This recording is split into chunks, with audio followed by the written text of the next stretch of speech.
And we have a start in the women's C single. Lane 1 from Bergen Tech, Brooks. Lane 2, Raptor Youth, Meredith. Lane 3, Charlotte Youth, A. That's Moore. Lane 4, Baldwin A. Schiltling. Lane 5, Austin Rowing, Azula. And Lane 6, Episcopal Academy, Stewart. With this fog, we'll get you the best picture we can, but it's going to be tough.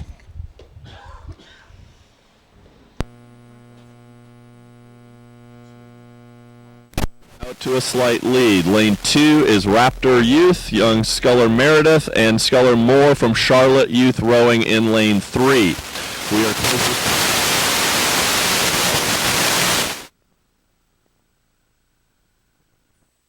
Lane 2, Raptor Youth. Lane 3, Charlotte rowing. Lane 4 is Baldwin. Lane 5, Austin Rowing Club. And nearest to us, the Episcopal Academy in lane 6. We have lane 2 and lane 3 basically even for first. And lane 5 is Austin Rowing Club, Sculler Azula in third. Followed closely by lane 4, Baldwin School, and very close between lane 1 and lane 6 for 5th place. Again, lane 3 is now taking a bit of a lead. That is Charlotte Youth Rowing. Sculler Moore is out, and they are coming into the 500-meter mark at this time. All rowers are rowing cleanly, and again, all rowers can see each other even through this light fog as they're crossing the 500-meter mark. As the sun is starting to pierce through, the weather conditions will continue to improve and be a perfect day on our 2013 Youth National Championships. All boats are still very close, and it's anybody's race at this point. Lane 6 is starting to make a move into 4th place. Lane 6 is the Episcopal Academy Sculler, Miss Stewart. Miss Stewart is looking very strong at this moment as she moves into very close to 4th, but still lane 4. Baldwin School Schiltlingen is in 4th. Lane 3 is starting to fade just a little bit, and lane 4 is still your leader, but lane 5 from Austin Rowing Club is looking strong as she works into the second 500 of this race. Miss Stewart here in lane 6 is moving well. She is moving into or very close to 4th place, and lane 2 is starting to fade just a little bit. We're going to send it on now. It's a beautiful morning here. Look at these rowers, the C final, the women's single.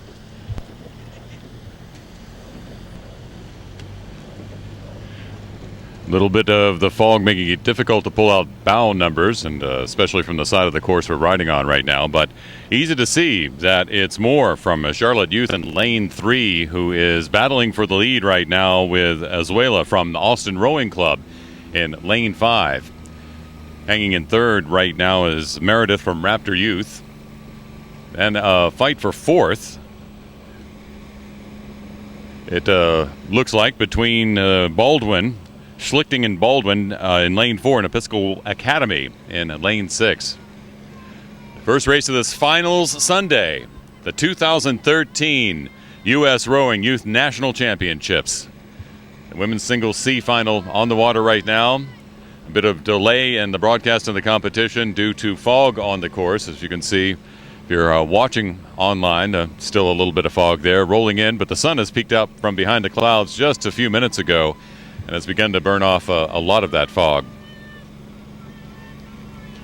Each of the 18 events represented today, with the finals looking at the top 18 boats in the country in each of the events. Each of the events will have the sequence of the C final, the B final, and then the A final. The A final for the national champion. And many titles and reputations on the line today. The C final for the women's single, it's still Azuela from Austin Rowing Club and Moore from Charlotte Youth that are going neck and neck at the front. Right behind them, just about a boat length off the pace, is Raptor Youth in lane 2, stroked by Meredith. Fourth right now will call for Baldwin in lane 4. Then it's Episcopal Academy in lane 6 and Bergen Tech in lane 1 in this C final. U.S. Rowing, a membership organization, over 40,000 individual members, 1,200 organizational members, well represented by these fine athletes this weekend at the Youth National Championships here. And it looks like Azuela from the Austin Rowing Club has begun to assert herself back at the front in the fog. She is in first by a boat length and a little bit more, second belonging to Moore from Charlotte in lane 3. And then Meredith and the Raptor Youth Boat in lane 2 in third right now. But quite a challenge coming on, except for Azuela, who is out front right now. The other boats are fairly close together.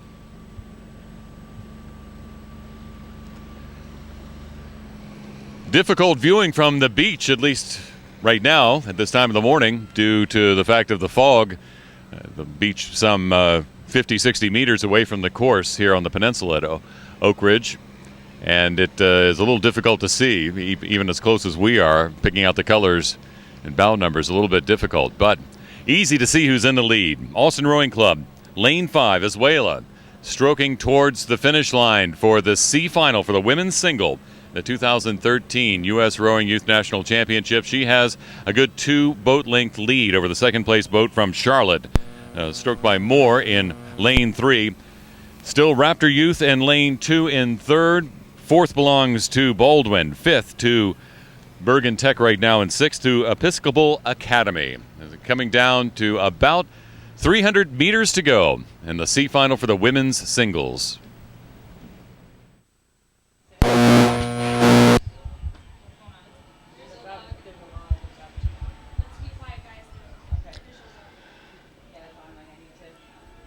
Coming out of the fog towards the finish line, we can see the singles coming in the last 250 meters into the red buoys. The red buoys signify the last 250 meters. So the rowers know that where they are on the course.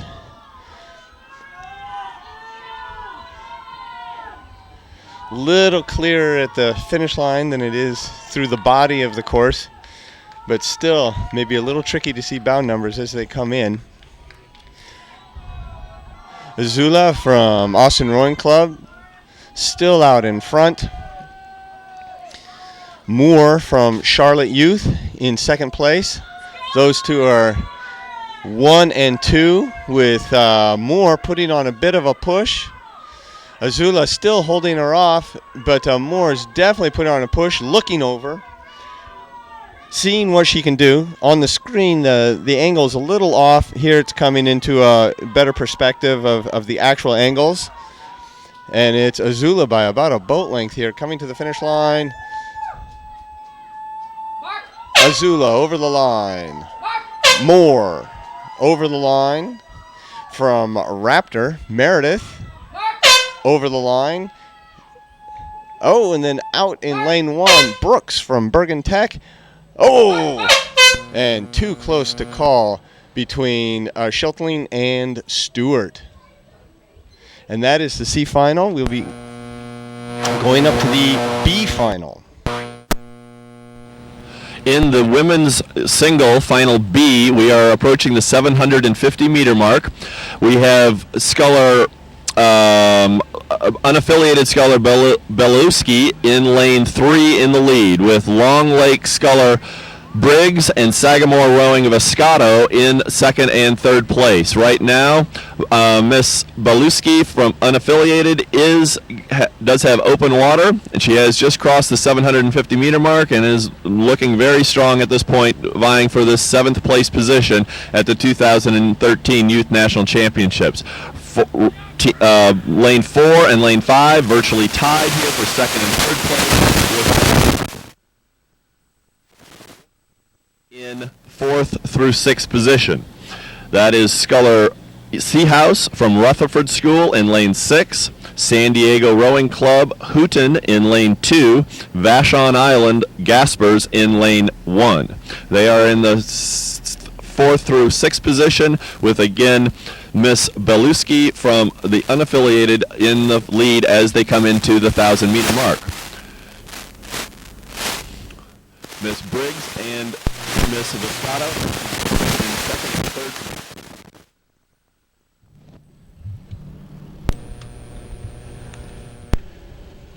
Halfway point on the B final, with the lead belonging as they come into viewing distance here. The lead right now belonging to the unaffiliated boat in lane 3 of Bielowski. Bielowski was fighting to get into the A final and just missed yesterday after a fine row in the semifinals. But right now she is working hard and has about a full boat length, maybe more than a full boat length lead of open water over the second place boat from Long Lake, stroked by Briggs, who's followed closely by Viscato in the Sagamore Rowing Association boat in lane 5.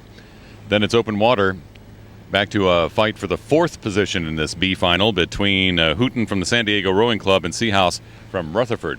That's in lanes 2 and 6. And then Gaspers from Vashon Island in lane 1, trying to maintain contact with those 2 boats towards the back. But out front, it is the boat of Bielowski in lane 3, leading right now, but it race is far from over, just reaching the 1,250 meter mark. And in these single sculls, sometimes that strategy is the sprint at the end. It makes all the difference. So Bielowski has a nice lead right now. Second still belongs to Briggs from the Long Lake Rowing Club in lane 4. Third to Sagamore Rowing, that's Viscato. Here in the B final, placing these boats on a national scale, if you may. The fastest boats in the nation, these are the fastest boats 7 through 12, places 7 through 12 being determined here. And then the A final for the women's single coming up in just a moment. And kudos to the referee team out here. U.S. Rowing trains and manages more than 500 referees who preside at our 135 registered regattas and manages a system for coaches to learn to be the best. And those refs have been working hard out here. Chief Referee Dave Hayes and Deputy Chief Letcher Ross have been making some very difficult judgment calls as the fog was on the course earlier today. 500 meters to go in the B final for the women's singles here at the 2013 U.S. Rowing Youth National Championships. In this B final, it is Bielowski in lane 3 who is in the lead right now, followed closely by Briggs from Long Lake Rowing and Viscato from Sagamore Rowing. Then in 4th place and stacked diagonally right across the course, as you can see, it's Seahouse from Rutherford. Then 5th place belongs to San Diego Rowing Club's Hooten, and 6th to the Vashon Island boat in lane 1. That is several meters behind. Calls from the rowers in the warm-up lane, heading up course, cheering on their rowers in this B final for the women's single. So here we go. Beautiful morning here in Oak Ridge for the finals of the 2013 U.S. Rowing Youth National Championships.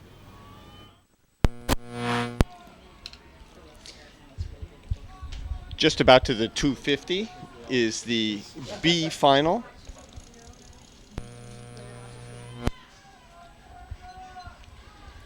As the rowers come closer to us, we get a better perspective of their actual spacing.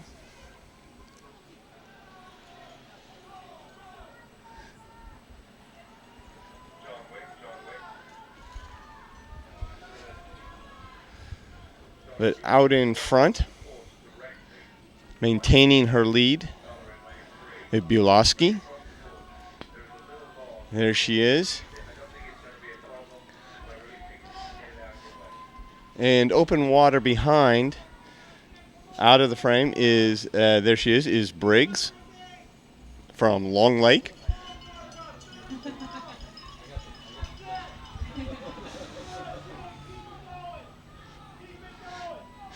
Last 50 meters. Boats spaced out about a boat length apart. Unaffiliated is Bielowski. 2 is Briggs. 3 from Sagamore is Viscato.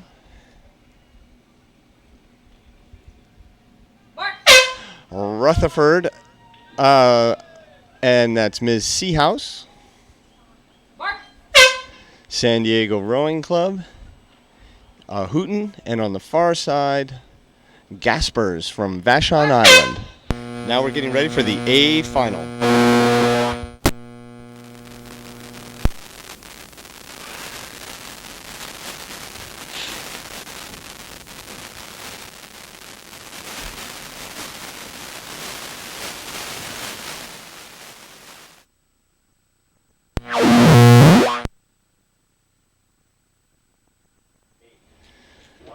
So it looks like they're doing something up at the starting line before the A final of the women's single. Not sure what's going on. Looks like he's got something in his hand, like he pulled a stick out of the water. Cleaning the course a little bit. Yep, I think that's what they're doing. So we have a little bit of a delay in the start of the women's A single.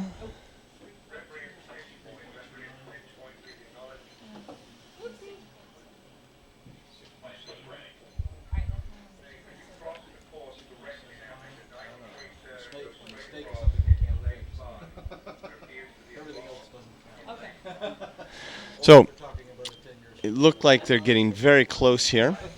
I am so hyper nervous about doing things that I'm just hyper nervous about doing one of those things that is talked about for years. I'm not gonna lie, I can't. You see the stake boat person laying on a little platform, and they hold the stern of the boat. Well, you can see the rower on the left looking down the course, making sure her point is straight.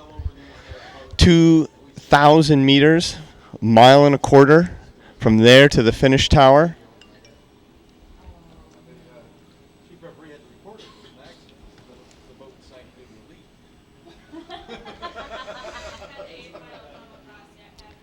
Watching the last referee get off the race course. So we should have a start here pretty quick.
You can't see it in this view, but the referees are still pulling sticks and whatnot out of the water. This is the view from the camera launch. So we're still waiting for a start.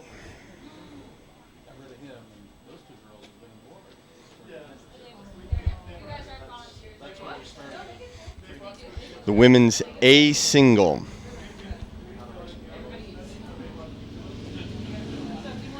They're the next men's singles waiting to get on the course after the women's singles starts. Referees now backing off the course.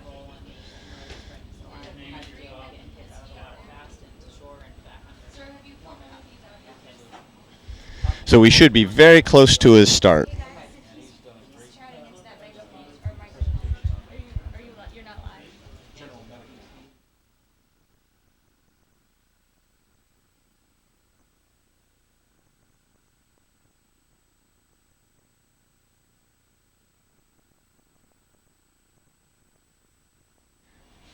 We have a start of the race of the women's single, and we will be going to our launch now. It is a very fast race. These scullers are going.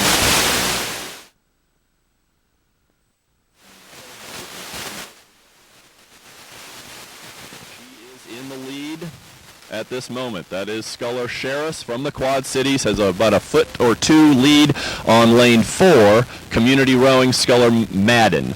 Madden and Sheriff have set a very high rate here and a very quick start.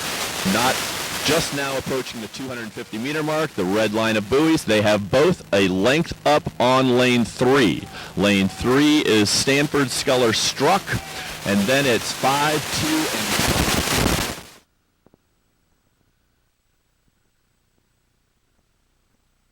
Lane 2, Detroit Boat Club Sculler Brennan, and Greenwich Crew Sculler Curtis in lane 1.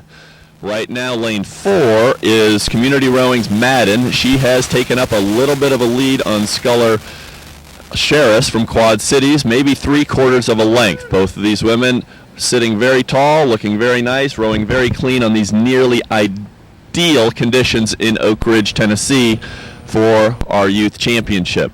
They are approaching the 500-meter mark at this time, with still Community Rowing's Madden in the lead and vying for a national championship. They have crossed the 500-meter mark. Lane 6, right here close to us, sitting tall, is Quad Cities rower Sheriff. With 3rd place, lane 3, is Stanford Struck. These 3 scullers have opened up open water on the rest of the field, with lane 5, lane 2, and lane 1 in 4th through 6th place.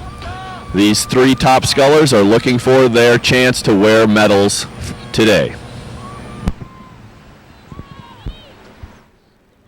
Among the many supporters and sponsors, the 2013 U.S. Rowing Youth National Championships, the official merchandise of the regatta, provided by Boathouse Sports, Connectidoc, C2, and Croker.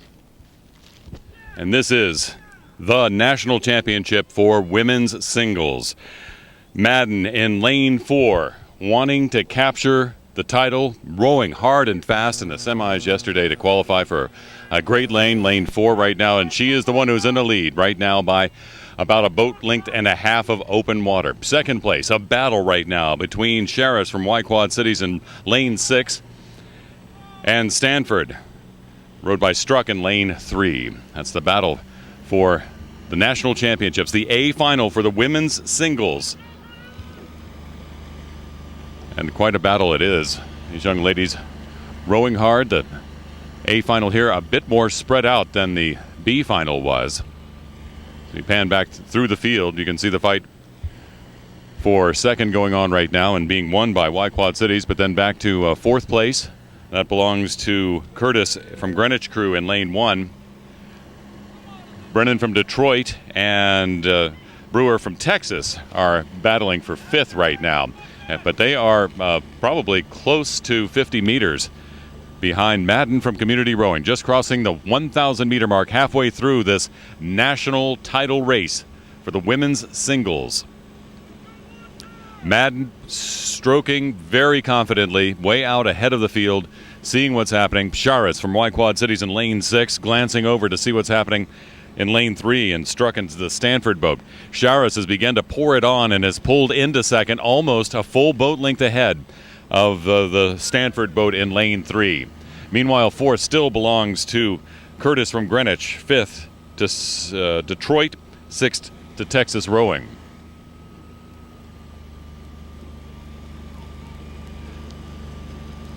Madden has been a very confident rower these last couple of years and looking for that title. I know she will be celebrating it if and when she crosses that line first. But she may face a battle, as Charis from Y Quad Cities, who's in second, has been really leaning into the oars and trying to catch up with her.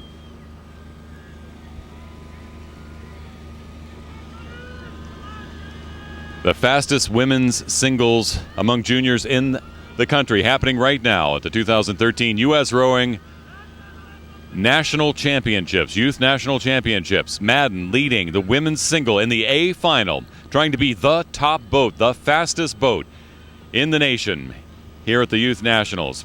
Charis in second, holding on, as it appears that Struck from Stanford in lane 3 is beginning to challenge her for that second place spot. Of course, both these rowers want to catch up with Madden, but they are really facing an uphill battle. As I said, in yesterday's semifinals, Madden was just blazing in her heat, her semifinal. Just a fast finish.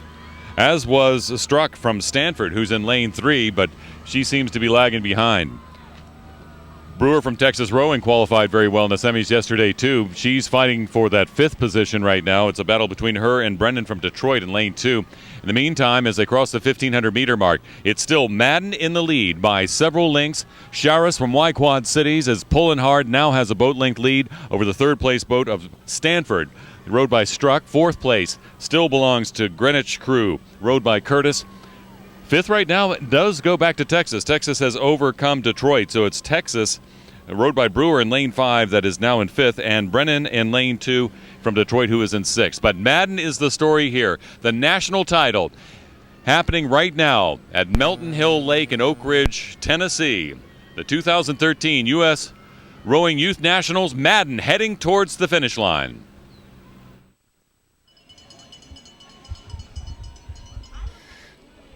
Nice picture there of Madden out in front. On the far side of her is a Struck from Stanford, currently in 3rd place. And on the top right-hand side, that is Brennan. But in the middle of the screen is Madden from Community Rowing, doing a nice job just opening up. Even though Charis was trying to put on a good fight earlier, she's not going to be able to catch Madden.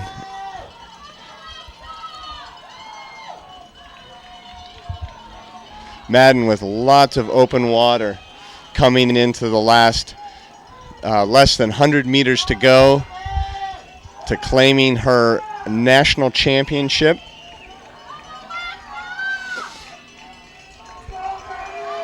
With a few strokes to go and boats of open water.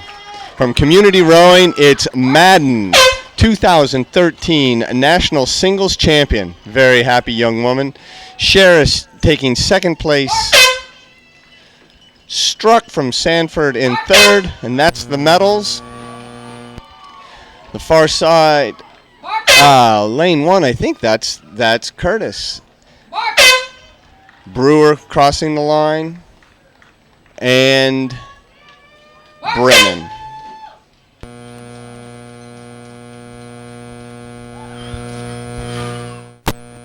And we are underway with the men's single, Final C, here at the 2013 Your leader, Austin Rowing Club, sculler Reagan from Austin in Texas, followed very closely by Newport sculler Ashhoff from California as they approach the 1,000-meter mark. The one in 3rd place is lane 3 right now, St. Mark's sculler Quarles, and lane 1 is in 4th place. Number 1 is Cincinnati Country Day School.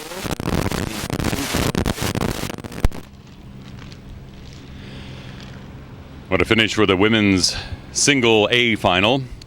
Now tracking back up the course to catch the C final for the men's singles here at the National Championships.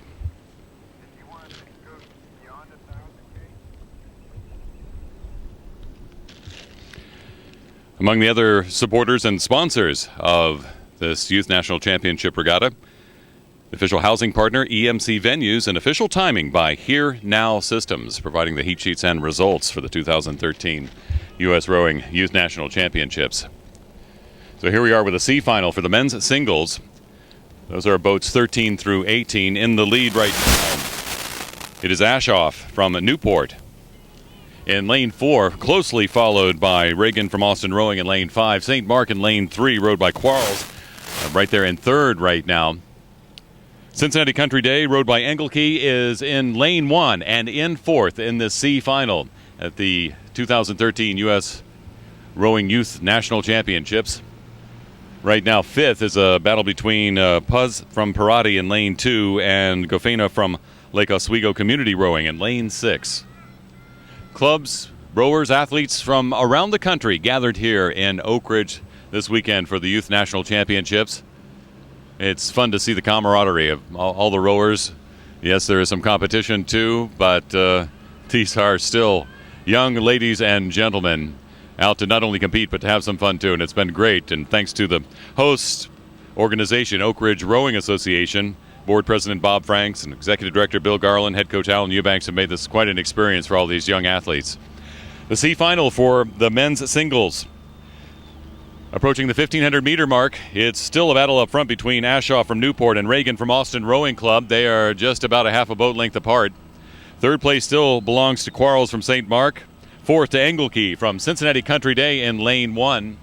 Then it's several boat lengths back to Putz from Parati in lane 2 and Gofena from Lake Oswego Community Rowing in lane 6. Out front in the C final, trying to determine boats 13 through 18. The fastest men's singles. These are places 13 through 18. The B final for places 7 through 12 just ahead. And then the A final with Wales from Seattle Rowing trying to repeat as the national championship coming up. 300 meters to go. The C final of the men's single. Ashoff still out front. Reagan in second. Quarles in third. And Engelke from Cincinnati Country Day in lane 1 in fourth.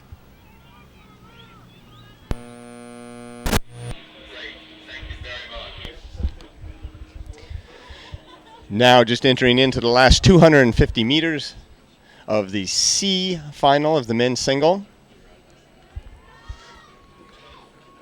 Lane 4, Ashoff from Newport.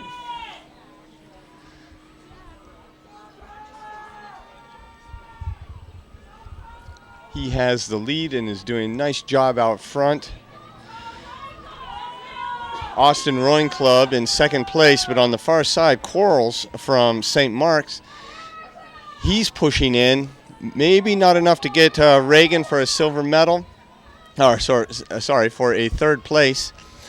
But he's making a good push here. We'll see if Reagan from Austin can hold him off. But right now it is Ashoff with 2 boats of open water between second and third place in the C final.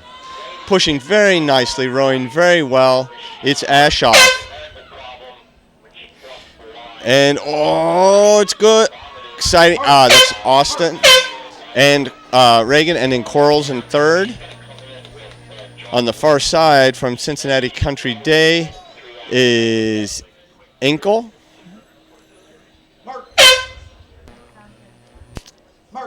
Puz in fifth. And Gofena in sixth. Now up to the B final.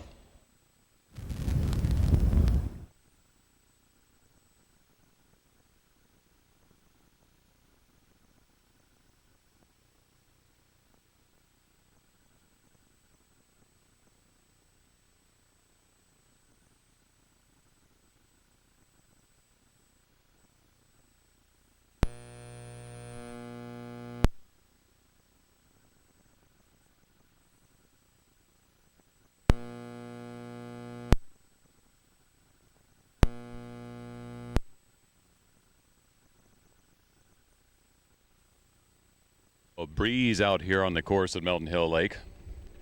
Nothing that would be counter a good competition. So these rowers working well down the course. The A final for the men's singles, determining whether Wales from Seattle Rowing Center will defend his title I can tell you he will be facing quite a competition from Narragansett, rowed by Buckholz, plus Ferguson from Miami Beach. Not to mention Chris Cielo from Ridgewood. But here is the B final for the men's single for the 2013 U.S. Rowing Youth National Championships. In the lead for this B final is Davison from ROCCS in lane 3. He's got about a half a boat length open water lead over Coyle from Stanton in lane 4. A battle for third, really, between Y Quad Cities in lane 2 and Long Island in lane 1. Just off the pace is Brackey from Minnesota in lane 6, and trailing the field right now, Vigiano from Rochester, who is working hard to keep up with the pack as it goes along. But as we see how it goes for the B final, again, places 7 through 12, ranking the fastest youth men's singles rowers. And here at the 1,500 meter mark, probably another exciting conclusion to this B final. We'll get the A final in a moment, but here at the 1,500 meter mark, it is Davison from ROCCS in the lead, closely followed by Coyle from Stanton. And now pulling into third, it's Farrell from Y Quad Cities. The Long Island boat in lane 1 trying to keep up and moving up as well. Brackey from Minnesota, now 2 boat lengths back. And 6th place, it's Vigiano from Rochester here in the B final for the men's singles.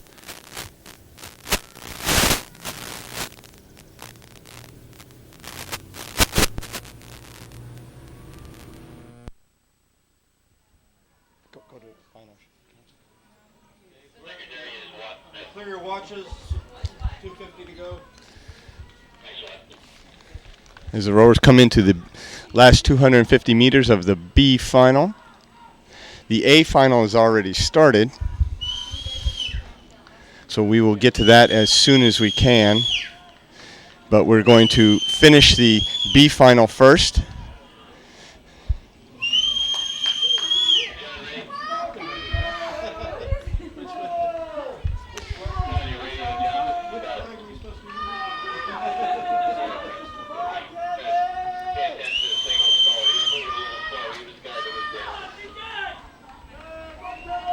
So this is a much tighter race than the previous one. Looks like right now it's Davison.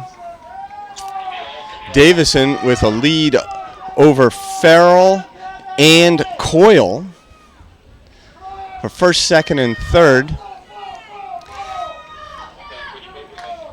There's Davison with about a boat length lead over Farrell from Y Quad Cities, but he's being challenged by Coyle from Stanton.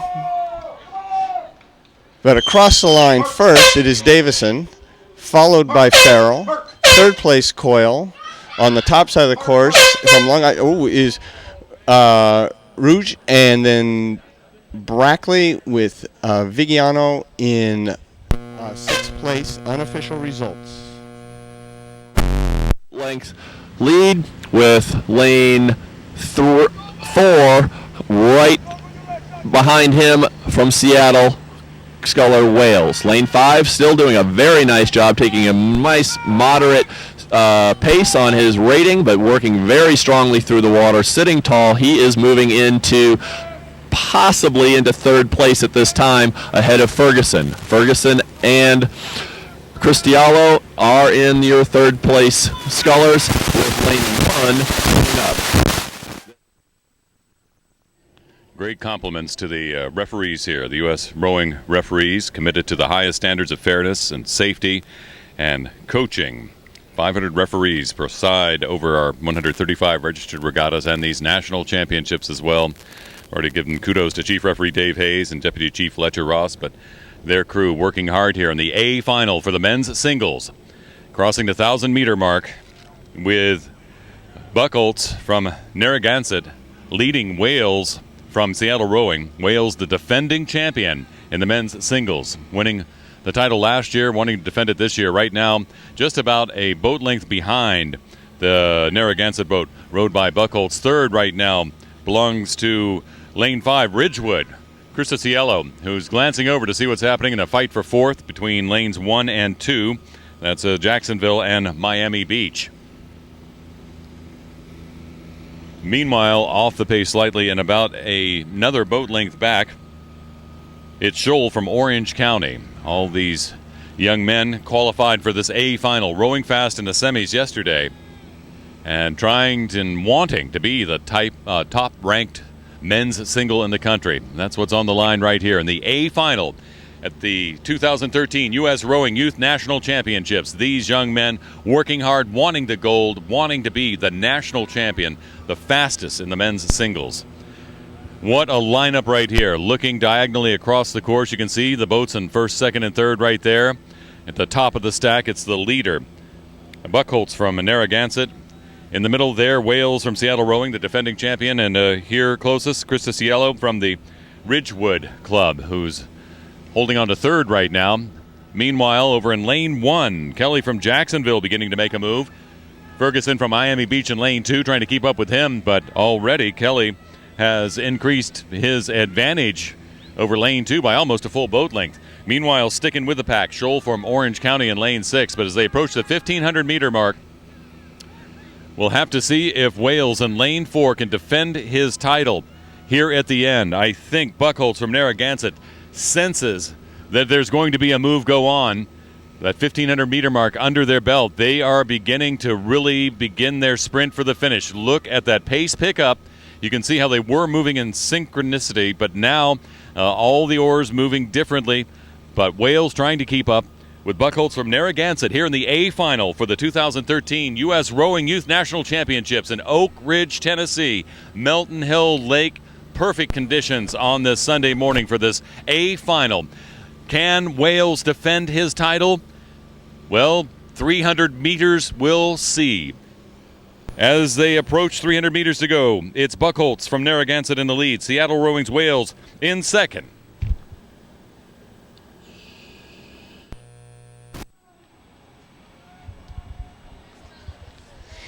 Into the red buoys for the A final of the men's single.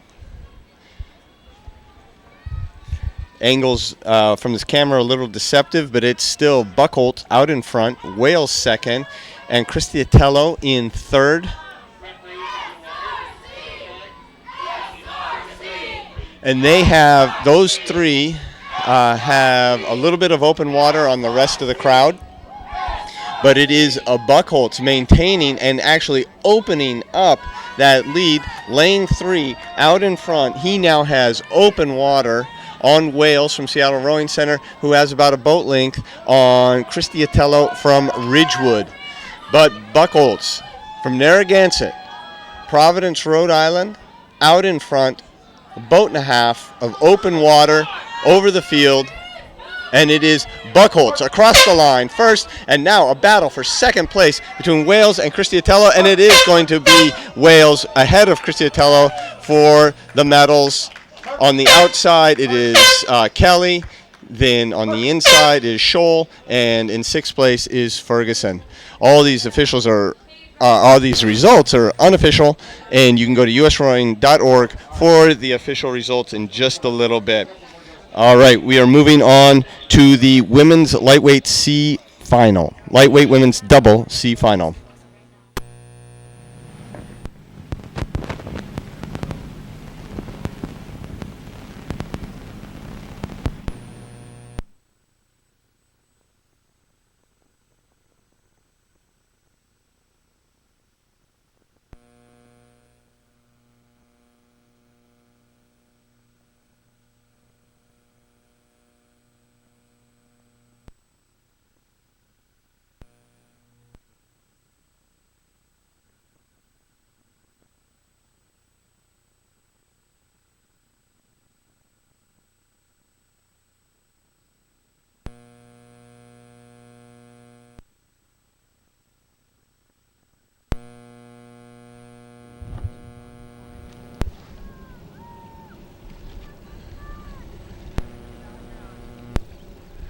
After the slight delay this morning due to fog, they're picking up the pace of the competition here.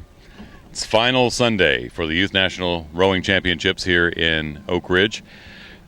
On the water now, the C final for the women's lightweight doubles. Lake Union in lane 4 out ahead of the pack right now as they cross the 1,000-meter mark. This race is very close together, and I was saying these referees working hard, and indeed they have been. But running up and down the course, some refs running through the 1,000-meter mark, and then another batch picking up the end of the race.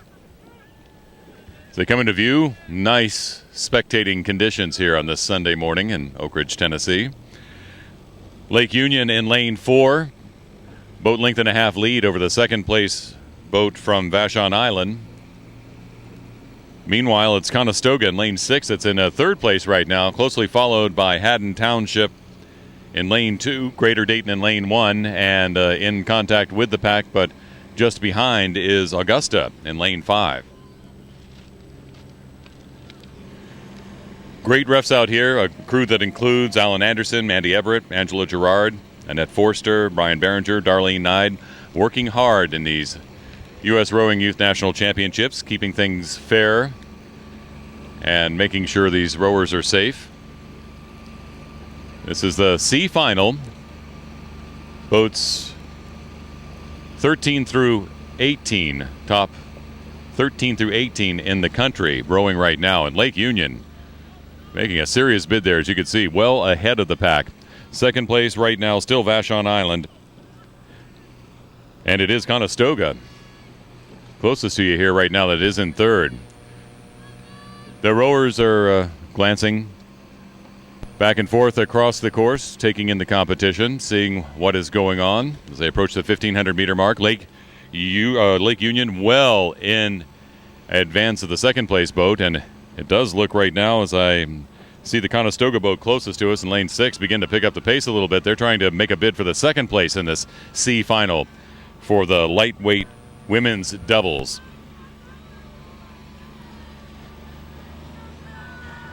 So Lake Union continuing to dominate this C final, still holding on a second Vashon Island, but Conestoga is walking up on them right now.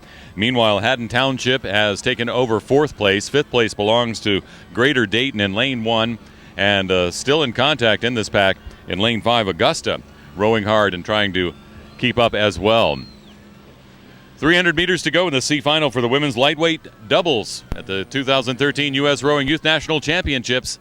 Coming down to the wire with Lake Union well in the lead at the 250-meter mark.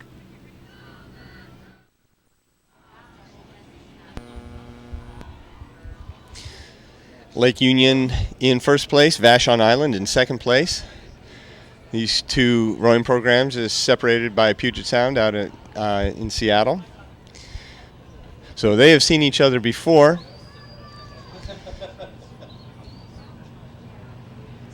Third place out in lane 6 is Conestoga.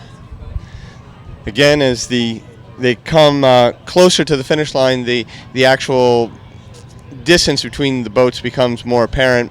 Right now, they look like they're very bunched up, but as they get closer, you'll see they're a little more spread apart. Lake Union out in front. Second place is the boat just above them.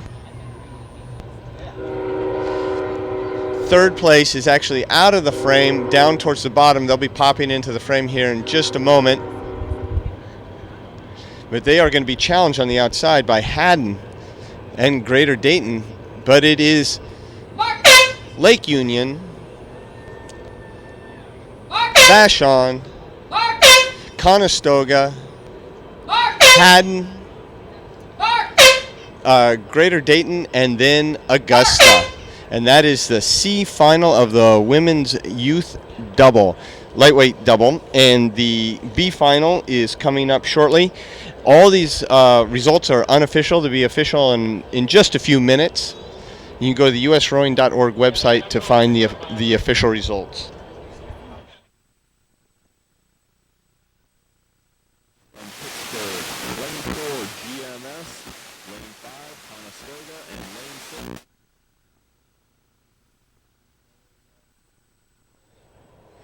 The B final is underway. Lane 1, North Allegheny. Lane 2, Y-Quad Cities. Lane 3, Steel City. Lane 4, GMS Rowing. Lane 5, Conestoga A. Lane 6, Episcopal.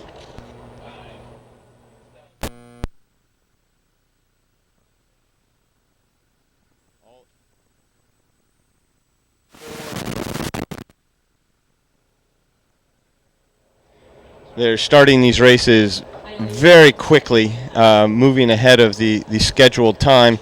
So they're starting bang, bang, bang. Here we will go to our camera launch now. Does have a slight lead over lane 4 from GMS. Conestoga and GMS are starting to make a little bit of a move, going out in front.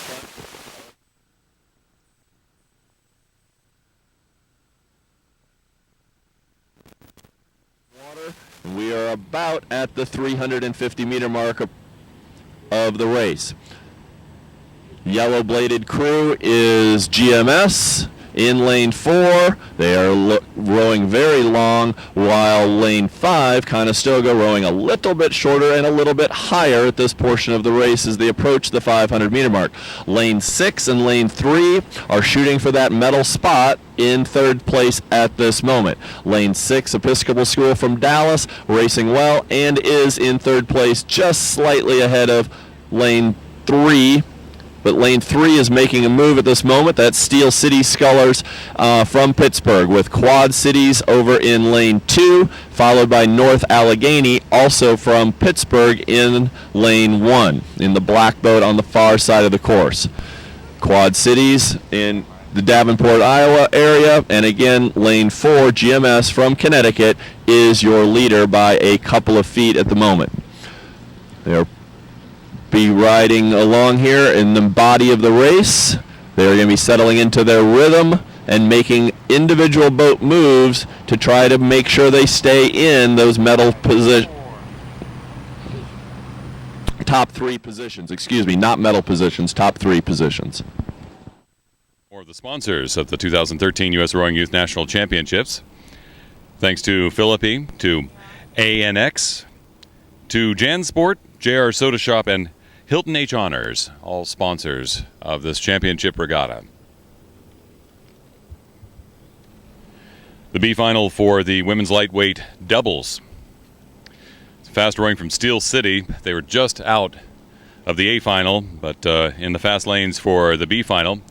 They're in lane 3 in second place right now. It's a GMS Rowing in lane 4 in the lead in this B final for the women's lightweight doubles. And really, Steel City in a fight with Conestoga in lane 5. Conestoga just stroking past them and into second place and beginning to challenge the GMS boat in lane 4 as well.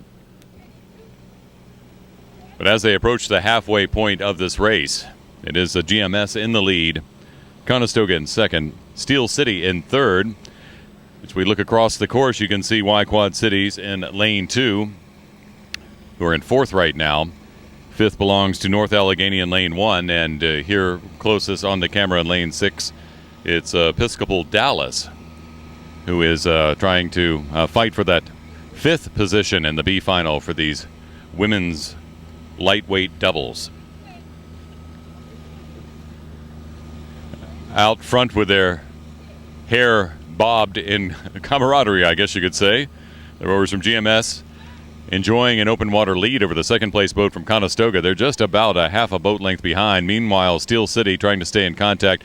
Little slower stroke rate on Steel City in that yellow boat in lane 3. They're very deliberate, pulling hard, but not as fast as the Conestoga boat is in lane 5. But Conestoga in second, trying to defend that position, while GMS is way out in the lead in lane 4. The B final for the 2013 U.S. Rowing Youth National Championships, with GMS Rowing in first, Conestoga in second, Steel City in third, Y Quad Cities in fourth. Walking up into fifth, it's North Allegheny. They're beginning to make a move. If you look over to lane 1, you can see them beginning to walk up on that Y Quad Cities boat. Meanwhile, Dallas, Episcopal Dallas in lane 6, maintaining contact with that North Allegheny boat as they try to all catch up in this B final to the lead boat from GMS Rowing. But GMS Rowing has established an open water lead, and maintaining that. Conestoga had picked up their stroke rate quite considerably and looked like they were going to challenge GMS. I think GMS just responded and kept on going. Meantime, as Conestoga glances over to their right, they see in lane 3 Steel City beginning to pour it on. So they're beginning to work hard. All these young rowers, I can hear them talking in their boats, even over the yells of the spectators on the shore as they are urging each other to put it together. This is the B final. They want to be one of the fastest boats in the nation when it comes to women's lightweight doubles, so they know what they have to do. The Episcopal Dallas boat, I just heard them call for an increase in the stroke rate. All these boats, all trying to catch GMS Rowing out front. A fight for second in this B final right now, and it looks like Steel City may be coming back on Conestoga, but way out front is still that boat from GMS Rowing in lane 4.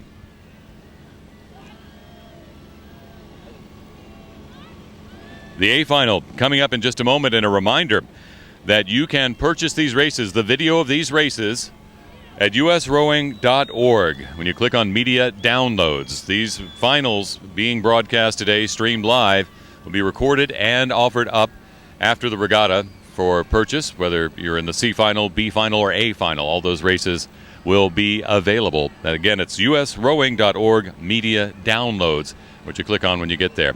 GMS Rowing here in the B final for the women's lightweight doubles, the 2013 U.S. Rowing Youth National Championships.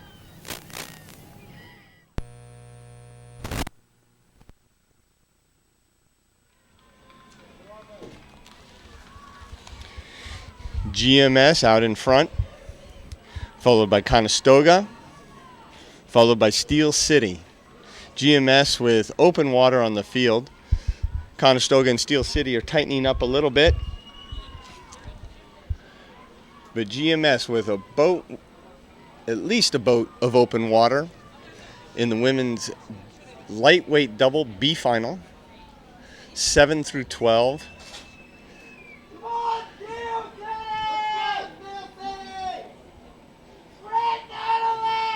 So it's tightening up here as GMS is about 100 meters from the line. 2, 3, and 4 are going to come really quickly, and it's all sort of changing behind them right now. GMS, open water, the winner of the B final, and now we have on the outside Y-Quad City, Steel City, and Conestoga. Boy, that Y-Quad City and Steel City, great sprints in the last 300 meters. That's North Allegheny finishing in 5th, and Episcopal in 6th. And we will be heading up to the A final of the women's lightweight double as soon as we can.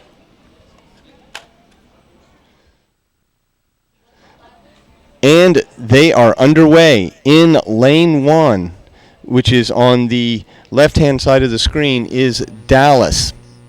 Lane 2 is Essex. Lane 3, Seattle Rowing Center. Lane 4, NorCal. Lane 5, Miami Beach.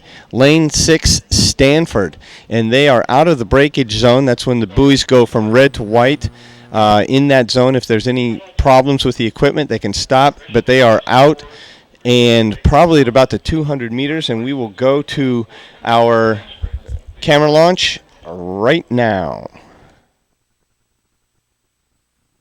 Lane 3 and lane 4, lane 2, all very close. These women, again, 130 pounds or less, stroking in the double, 4 oars, 2 oars each, racing hard into the end of the first 500 meters.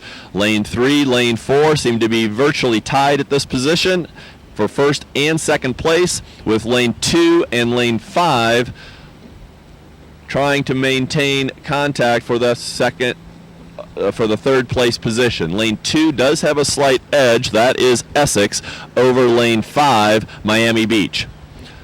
So right now, lane 4 and 3 virtually tied for first and second place. That's NorCal and Seattle, both West Coast crews who have obviously raced each other at regionals. Now, lane 4 is making a move. That's NorCal. They've decided they want to push themselves ahead of Seattle, and they are making a solid move here at about the 600-meter mark. They've been making a nice entry as they move along here.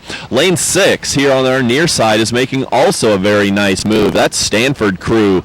They are making a very nice move and are currently in third place ahead of Miami Beach. In lane 2, lane 2 and lane 5, Essex and Miami Beach virtually tied right now for 4th, as lane 6 is making a very nice move and are about 3 feet behind second place in lane 3. Excellent sculling here. All these women, highly trained athletes, working hard. Lane 1 on the far side, they're not letting anybody move. They're making a move as well. Dallas is making a move back. They are in 6th place at this time. Lane 4, your leaders, NorCal. Live streaming of the 2013 U.S. Rowing Youth National Championships from Melton Hill Lake in Oak Ridge, Tennessee. This is the A final. This is for the national title in women's lightweight doubles. NorCal crew, fast finishers yesterday in the semis, out in a lead right now, approaching the halfway mark, followed closely by Seattle Rowing, who had an equally fast row yesterday in the semis.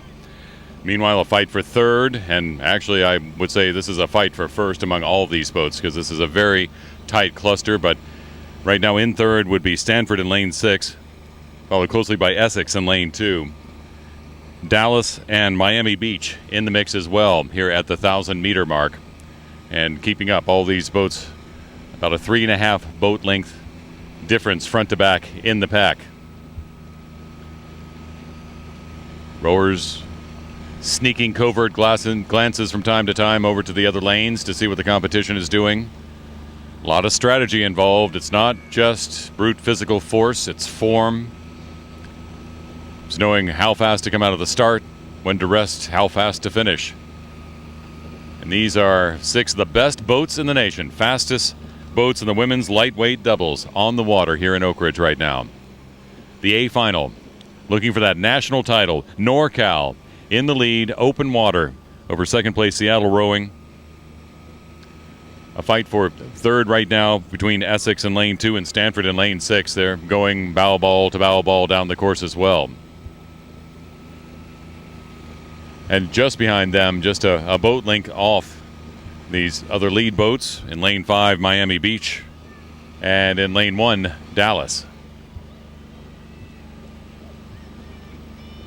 A reminder again, you can have video of these championship races, the championship finals here for this regatta, available at usrowing.org. Click on media downloads to discover your race. And here they begin to move in lane 2. Essex pouring on the power. NorCal still in the lead, setting a fairly brisk pace in this women's lightweight double race. But it's Essex beginning to walk up slightly. Third place belongs to Seattle Rowing, with Stanford hanging right in there as well. It will be quite a fight, both to catch up with the NorCal boat and also to see who comes in second and third. But already Essex has a half a boat length lead over the boat from Stanford in lane 6 here at the 1,500-meter mark. But Stanford's moving up fast too. Stanford, boy, just closing that gap quickly on the Essex boat in lane 2. In between them, Seattle Rowing Center that started out fast and was maintaining some contact with NorCal, but they've begun to fall off the pace slightly as they approach 300 meters to go in this A final for the women's lightweight doubles at the 2013 U.S. Rowing Youth National Championships in Oak Ridge, Tennessee. NorCal in the lead, about an open water boat length lead over the second fight. That fight for second will be wicked. We'll have to see how it finishes in just 300 meters, with Essex in lane 2 and Stanford in lane 6 fighting for that second place.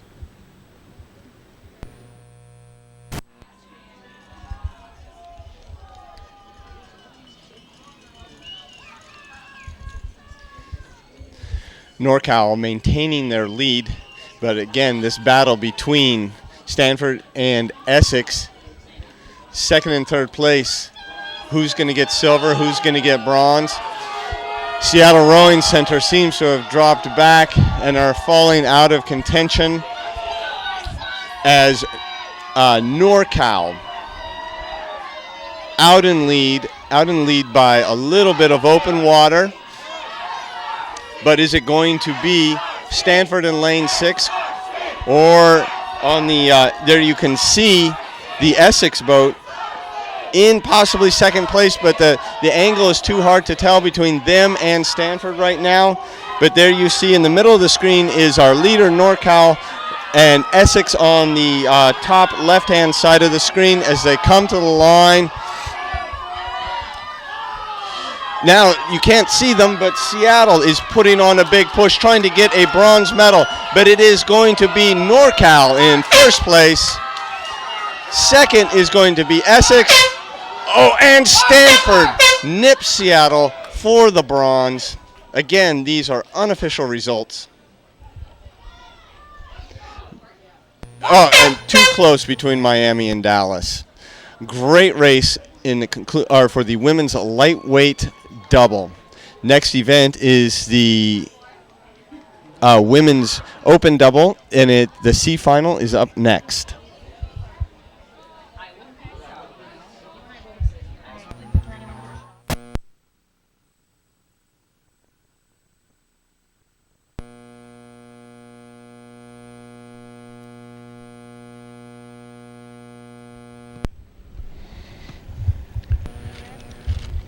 U.S. rowing is recognized by the United States Olympic Committee as the national governing body for rowing in America. It's a membership organization.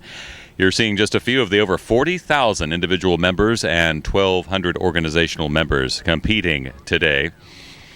U.S. rowing oversees the United States Olympic program and development and selection of the elite teams in the senior, under 23, and junior categories, and runs 10 regional and national championships, just like this one, for U.S. rowing juniors and masters rowers. It's the C final for the doubles now, after that exciting finish for the lightweight doubles. Now the women's doubles on the course, the C final, crossing the 1,000-meter mark. A close race with Steel City, well-known sculling club, out near the front right now, with Baltimore and Jacksonville, it appears, hanging in there as well. 2,000-meter race for these national championships, about 1.2 miles. And that's a lot of work that these rowers are putting in. They say the energy you expend in one 2,000-meter rowing race is equal to playing 2 full games of basketball. Nice form for the Steel City boat in lane 6 as they're about a half a boat length ahead of the South County boat in lane 5 in the C final for the women's doubles. And then it's a slight lead over Jacksonville in lane 3. Baltimore off the pace slightly. They're in 4th place in lane 4 right now. 5th place belongs to Marina Aquatic Center. And Detroit in 6th, but still in touch with the pack here. Steel City looking almost relaxed as they're rowing along here in lane 6. I'm sure disappointed they didn't place in a higher final, but working hard to make sure they place well here in the C final for the doubles. Looking around, checking. Here's the 1,500-meter mark with Steel City in the lead by almost a boat length over South County in lane 5, Jacksonville in lane 3, and they're off.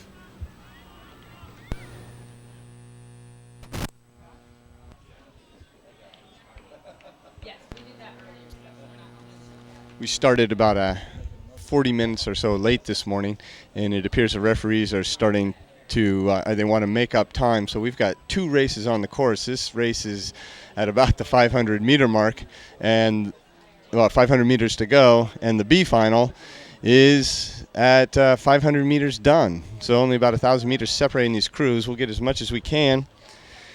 Try to get as much of the A final as possible. This is the B final, or sorry, the C final right now.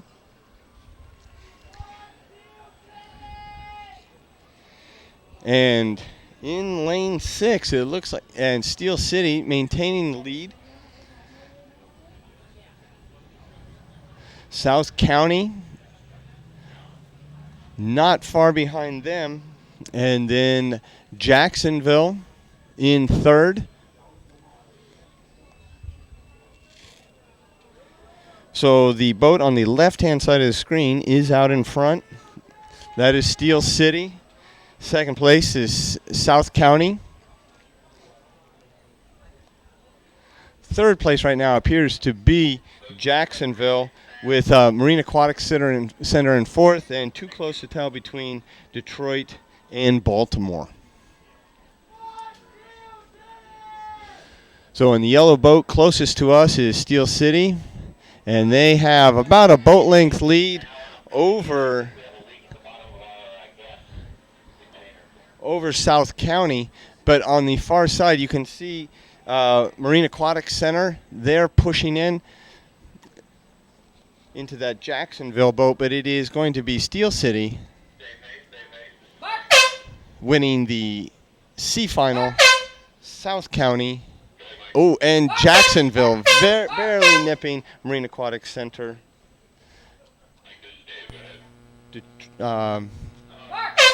Baltimore and then Detroit rounding out the C final.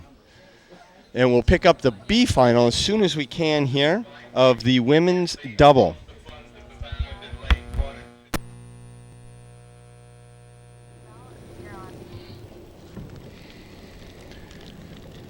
Sponsors of the 2013 U.S. Rowing Youth National Championships include Lee's Tours, NK, and Regatta Central. And here at the National Championships for youth rowers, this is the B final for the women's double with Miami Beach in the lead right now, almost a full boat length over Vashon Island in lane 3. Right there in the middle, Sono in lane 4, hanging very close. As a matter of fact, this pack is packed except for Miami Beach. The other 5 boats in the race are packed probably just in a 2 boat length space, but Miami Beach is about 6 feet of open water out ahead of the second place Vashon Island boat. But quite a race here in the B final. Can only imagine what the A final coming up next will be like. Miami Beach showing great poise and nice smooth technique as they continue to lead the B final. It's the culmination of a spring season spent training and competing to make it here to the Nationals.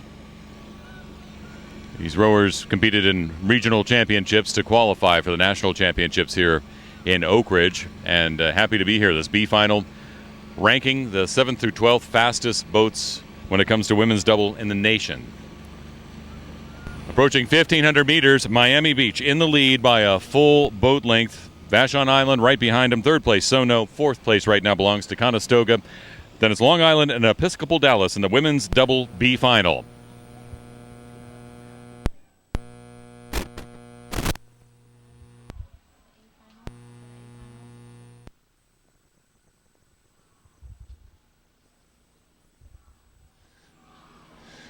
B final at about 350 meters to go.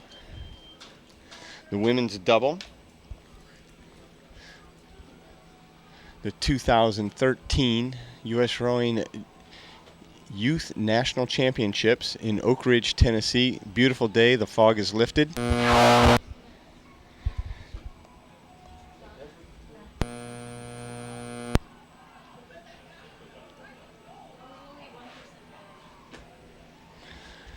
In Miami, out in front.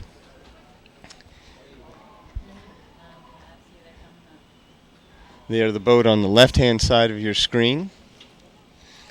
Second place is Vashon, and they are on the right-hand side of the screen in the white boat. Those 2 boats are out in front by about a boat length over everybody else. Even though the perspective is not great, it is Miami on the left-hand side who is out front, followed by Vashon.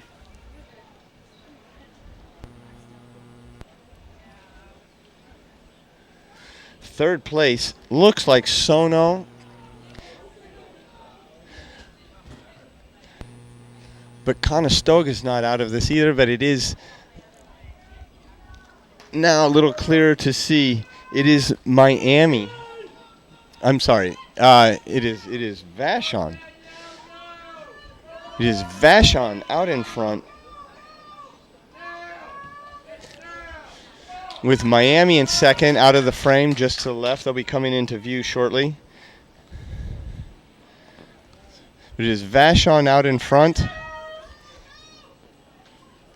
And Vashon winning the B final with Miami second, Sono in third, Conestoga fourth, Long Island fifth, and Episcopal Dallas in sixth place. And that is the B final of the women's double. All these results are unofficial. To go to usrowing.org to find official results for all of today's races.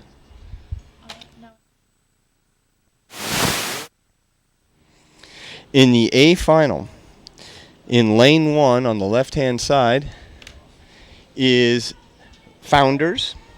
Lane 2 is Narragansett. And in the view here on the left-hand side is Stanford. In lane 4 is Long Beach, and you can just see them on the right-hand side. And then Saugatuck in lane 5, and Lake Union in lane 6. Lane 6 is closest to the camera launches. Lane 1 on the far side. So the women's double A final coming up, and we have a start.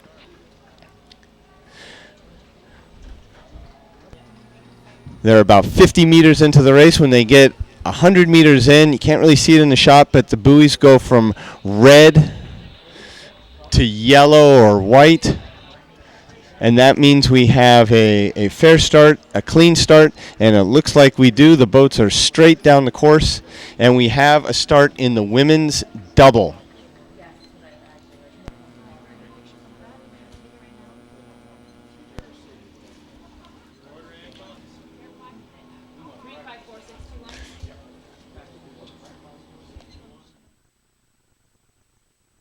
Lane 5 right next to them, white blades, that's Saugatuck with the black uni from Saugatuck in Connecticut. Lane 4 taking a strong lead in this first 250 meters. They've just crossed the 250 meter mark.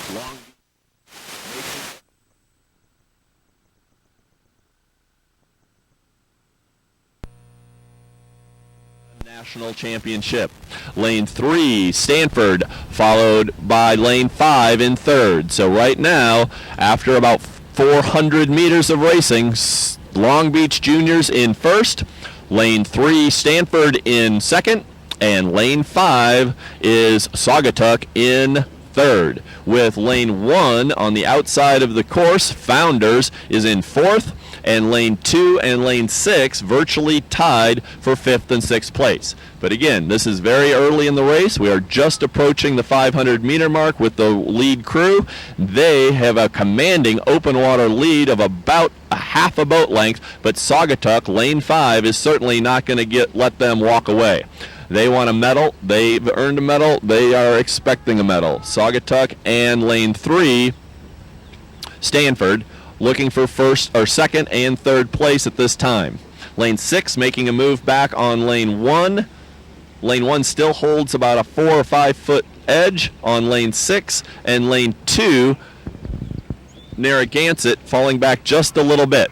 Lane 4, Long Beach, strong. They are still open water leads over lane 5 and 3.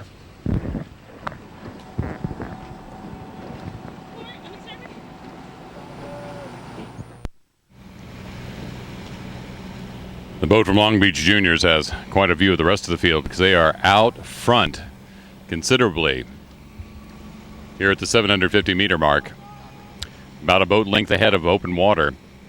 So it's shaping up to be a West Coast battle for the A final for the women's doubles between Long Beach Juniors and Stanford. However, in the mix here too, Saugatuck in lane 5. They're in second place right now, and they have begun to pass the boat from Stanford in lane 3.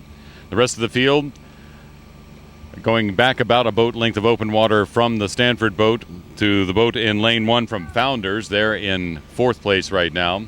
And 5th place is a battle between Lake Union in lane 6 and Narragansett in lane 2.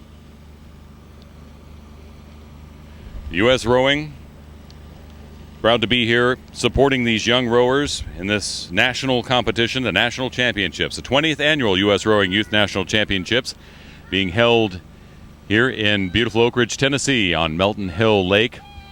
Halfway through the A final for the women's doubles. And it is Long Beach Juniors doing their best to stay ahead of the pack. Very fast start for them. But it is Saugatuck who has been giving them a run for their money and continues to challenge them out front. A lot of the strategy here on these boats, how fast to start, when to maintain, make a move in the middle, when to sprint at the end.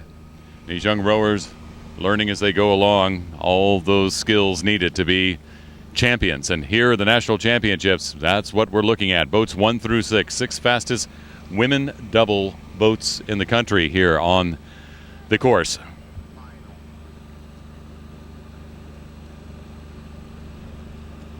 Long Beach Juniors in the lead, Saugatuck in second, Stanford in third in this A final for the women's doubles, the 2013 U.S. Rowing Youth National Championships, sponsored by the Rowing Repair Center, Rudy Project, and Philippi.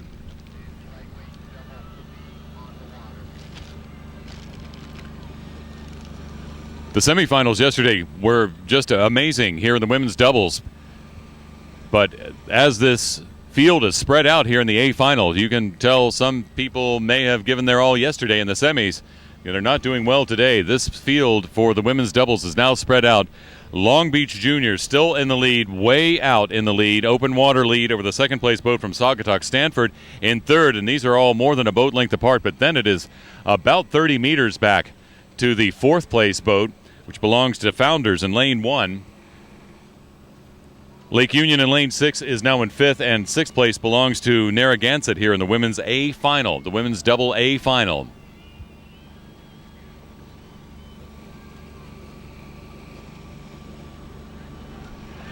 Crossing the 1,500 meter mark, Long Beach Juniors continue to lead the women's double A final for the national championships. You can see them stroking out front with the boat from Saugatuck there in lane 5, hounding them.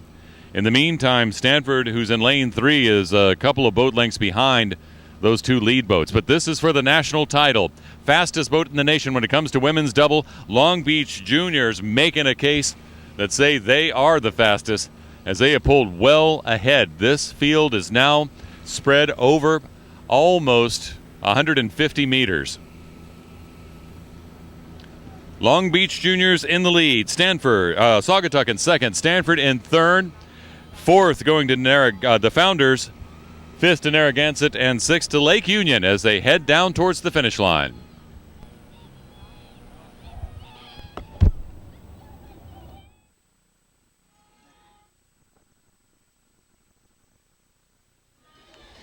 Into the red buoys, meaning 250 meters to go.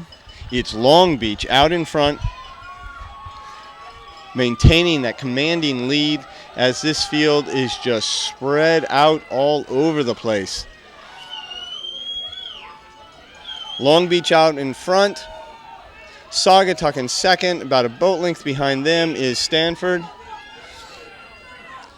But we're going to follow Long Beach coming to the finish line to claim their national championship. They are taking the rating up. They are going to empty the tanks. It's a national championship on the line. And they're saying, let's just make this boat go as fast as we can possibly make it go. Looking very nice as Long Beach crosses the line. Second place is Saugatuck. Third place is Stanford. And now we're going to have a little bit of a battle here for fourth, fifth, and sixth. A lot of pride on the line here. It looks like it is going to be Narragansett coming across the line for fourth place. Lake Union in fifth, and Founders in sixth. Great race for the Long Beach double. Next race up is the C final of the men's lightweight double, and we'll get to that soon.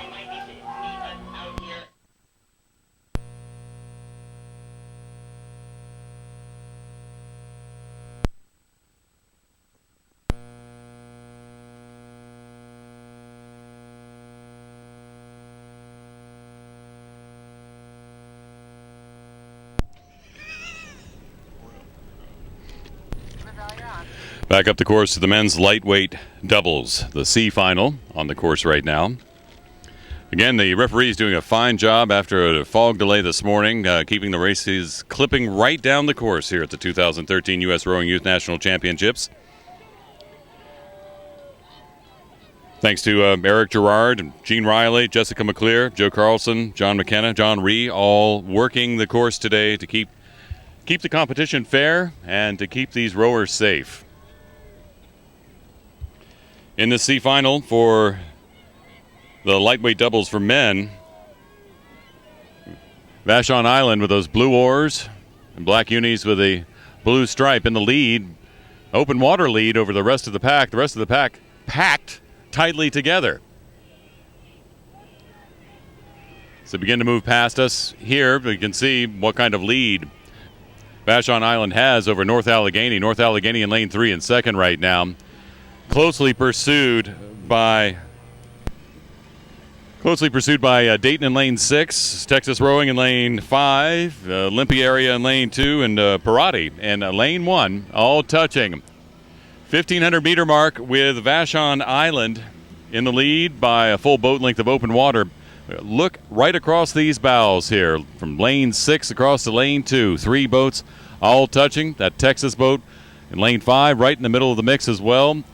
Only the Parati boat in lane 1 slightly off the pace in the C final for the men's lightweight doubles here at the 2013 U.S. Rowing Youth National Championships. Remember, all the finals available, the video of them, available after the regatta. Not immediately, of course, but soon thereafter. When you visit usrowing.org and click on Media Downloads, you'll be able to download each of these finals. Each of the 54 races happening today in Oak Ridge at the Youth National Championships. Vashon Island here in the C final. Very domineering in the 250-meter mark to go. They have more than a boat length of a lead over the second place North Allegheny, but it'll be quite a competition when it comes down to the finish line here in this C final.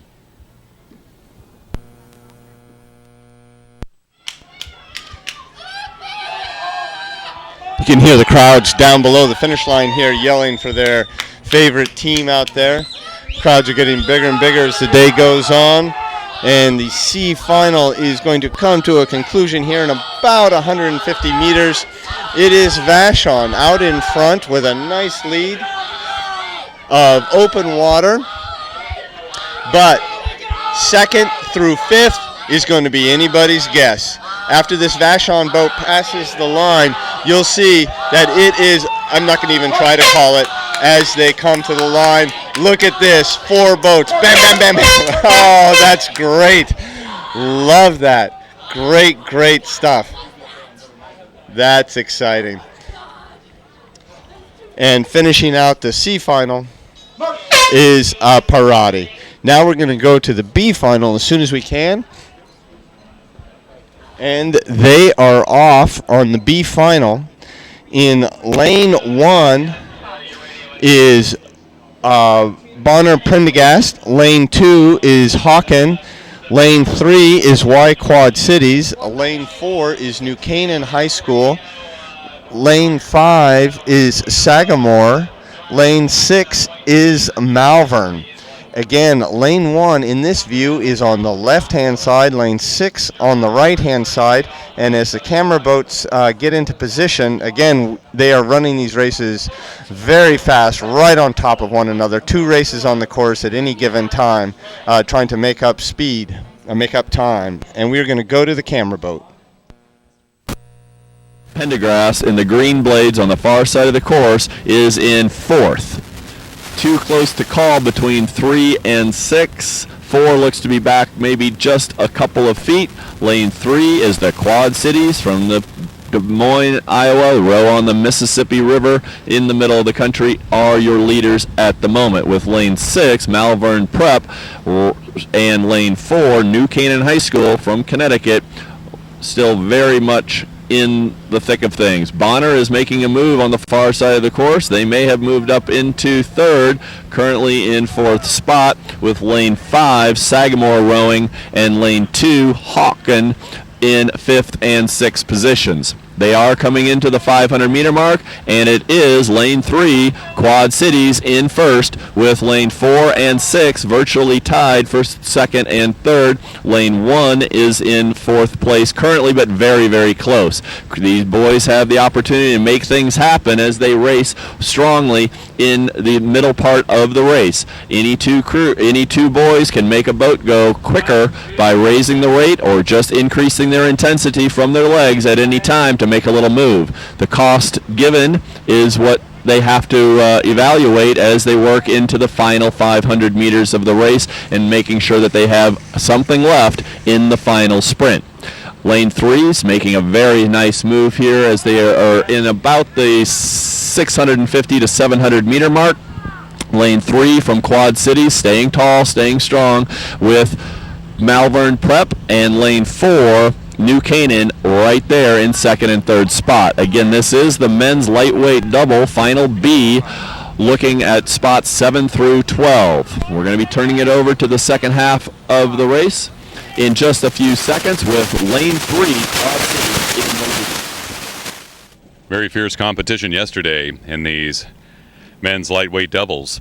We'll see what the finals morning does for the racing. U.S. Rowing would like to thank sponsors United Airlines, Vespoli, and Wintec Racing for their support of the 2013 Youth National Championships.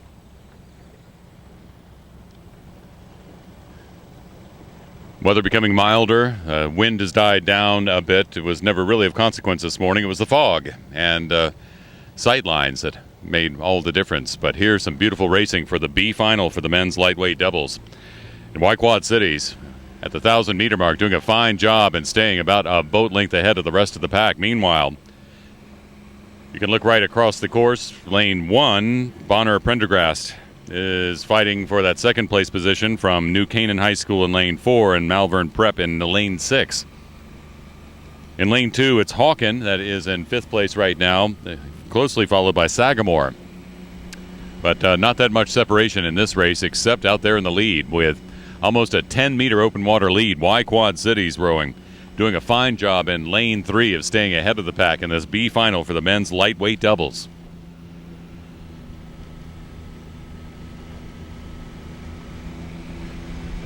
Seventh through 12th fastest boats being determined right now at this National Championship Regatta.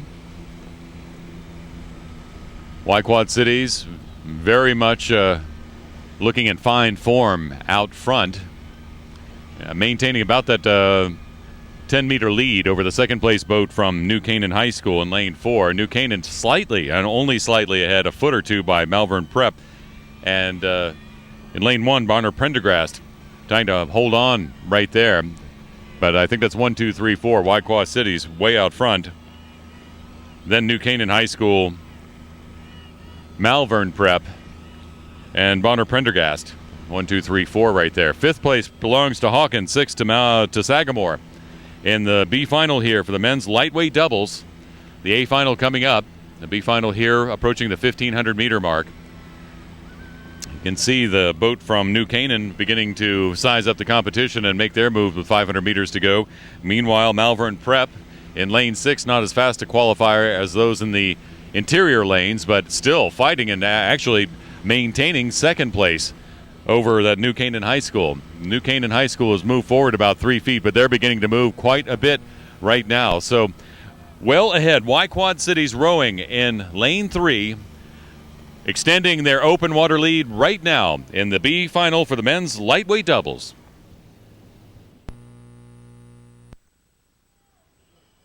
Okay, Brian, you're on. Zoom out, Brian.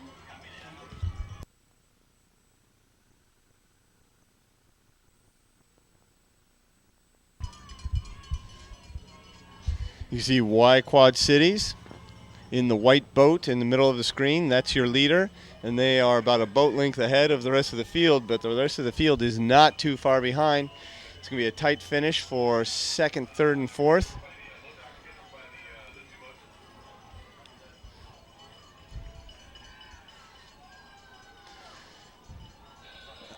Just on the top of the screen on the right-hand side is Bonner Prendergast. And here is Y-Quad Cities leading the men's lightweight youth double B final.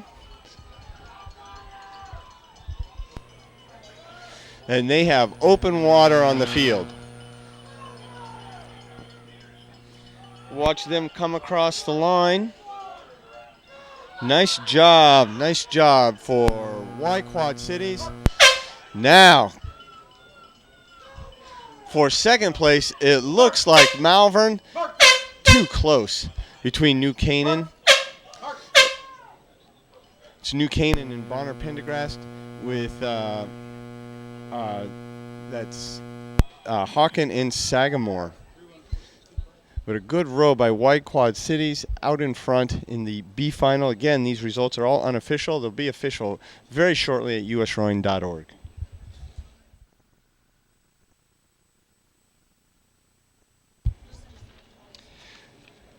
This is the A final, and in lane 1 on the far side is Miami Beach A. Lane 2, Tempe Junior. Lane 3, Brookline. Lane 4, Stanford. Lane 5, Miami Rowing. And Lane 6, Pinecrest. Coming down the course right now. And again, still in their sprint, just passing the 300-meter mark at this point, approaching the 500. Lightweight men, 160 pounds or less, each sculler.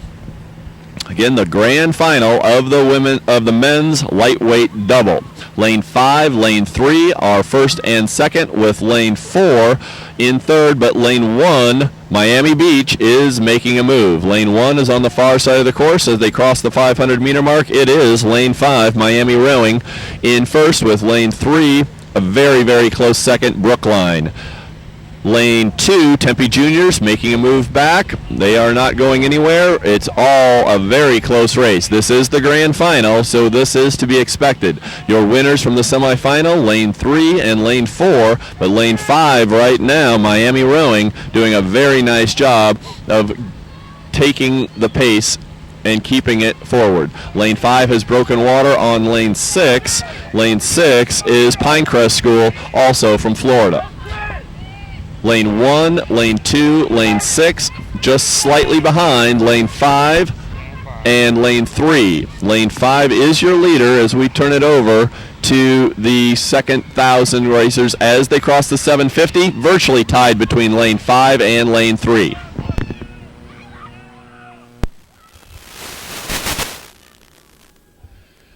Beautiful setup here at Oak Ridge allows coaches to follow along most of the 2,000 meters of the race along a bike path on the shore, and you may hear yells behind me as I'm talking due to that, as we are in the A final for the men's lightweight doubles, just approaching the halfway mark with Brookline in the lead right now. Miami Rowing giving him a run as well.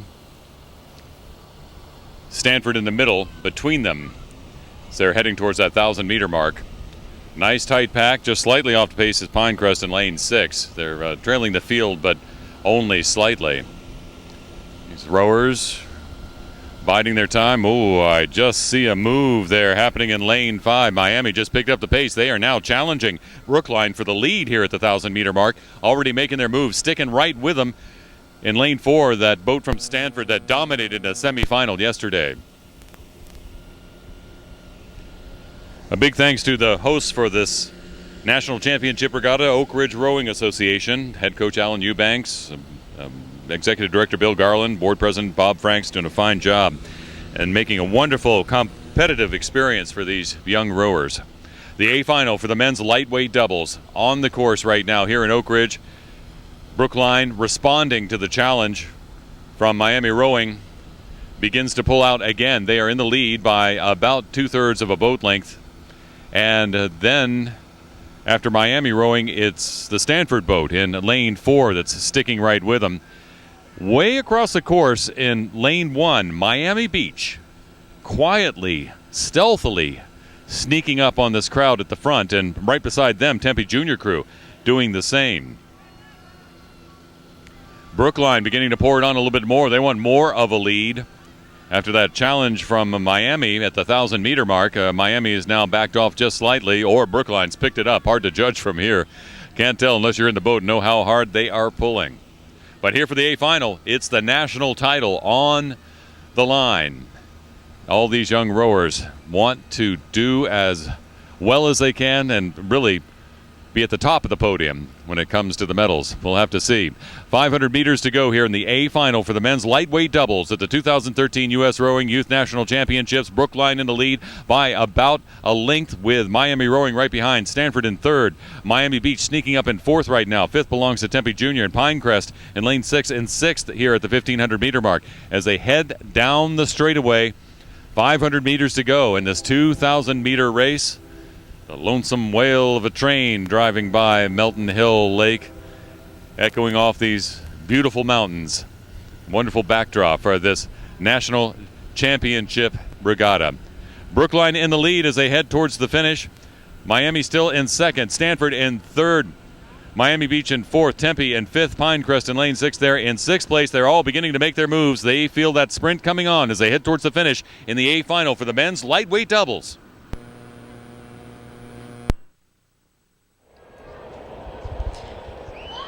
We saw Miami starting off in the lead for the first 1,000, but then Brookline coming through, and Brookline now with a lead. And you heard commentators talking earlier, like how hard you go at the beginning, and this may be a case where Miami Rowing went a little too hard, a little too soon.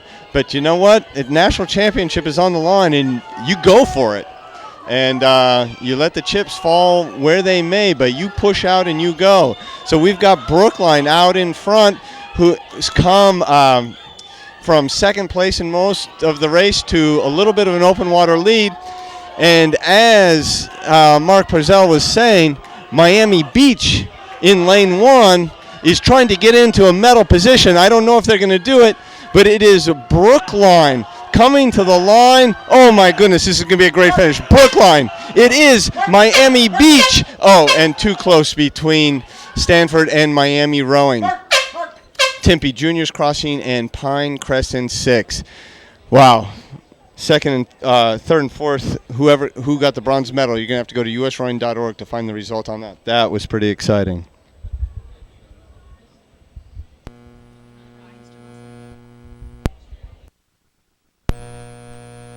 Final C. This is a very close race. The racers have crossed the 250 meter mark and approaching the 400 meter mark right now. Lane 4 is your current leader. Lane 4 is Long Lake Rowing Club from Long Lake, Minnesota. Lane 5, Lane 6, Lane 3 virtually tied for second, third, and fourth position.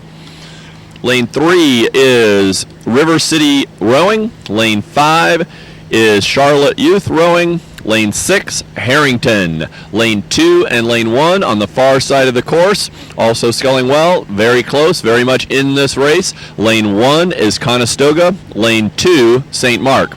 Lane 4, Long Lake Rowing Club is your leader. But as the race moves on, it's anybody's game. Lane 3, Lane 5, Lane 6, all very, very close.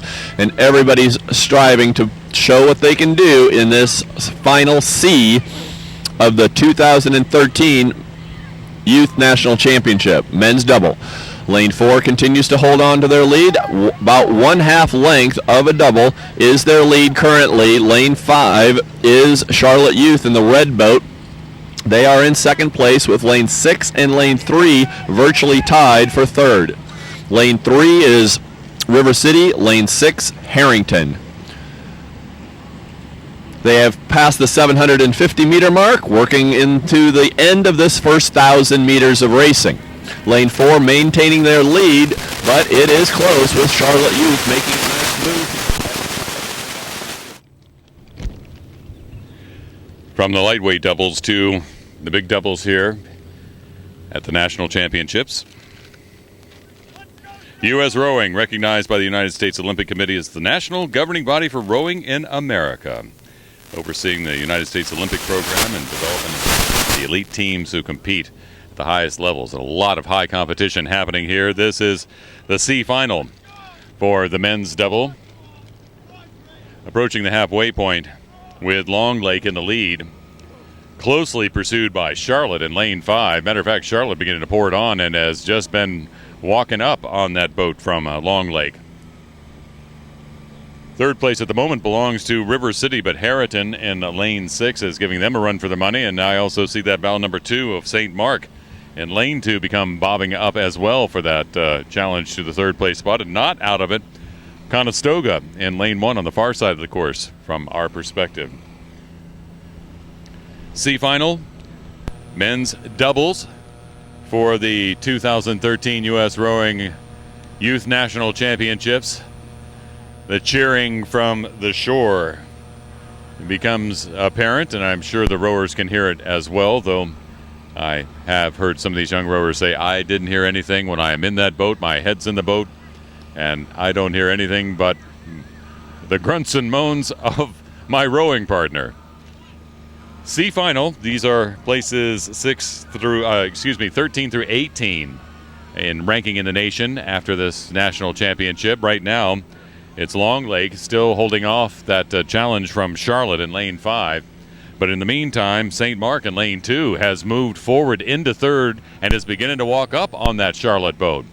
Those yellow unis and the yellow and black oars in lane 2 are working hard, and yes, they are beginning to challenge the boat from Charlotte in lane 5 and try to take over second place, while Long Lake continues to enjoy that open water lead over the pack. Yes, indeed, St. Mark walking up right now. Lane 2 moving forward, beginning to bite into the lead for Long Lake, who's out front in the C final for the men's doubles at the Youth National Championships. They're approaching the 1,500-meter mark.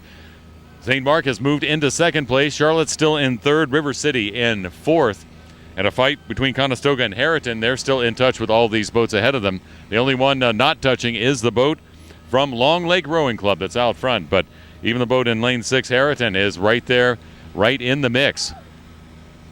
St. Mark has been saving some of their energy. Those yellow and black buoy unis and oars there in lane 2 now have a full boat lead for second place, but they still are not biting that much into the lead from Long Lake. St. Mark moving forward, but so is Long Lake. Only Charlotte seems like they may have gone a little too fast too soon, because they're beginning to lag and flag as the boat from River City begins to overtake them as well. So here with 250 meters to go in the C final of the men's doubles, it's Long Lake in the lead, St. Mark in second, and River City in third.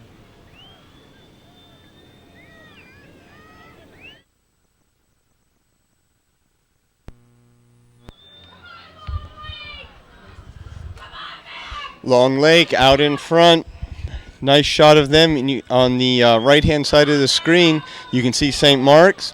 It's currently in second place, but not by much.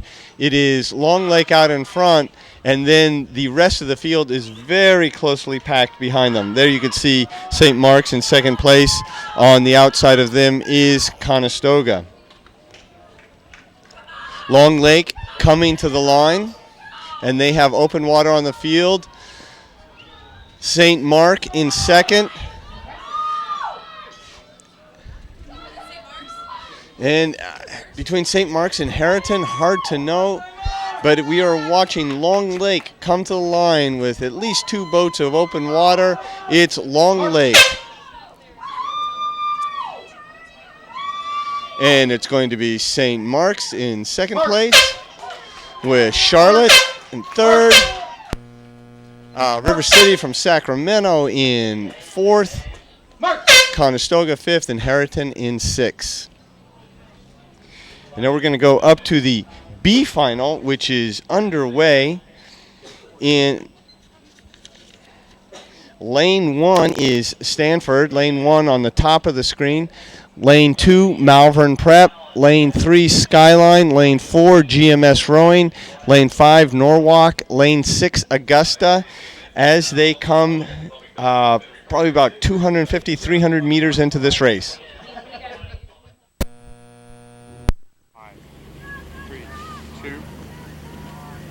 This is the men's youth double B final, the petite final, with lane 1 Stanford in the lead as they cross about the 350 meter mark.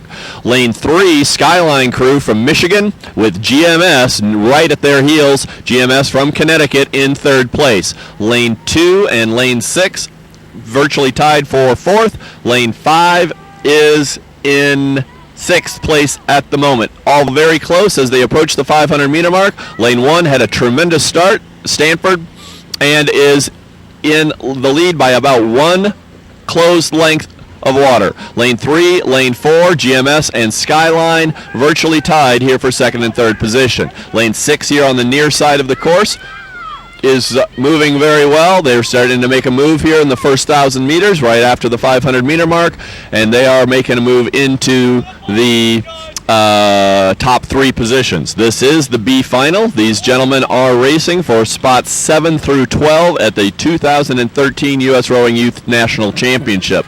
Lane 1 continues to have a lead, continues to row very strongly. In control is Stanford. Malvern Prep is in lane 2.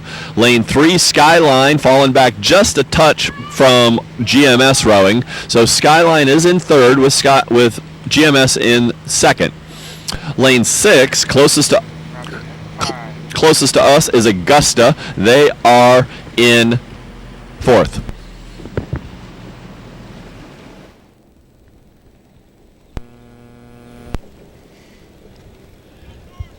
The B final for the men's doubles. Quite a sight here on Melton Hill Lake. Gorgeous course. This competition, the 2013 U.S. Rowing Youth National Championships. The B finals heading towards the halfway point. Thanks to Connect-A-Dock, Croker, C2, and Boathouse Sports, official merchandise of this National Championship Regatta. Also thanks to official housing partner EMC Venues and official timing by Here Now Systems, providing great heat sheets and results nearly instantly. But at the 1,000-meter mark, look at this move in the B final by Stanford in lane 1. One of the slower qualifiers. Again, the faster qualifiers tend to have the interior lanes, 3, 4, 5.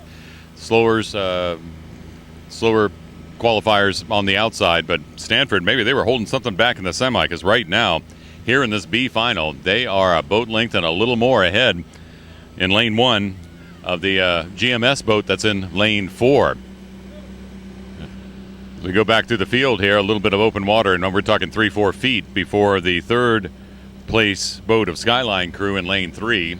Fourth belongs to Augusta in lane 6. Fifth to Malvern Prep, and sixth to Norwalk River.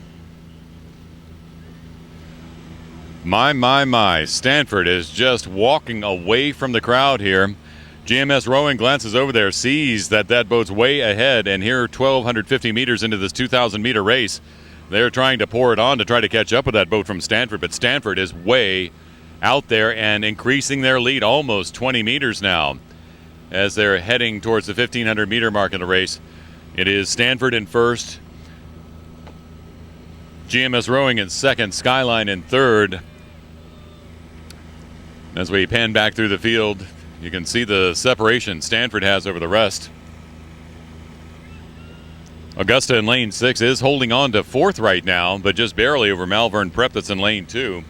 And Norwalk River, seeing that they are lagging a bit behind, I just happen to glance over here and I can see them beginning to move forward as well. Those distinctive red, white, and blue unis in lane 5 of Norwalk River, they are working hard to both catch up with Malvern Prep and with Augusta in the lane beside them. But out front, 500 meters, less than 500 meters to go in this B final for the men's doubles. It is Stanford putting on a clinic. Open water lead over the second place boat from GMS Rowing, who has about 15 feet or so of open water lead over the third place boat of Skyline.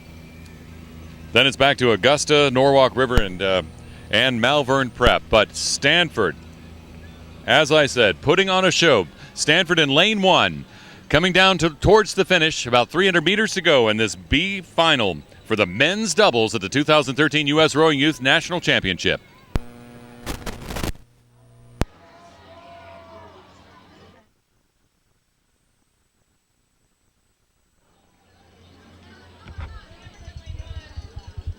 Stanford maintaining that lead. California Crew. A lot of great scullers coming out of there in the past couple years.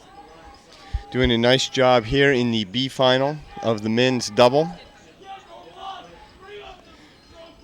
We're going to follow them in as they have many boat lengths over the rest of the field.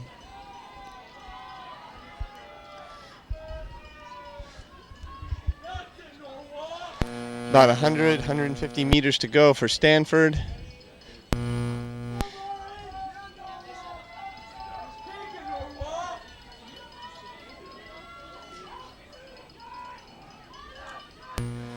And it is going to be in the men's double B final. Stanford over the line. Now we see GMS coming to the line, and it's GMS over. Mark. Skyline. Mark. Augusta. Mark. Mark. Oh, that was close between Norwalk and Malvern. And that is the B final of the men's youth double. Unofficial results. You can get all the official results at usrowing.org.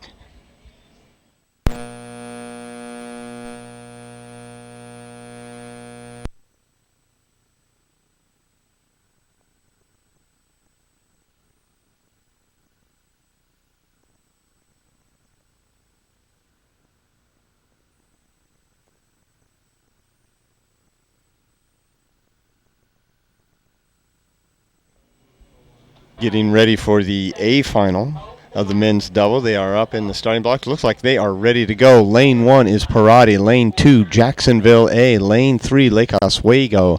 Lane 4, East End. Lane 5, Vashon Island. Lane 6 is Stanford. And we have a start in the men's double.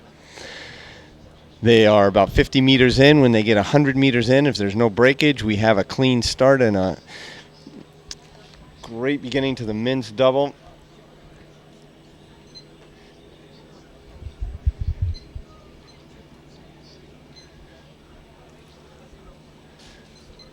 The boats are coming up to our camera boat.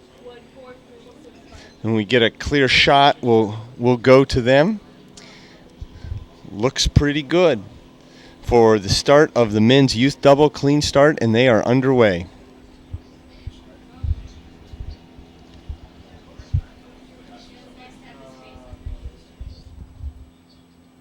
Five as well.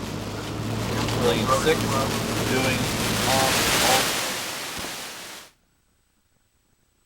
between lanes 2, 4, 5, and 6. Lane 3, Lake Oswego, and lane 1, Parati, have fallen off the pace, but lanes 2, 4, 5, and 6 virtually even here for first through fourth positions. Lane 2 may have, yes, they do. Lane 2 has small lead out on the far side. That is Jacksonville from Jacksonville, Florida. Jacksonville Rowing Club. Lane 4, lane 5. Lane 5 making a move. That is Vashon Island with their familiar light blue blades. They are making a nice move here as they approach the 500-meter mark. Lane 2 is still your leader, with lane 4 and lane 5 in second and third spot, respectively. Lane 6 is in fourth, lane 3 in fifth, and lane 1 is Parati in sixth place in this grand final of the men's double on Melton Hill Lake in Oak Ridge, Tennessee. Lane 2, Jacksonville, still very commanding. Nice long strokes from the gentleman there. Very patient sculling. Nice horizontal stroke. Like to see those blades not go too deep into the water. Causes you drag as you release. So lane 2, lane 4 starting to make these moves, and they are starting to separate themselves from lane 5 and lane 6. Lane 5 and 6 vying for that last medal spot for the third place position in this championship event. Lane 2, lane 4. Lane 4 is starting to make a bit of a move as well. Lane 4 is East End. East End moving on lane 2, Jacksonville, with Lake Oswego back just a little bit. Handing it over.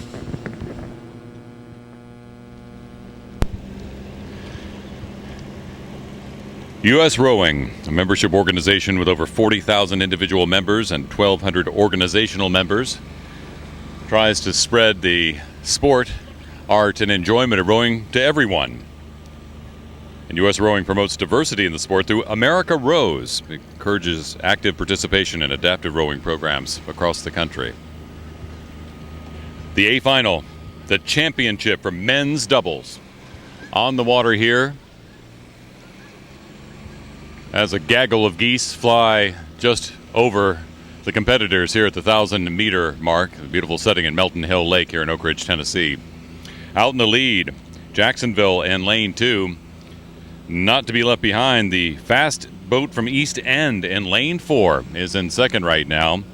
And Vashon Island in lane 5 is in third. Then it's a boat length back to a fight for fourth between Stanford and Lake Oswego, Lake Oswego Community, a very fast finish in the semifinals yesterday, but not quite on pace with the lead boats right now. And in lane 1, Parati here in the A final for the men's doubles. Who will be the national champion? Well, right now, two competitors out front as these other boats are battling towards the back, ranking 1 through 6 at the end of this race. We'll see who crosses first and has that fast men's double. Vashon Island trying to pour it on as they're trying to catch up with the boats that are almost 20 meters ahead of them out front. It is still Jacksonville in lane 2 here in the A final, reaching for that championship, fighting to try to do their part. East End in lane 4, working hard to catch up and try to pass. Look at the difference in stroke rates here. Look how fast East End is stroking and how, I won't say slow, but slower Jacksonville is, applying more of the power than the speed. Of course, both techniques, both rowing fast and rowing hard, can wear you out in a hurry, so you have to be very careful in pacing your energy. But it's the A final for the men's doubles. Boats 1 through 6 in the nation, 500 meters from the end, with Jacksonville in the lead, East End in second, Vashon Island in third, and a fight for fourth between Stanford and Lake Oswego Community Rowing. Meantime, not that far out of the hunt in lane 1, the boat from Parati here in this A final. But back out front it is. East End trying to battle forward to catch up with the Jacksonville boat as they approach 300 meters to go in this A final, the championship for the men's doubles here at the 2013 U.S. Rowing Youth National Championships. Jacksonville trying to hold on and beat East End, third place right now, Vashon Island.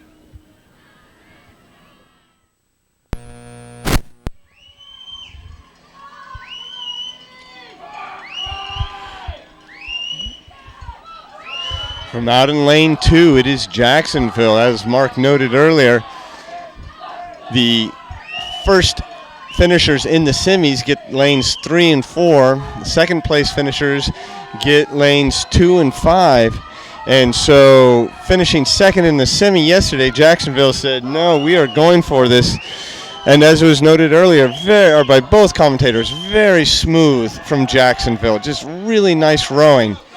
And relaxed and strong and comfortable, rating lower than their competitors as they push towards the finish line in the A final of the men's double.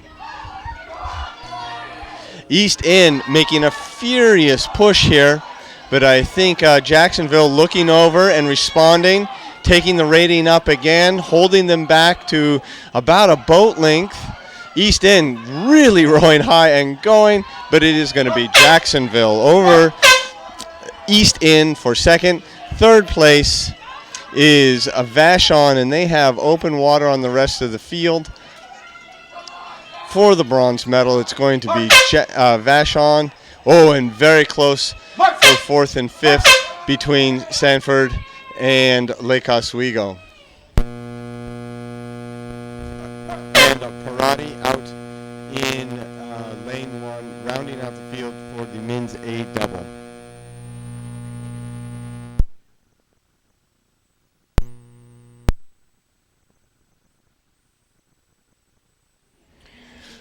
All the official results are unofficial until okayed by the U.S. rowing officials, and then they are posted online at usrowing.org.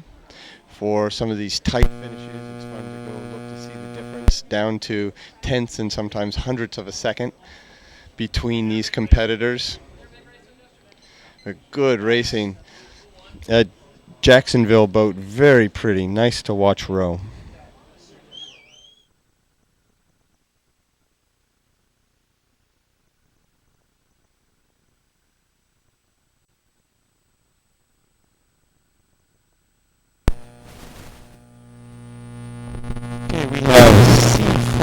Now in the women's pair, lane 1, which would be on the left-hand side, is Cincinnati Country Day. Lane 2, Three Rivers.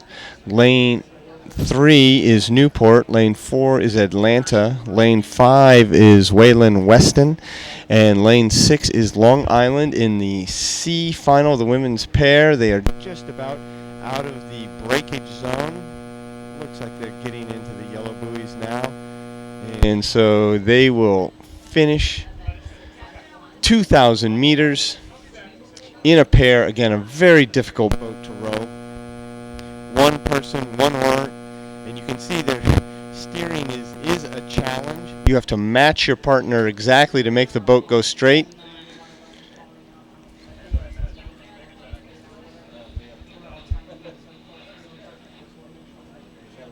Trying to get our camera boats back into position for the start of these races is difficult as they're running on very tight center being the amount of time between races.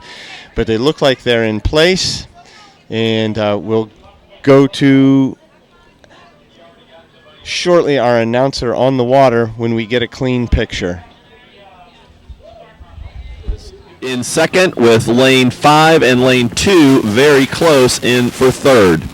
Lane 4, Atlanta Juniors, currently in first as they approach the 350-meter mark of the race. Again, this is the final C, so these women are racing for spots 13 through 18 in this 2013 championship. Very close race here for second, third, and fourth.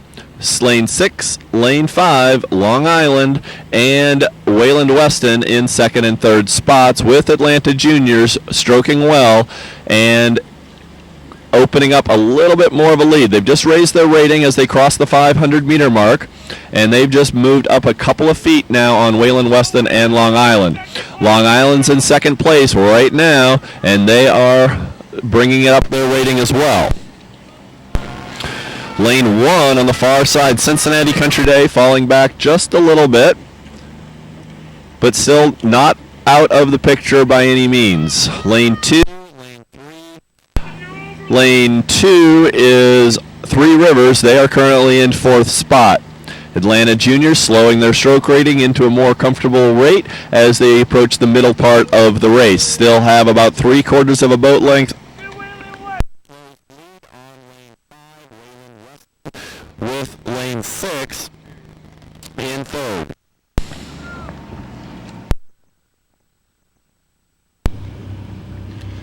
Very special thanks again going out to those hardworking referees, a volunteer referee corps at the regatta here today,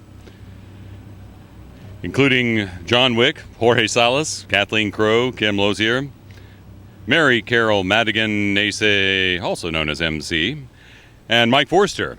Thank you for your service during these 2013 U.S. Rowing Youth National Championships. The C final for the women's pair. Very challenging form of rowing. One oar per rower and only 2 rowers. It takes a lot of finesse for these rowers to work together, both to row straight and also to row hard.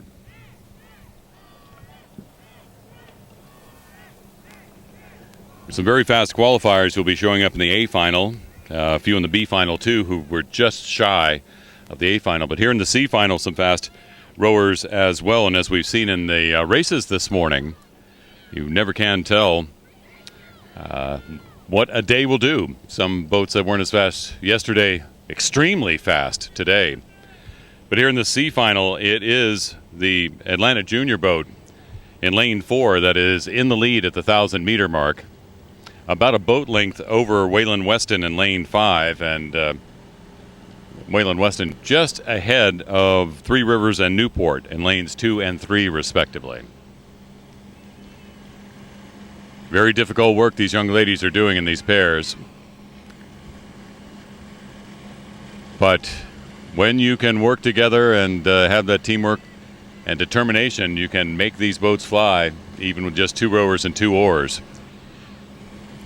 So it's Atlanta Juniors in lane 4, but in lane 5, Wayland Weston is beginning to make a move on them here at the 1,250-meter mark. With 750 meters to go, Wayland Weston gaining a little with each stroke on that boat from Atlanta that's in the lead. In the meantime, other boats in the race, including the Three Rivers boat in lane 2, has begun to make a move, and they're walking up on Waylon Weston right now. And they're being followed by Newport in lane 3. Both of those going closer and closer. And as a matter of fact, that full boat length lead that Atlanta was enjoying a moment ago has been cut out, as now the bow of the Waylon Weston has begun to cross over that boat and touch. And now in lane 2, Three Rivers is beginning to make a move here in the C final for the women's pair. Long Island still hanging in there, as is the boat from Newport. And off the pace, Cincinnati Country Day in lane 1. They are probably about a boat length behind the Long Island boat in lane 6, which is in 5th place right now in the C final. You see some of the bigger boats move fast. These pairs, when they make a move, but it's in increments, not a fast move. But Waylon Weston trying to see what they can do to keep it going. 500 meters to go in the C final for the women's pair here at the 2013 U.S. Rowing Youth National Championships. Atlanta Juniors in lane 4 holding on to the lead, but being challenged seriously by Waylon Weston. In the meantime, in lanes 2 and 3, Three Rivers and Newport battling it out as they make a move too. All these boats, these 4 boats at the front, within about a 2.5 boat length pack. Right behind that pack in lane 6, the boat from Long Island, and Country Day in lane 1, well off the pace, probably another boat length back from there. But out front, the Atlanta Juniors trying to hold on to their lead as they have 300 meters to go in the C final for the women's pair at the Youth National Championships. Atlanta is in front, but Waylon Weston coming up to challenge. Newport in lane 3 making a challenge, as is Three Rivers as they head towards the finish line.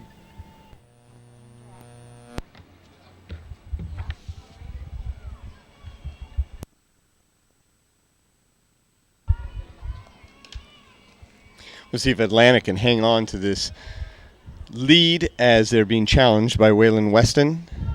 Again, talking about how fast you go out at the beginning. What is your base speed? Can you maintain it through the whole race? And how much do you have for a sprint? Because now they're starting to take the ratings up. Waylon Weston starting to challenge that Atlanta boat. Again, the angles here, it's hard to tell exactly what's going on. Atlanta is still out in front, but Waylon Weston is not far behind. And I'm sure Atlanta is feeling that pressure, because in a pair, one bobble can really slow you down and give other teams inspiration to come and get you. But it is Atlanta out front right now. Waylon Weston in second.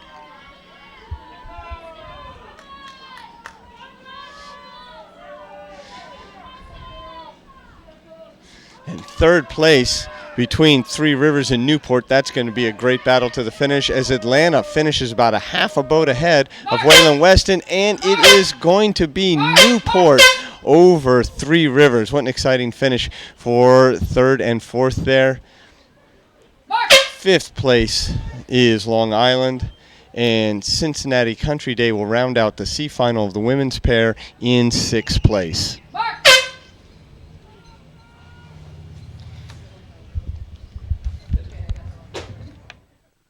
Then lane 6 is Pocock from Seattle, Washington, racing well in 5th position with lane 1.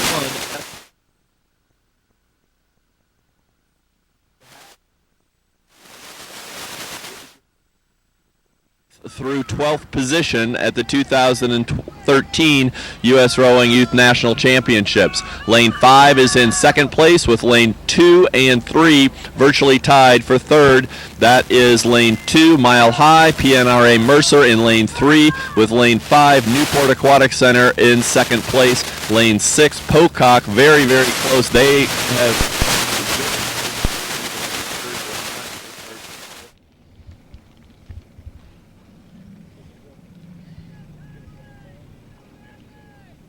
charge as they cross the 1,000-meter mark.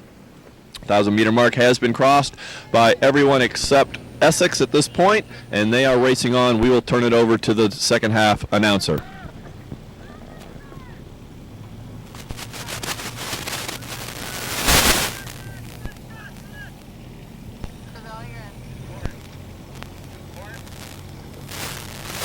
Thanks for support from sponsors Hilton H. Honors, JanSport, and JR's Soda Shop for their sponsorship here of the 2013 U.S. Rowing Youth National Championships here in the B Finals for the women's pairs. And right now, look at that beautiful boat from Norwalk River. Colorful oars, colorful unis, and lane 4, they are in the lead by about an open water boat length. Second place, a battle right now, as you can see, between Newport and PNRA Mercer. And in the meantime, Mile High is hanging in there in 4th. 5th belongs to Pocock and 6th to Essex A, as they're passing the 1,250 meter mark into the race of this 2,000 meter race. Conditions near perfect out here on Melton Hill Lake, and just fun to watch these pairs compete. The B finals right now, A finals still to come, and a reminder that you will be able to find and purchase video copies of these final races at usrowing.org under the media downloads button. You'll find those not long after the regatta concludes. But here we go with the women's B final, the women's pair B final. Norwalk River is out in the lead with the 1,500 meter mark. Second place belongs to PNRA Mercer. Third to Newport, but it's Mile High also beginning to challenge for that third place spot with 500 meters to go.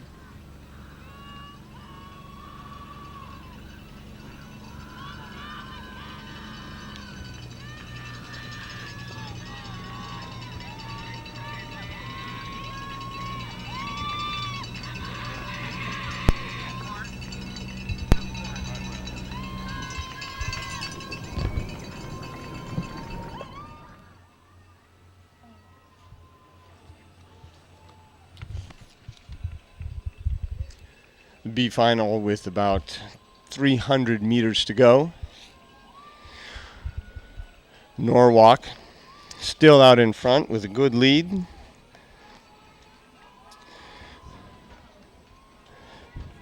You see, just by looking at this shot on the screen, this is a very difficult boat to row. I mean, kudos to all these women out here rowing a pair. Takes real teamwork, understanding your partner, working with your partner to make the boat go straight, much less go fast. Norwalk River out front with open water on the rest of the field.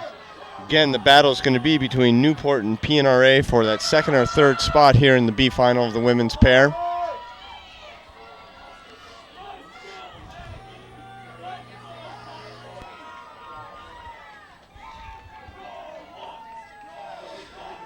Norwalk, it's about 150 meters to go to the line. You hear the crowd starting to yell. Looking good, looking around, saying, where is that finish line? Bring it on, bring it on. They have about 5 more strokes to go. Take first place in the B final of the women's pair. And across the line is Norwalk.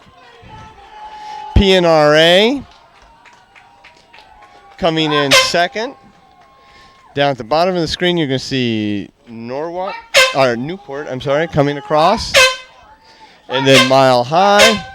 Oh, and very tight between Pocock and Essex. That is the B final for the women's pair. Coming up next will be the A final. And we will go to that right now. Sprint as they cross the 250 meter mark now. Lane 3 and lane 2 and lane 6. We got lane 1, Seattle Rowing Center. Lane 2, James Madison. Lane 3, Commencement Bay. Lane 4, Marine Aquatic. Lane 5, Detroit. Lane 6, Orlando. Seattle Rowing Center on the far side with the yellow blades, white caps. They are in 4th position with lane 4 and lane 5 rounding out the field. Lane 5 is Detroit Boat Club and lane 4 Marina Aquatic Center. But again, this is very early in the race, and pair is a very technical boat. Anything can happen as these women move on into the second half of the race. We're approaching the 500-meter mark. There is also steering issues that need to be accomplished throughout the boat race. These scullers, not only are they rowers working extremely hard, but they also have to steer the boat. Right now, lane 6, oars, is going over a little bit wide into towards lane 5. They are not impeding any other crew, but the referee will probably ask them or remind them to move over more into the center of their lane. Currently, lane 2, James Madison, is taking over the lead from Commencement Bay. Lane 2 has made a great move through the 500-meter mark as they're approaching now the 600 or 650. Lane 2, lane 3, lane 6 are your 1, 2, 3.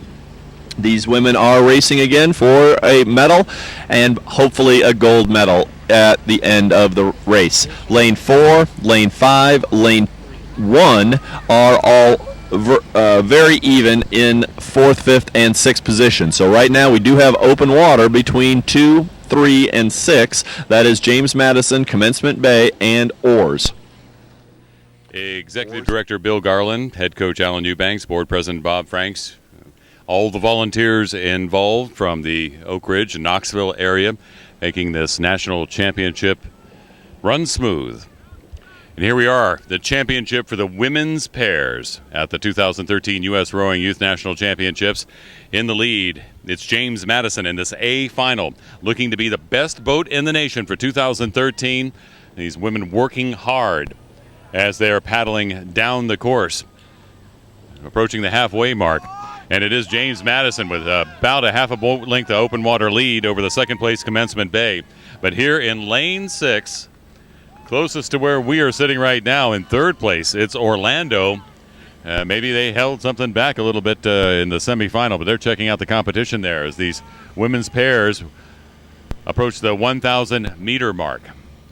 Orlando, lane 6, beginning to make a move on that Commencement Bay boat in lane 3 as they cross the 1,000-meter mark, with James Madison still in the lead. In the meantime, it's Marina Aquatic Center in lane 4 in 4th place, followed closely by Seattle Rowing Center in lane 1, and then the Detroit boat in lane 5, just about a boat length behind them. Again, a lot of work as they're rowing down here. These pairs are quite a treat to row sometimes. These young ladies have been practicing, training, in order to make sure they can make the boat move fast and move straight down the course. The biggest issue with pairs frequently is the fact that they can easily be steered in the wrong direction. But these boats flying fast and straight down the course. James Madison continuing to lead. They get about a 10-meter open water lead over the second place boat. And in second place, pulling in right now, it's Orlando. Orlando pulling into second place here in the A final for the women's pairs. Orlando now a half a boat length over the previous second place boat, which was Commencement Bay in lane 3, and now coming up fast, Marina Aquatic Center in lane 4. They're coming up to challenge Commencement Bay as well, but Orlando digging in, trying to chase down the James Madison boat in lane 2. James Madison still about 10 meters ahead of open water themselves, but it's Orlando that's pulling up on them, and it's Commencement Bay in lane 3 really beginning to pour it on. They picked up the pace, and they just left Marina Aquatic Center a little bit behind when Marina Aquatic Center looked like they were beginning to challenge. James Madison still in the lead. Orlando in second. Third belongs to Commencement Bay for just a moment because I think they're pulling up and want to take over second from Orlando. Orlando made a big move right there past the 1,000-meter mark. They may have expended a little bit too much energy. We'll have to see as it comes down to the end. But in the meantime, here in the A final for the women's pairs, James Madison in the lead, approaching the 1,500-meter mark, but their lead is beginning to diminish as both Orlando and Commencement Bay begin to pour it on. 500 meters to go in the A final for the women's pairs. James Madison, lane 2, crossing the 1,500-meter mark. 500 to go to the national championship right now, followed closely by Orlando, just about a boat length behind, and then Commencement Bay still in the fight. Marina Aquatic Center trying to move up as well. It's Seattle Rowing Center and lane 1 that is following this pack, and then it is Detroit that is a bit further behind there right now. Orlando checking out the Commencement Bay boat as they begin to row towards the finish line, but it is James Madison in the lead here in the A final for the women's pairs at the U.S. Rowing 2013 Youth National Championships.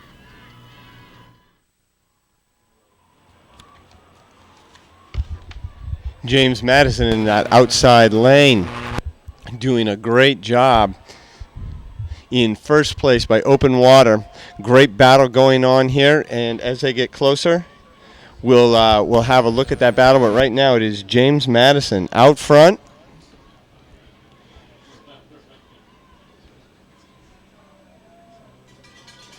And hard to know if they just held something back in the semis.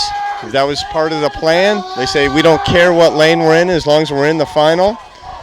We'll sneak up on these people, or whether they're just having the day of their lives. Only they know that, they and their coach. I'm sure the stories will come out after the race is over. But James Madison out in front with Orlando and Commencement Bay battling back and forth for that silver and bronze position.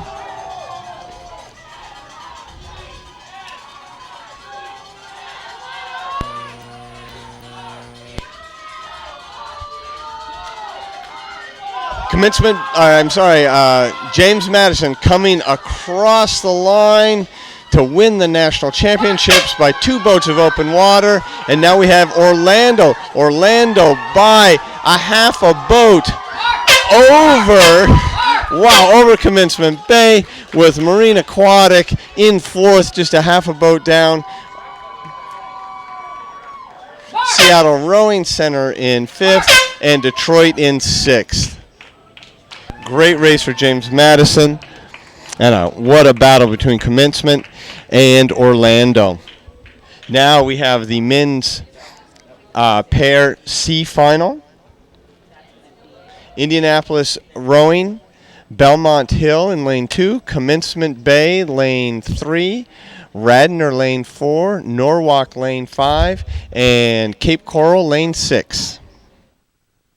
And the red caps faced backwards. They are in lane 1, right next to lane 2, which is Belmont Hill Academy. And then lane 4 is trailing in 6th place. Lane 4 is Radnor. Lane 3 is your leader, with lane 6 and lane 1 virtually tied for 2nd. And lane 2, is Belmont Hill in 4th.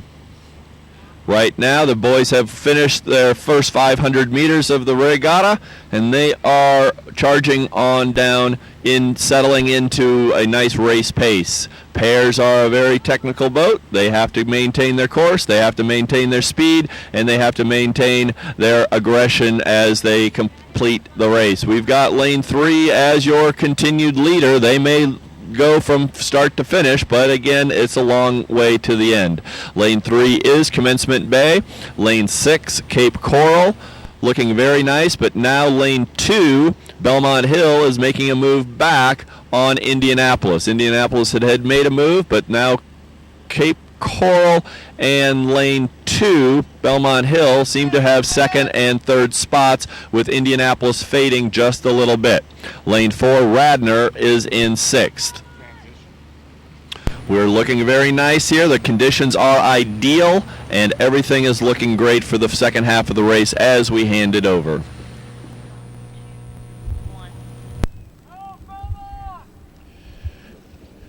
Making that transition from the women's pairs to the men's pairs. As the sun begins to shine again in Melton Hill Lake. Little patchy overcast skies, providing a bit of a break for both the rowers on the water and the refs as well. These Youth National Championships being run by U.S. Rowing, sponsored by Ludus Tours, NK, and Regatta Central. Streaming live on YouTube. So you're watching this live coverage of the C final for the men's pairs here at the 2013 Youth National Championships. Halfway through the race, there in lane 3, Commencement Bay is in the lead by a boat length over Belmont Hill. Belmont Hill just ahead and just barely ahead of Cape Coral in lane 6. Who's in 3rd place right now, and they are followed closely by the boat in lane 1 from Indianapolis Rowing. About 2 boat lengths off the pace, and behind the pack In lane 4, Radner falling a bit behind here in the C final.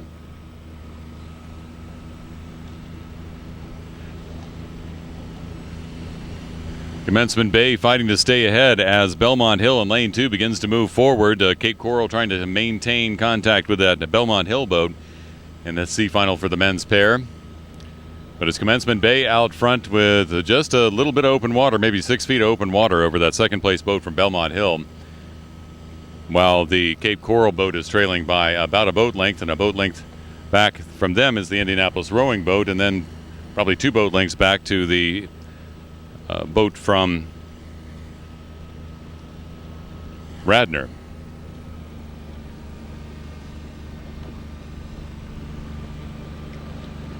The C final, looking for boats to places 13 through 18, or in this 5-boat race, let's make it 13 through 17.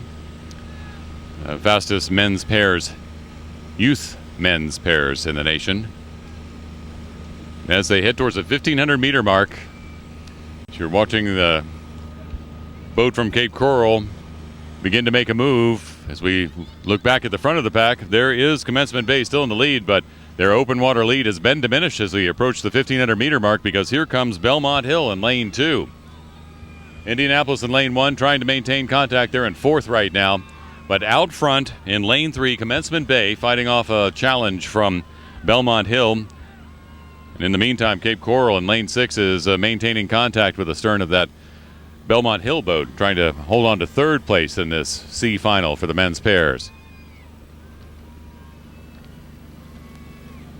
Belmont Hill working hard. They may catch up.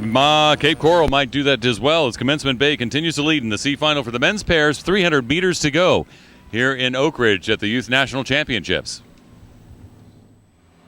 Referees on the water are aware this is medical, so hopefully they can deal with it. I told them that there's medical. Beautiful. Don't try. We don't want to cover the marks. We don't want to interrupt them if we don't have to. Commencement Bay on the left-hand side of the screen there. They are actually ahead of Belmont Hill in the white tops.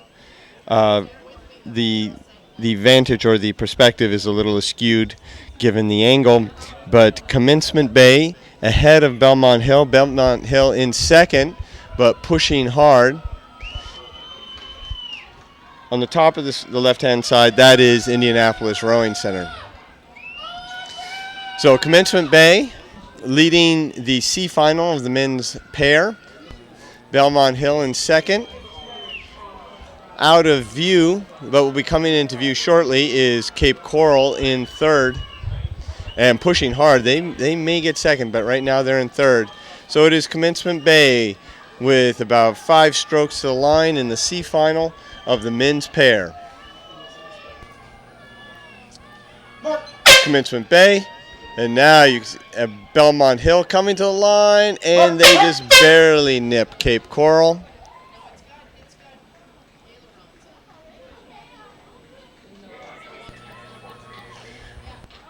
Radner coming to the line in 4th place, and Indianapolis Rowing in 5th. There were actually only 5 boats in this race.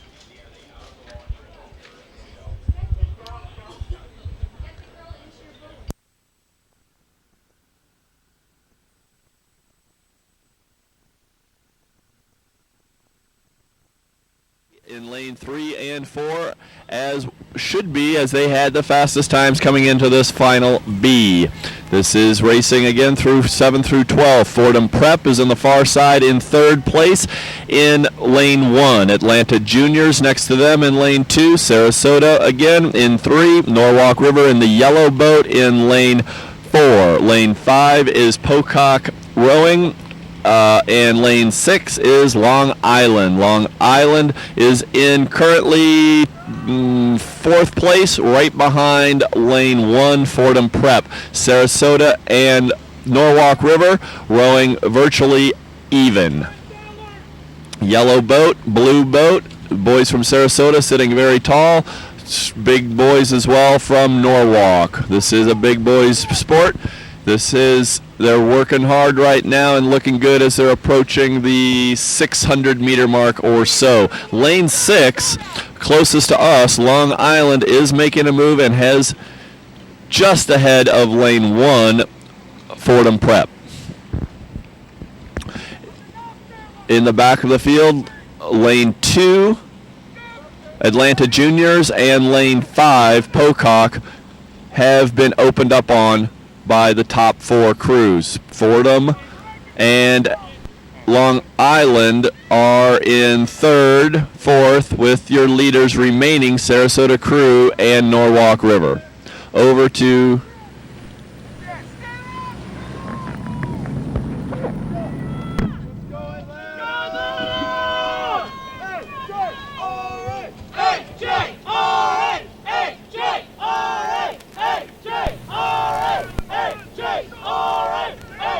teammates from Atlanta, obviously, cheering on their roars in this B final for the men's pairs.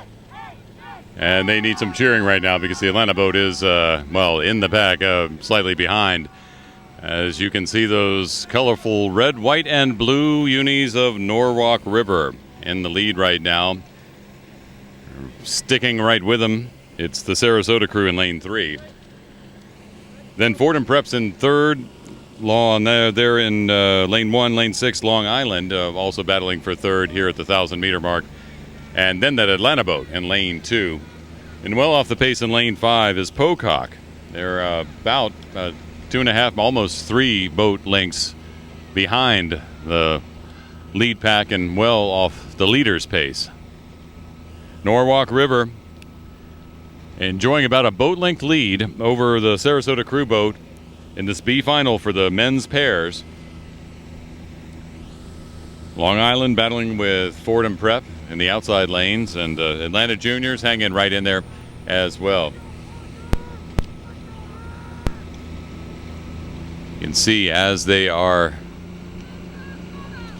trying to move as fast as possible down the course here that the Sarasota Crew has begun to pour it on, and look at them walk up on the Norwalk Riverboat. Look at this walk right here. Every stroke getting further and further as Norwalk River begins to flag slightly and Sarasota begins to take over.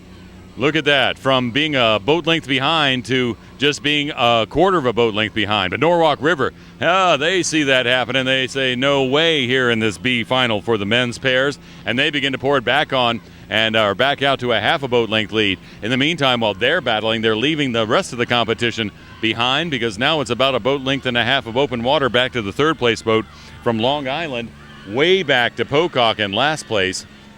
And in between that Long Island boat and the Pocock boat, over in lanes 1 and 2, Fordham Prep and Atlanta Juniors battling out here in this B final. But their battle is going to be out front. We'll have to see what happens in these last 500 meters of the B final of the men's pairs, because, again, it's Sarasota beginning to move forward with Norwalk River trying to defend their hold on the lead, but also kicking it in. In lane 6, Long Island beginning to pour it on and chase down those folks, and they want to make sure they have the best finish they can here in this B final for the national championships. The A final coming up next, but right now the B final fighting for places 7 through 12. Norwalk River in the lead right now, but Sarasota's right there.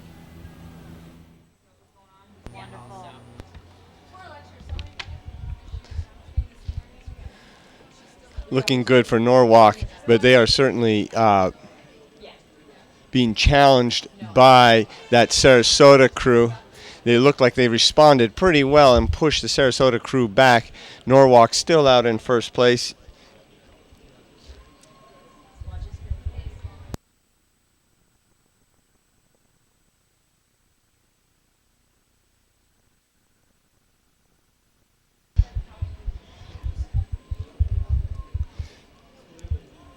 Great battle going on between this pair, Norwalk, and that pair that's going to come into view just shortly in the white tops. They are actually in second place, but boy, this is going to come down to a really close finish. The angle you're seeing is not accurate. These two boats are really close, with Sarasota and Norwalk battling it out for bragging rights in the men's pair B final.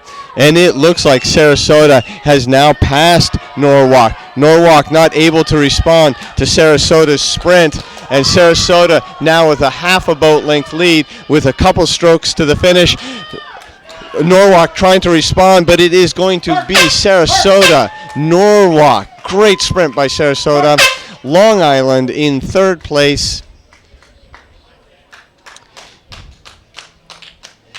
Atlanta Juniors coming across the line with Fordham Prep on the outside. And in sixth place, rounding out the B final of the men's pair, is Pocock. What a great sprint there by Sarasota. Next up is the A final of the men's pair. They are on the line. And we have Olympia area in lane 1. That'll be the furthest boat on the left and furthest away from the camera in the motorboat. In lane 2 is St. Louis. Lane 3 is Three Rivers. Lane 4 is Seattle Rowing Center. Lane 5 is White Rock. Lane 6 is GMS. And it looks like we have a start in the A final of the men's pair.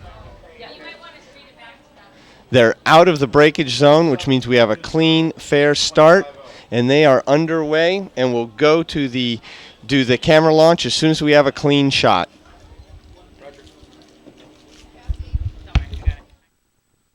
Are your leaders at the moment, with lane 5 just about a seat back, with lane 2 and lane 1 rounding out the field. Lane 1 on the far side of the course is the Olympia area rowing oars, and lane 2 just in front of them, St. Louis, with Three Rivers, Seattle Rowing Center, White Rock, and GMS.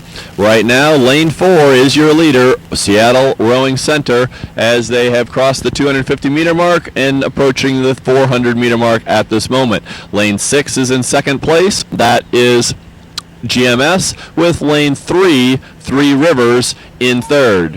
White Rock and lane 2's St. Louis are vying for fourth at the moment.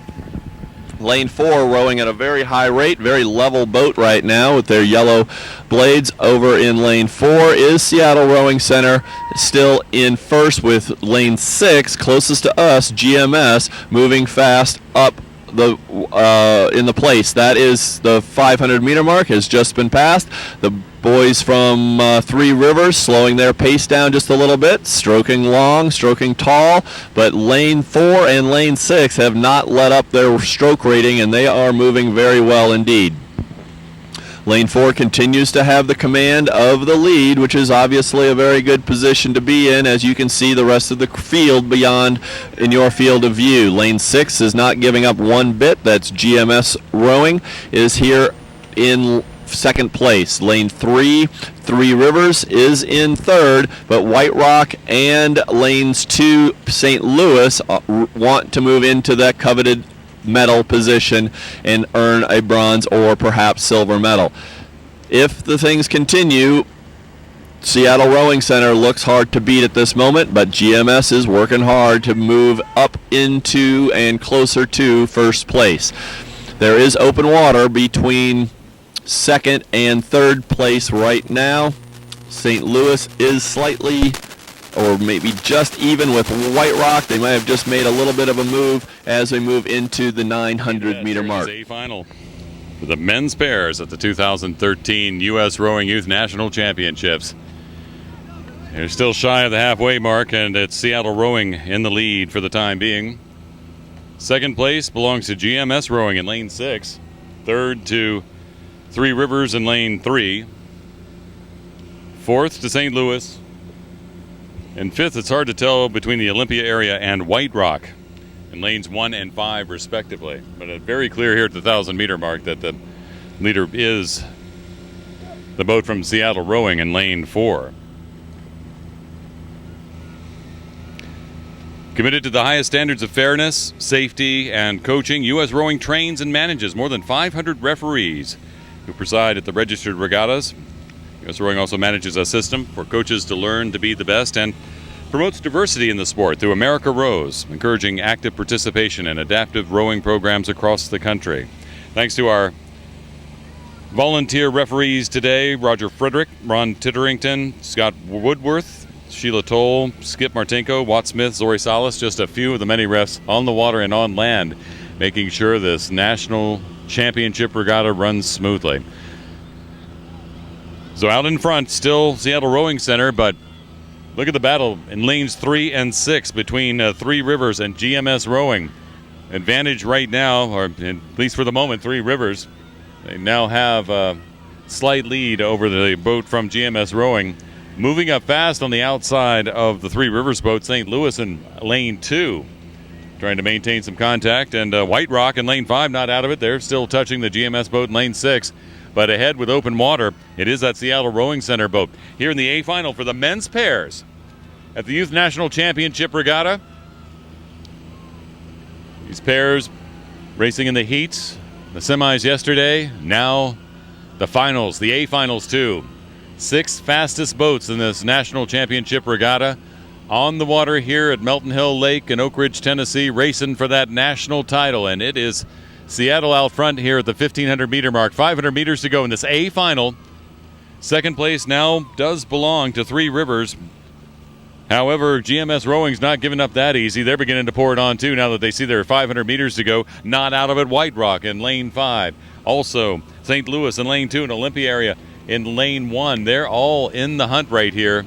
As it comes down, as we saw in the B final, things can change in these last 500 meters and change quickly. Right now, though, it appears that Seattle has a good hold on first place in the A finals. Seattle Rowing Center, lane 4, open water ahead, with Three Rivers in second, fighting with GMS Rowing for that second spot. And then St. Louis, White Rock, Olympia, all in the mix with 300 meters to go.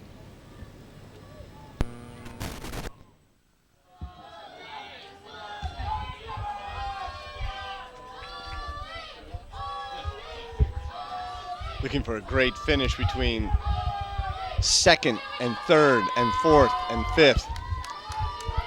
Seattle Rowing Center has a pretty good lock on that first position with open water on the field, but it's going to be a battle for the other medals in the A final of the men's pair. Seattle Rowing out front. On the outside of them is Three Rivers in the red hats, dark unis and red hats. St. Louis on top of them, and then at the top of the screen is Olympia, who's currently in 6th place. But Seattle Rowing Center, and you can hear the crowds yelling. Seattle Rowing Center, and it looks like Three Rivers may get the second place nod ahead of GMS in lane 6. It's all going to come into view in just a moment. But right now, it is Seattle Rowing Center across the line. Three Rivers for second. In the bronze, it is GMS. And then St. Louis, White Rock, and in 6th place, rounding out the men's A final, men's pair A final, is Olympia area. So congratulations to Seattle Rowing Center. Again, all these these results are unofficial at this point, but will be official just momentarily.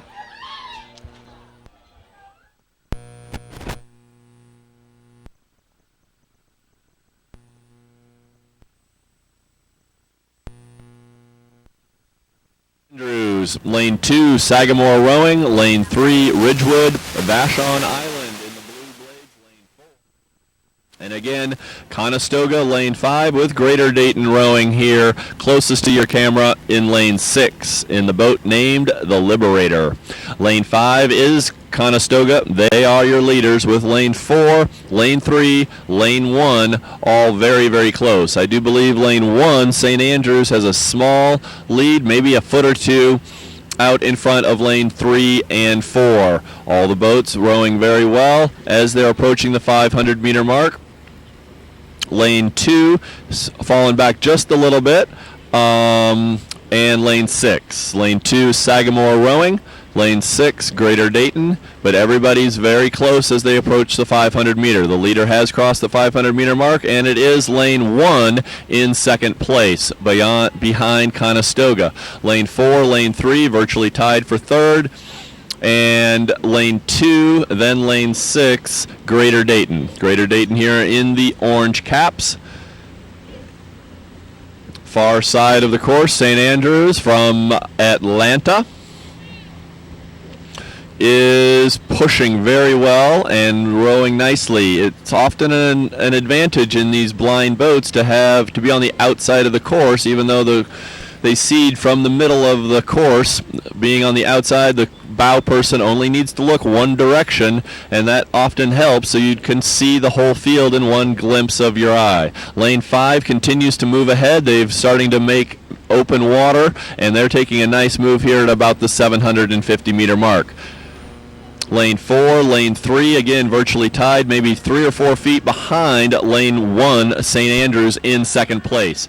This is the final. These women are racing 13 through 18 spots at your national championship. And here comes St. Andrews. Banks of Melton Hill Lake here at the 2013 U.S. Rowing Youth National Championships as the C final for the quad. The women's quads are coming down the course.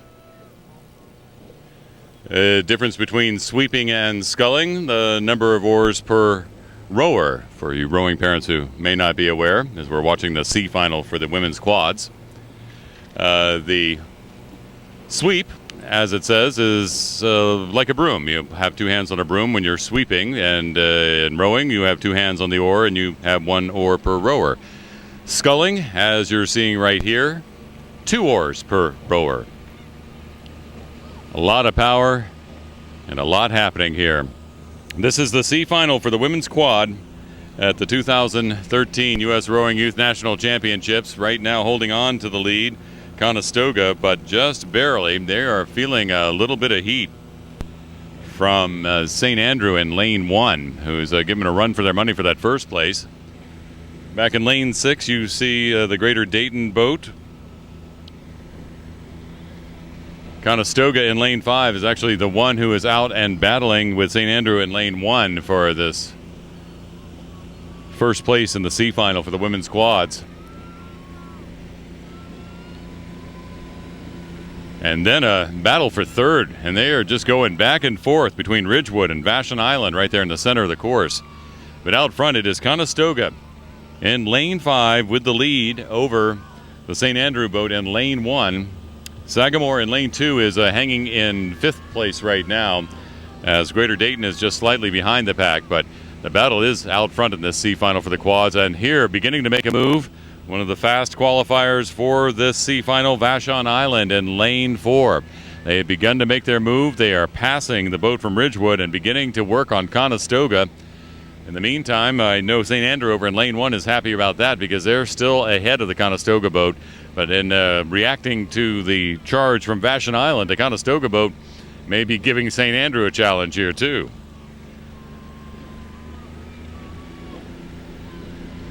A little bit of a rock in the Conestoga boat there. The boat lost its set for just a second, and they lost a little ground as a result of that here at the 1,500 meter mark to the boat from Vashon Island. Vashon Island beginning to move up. They are now incursioning on the boat from Conestoga. In the meantime, St. Andrew calmly in lane 1 holding on to the lead while this battle happens in the middle of the course. The other boats in this race, they're not out of it yet. They are a little bit of open water, but less than 10 meters of open water back to both the boat from Sagamore and the boat from Greater Dayton as they're heading to less than 500 meters to the finish of the C final for the women's quads. The Conestoga boat continually looking over to lane 1 to see what St. Andrew is doing as they're charging towards that finish line.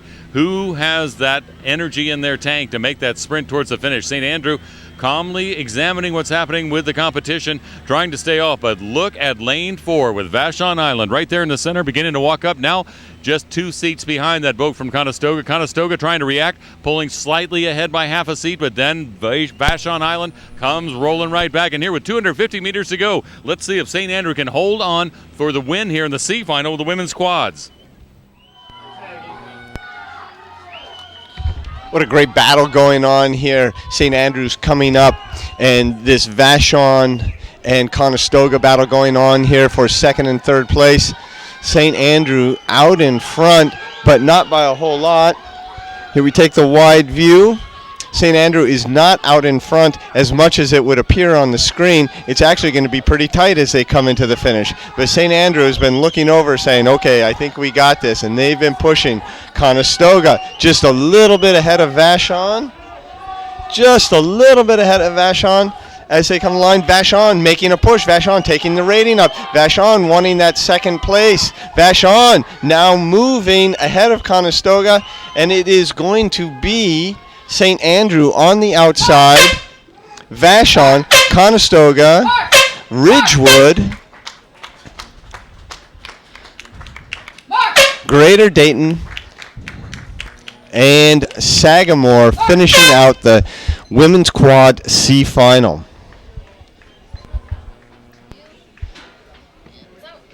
And we are going to go, as soon as we have a clean shot, to the Women's B final, which is Austin Rowing Club in lane 1, furthest away from the camera.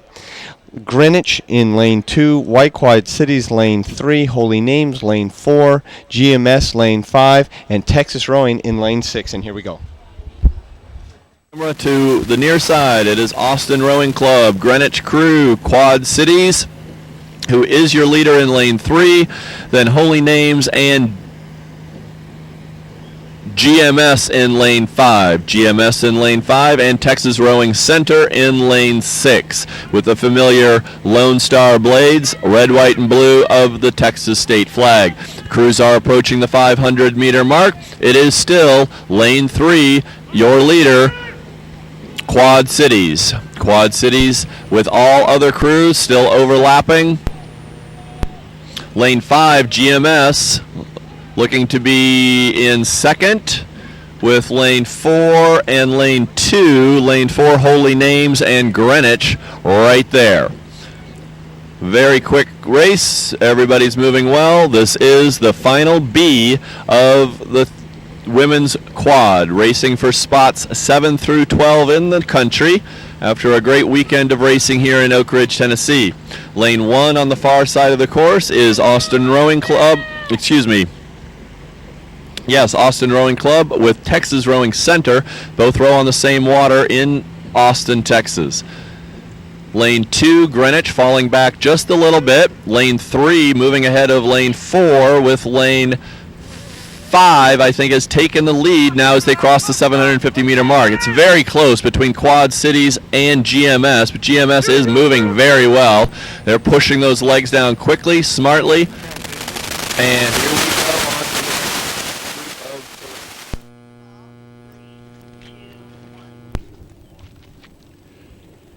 Sponsors of the 2013 U.S. Rowing Youth National Championships include the Rowing Repair Center, Rudy Project, Philippi, and ANX.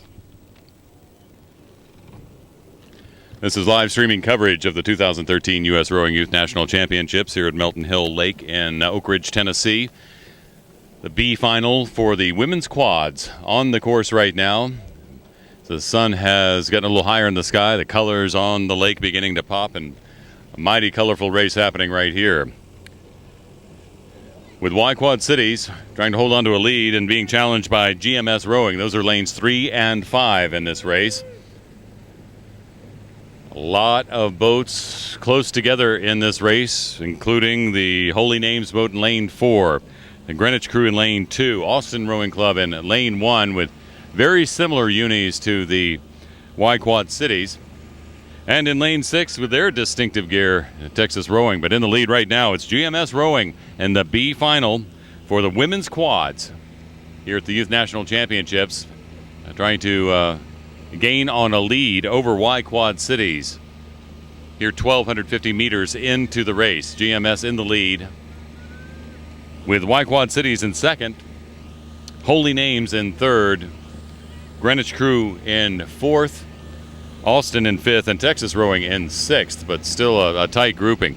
GMS trying to maintain the lead as they're beginning to fight the Y Quad Cities boat. Lanes 3 and 5, respectively, Y Quad Cities in 3. GMS is holding on to that lead, almost a boat length lead over the Y Quad Cities. Holy Names was trying to make a move, but it appears they're just going to hang right now, about 6 feet behind the stern of that second place Y Quad Cities boat. In the meantime, that Holy Names boat getting a challenge from Greenwich Crew in lane 2.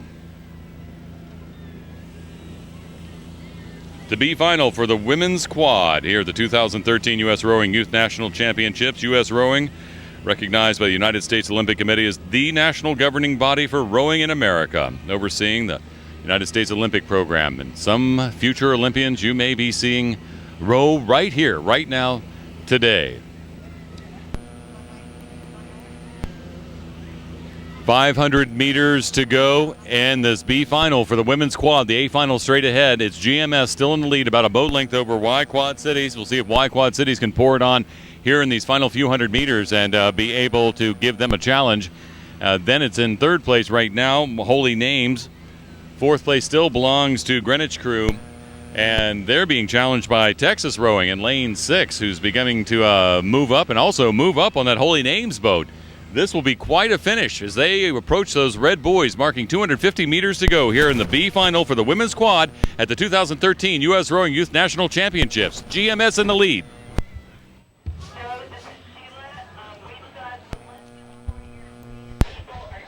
GMS pushing back Y Quad Cities. There's a battle going on for a while, but now GMS seems to have taken over pretty handily from Y Quad Cities. Y Quad Cities with open water on the rest of the field on the third place boat. Third place is going to be a good battle between Holy Names and Greenwich.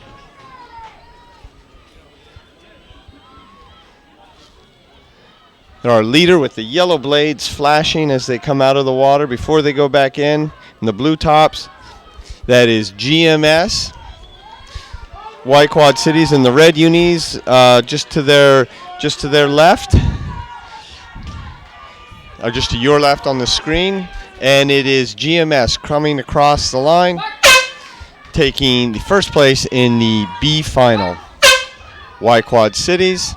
And it's going to be Holy Names holding off Greenwich for third place, and Texas Rowing followed by Austin Rowing. And that is the final for the women's quad B final.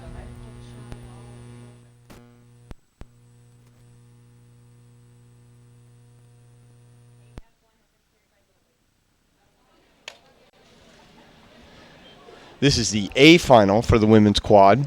Lane 1, which will be furthest away from the camera, will be San Diego Rowing Club. Lane 2, New Canaan High School. Lane 3, Seattle Rowing Center. Lane 4, Long Beach. Lane 5, Pelham. And Lane 6, Conestoga. Boats look like they are ready to go, making a final correction there in the course. See, tapping the boat around just a little bit so they get straight down the course. And we have a start in the A final of the women's quad. They're about 50 meters in here. When they get past the red buoys, you see where the buoys turn from red to yellow. If they get past there without any breakage or anything going on other than fast rowing, it's going to be a fair start, which it is. Now they're about 150 meters into the race. And we will go to a shot from the camera boat as soon as we get a clean shot.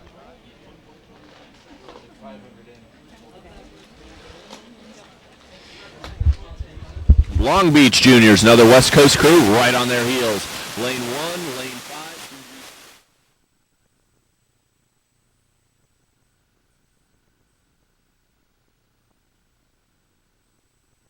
Lane 4, as you would expect, the middle of the pack, pushing the rest of the field along the race course. Lane 4 is Long Beach in the yellow boat with the yellow unitops and the blue blades with the white tips.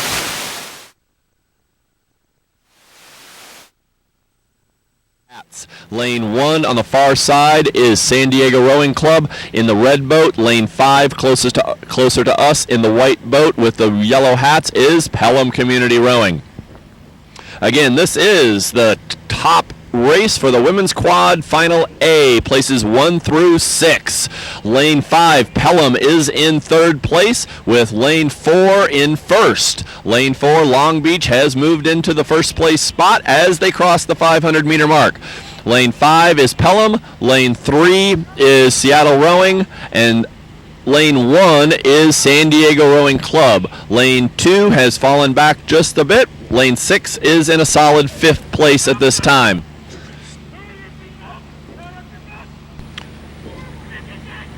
Long Beach continues to move, and they are doing a great job, sitting tall. And we're going to move on down the race course and pass off the commentary.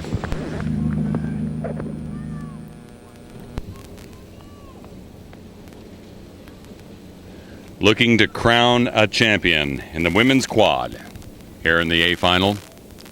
750 meters into the race. Rowers have settled into the rhythm, watching the competition, seeing what they're doing.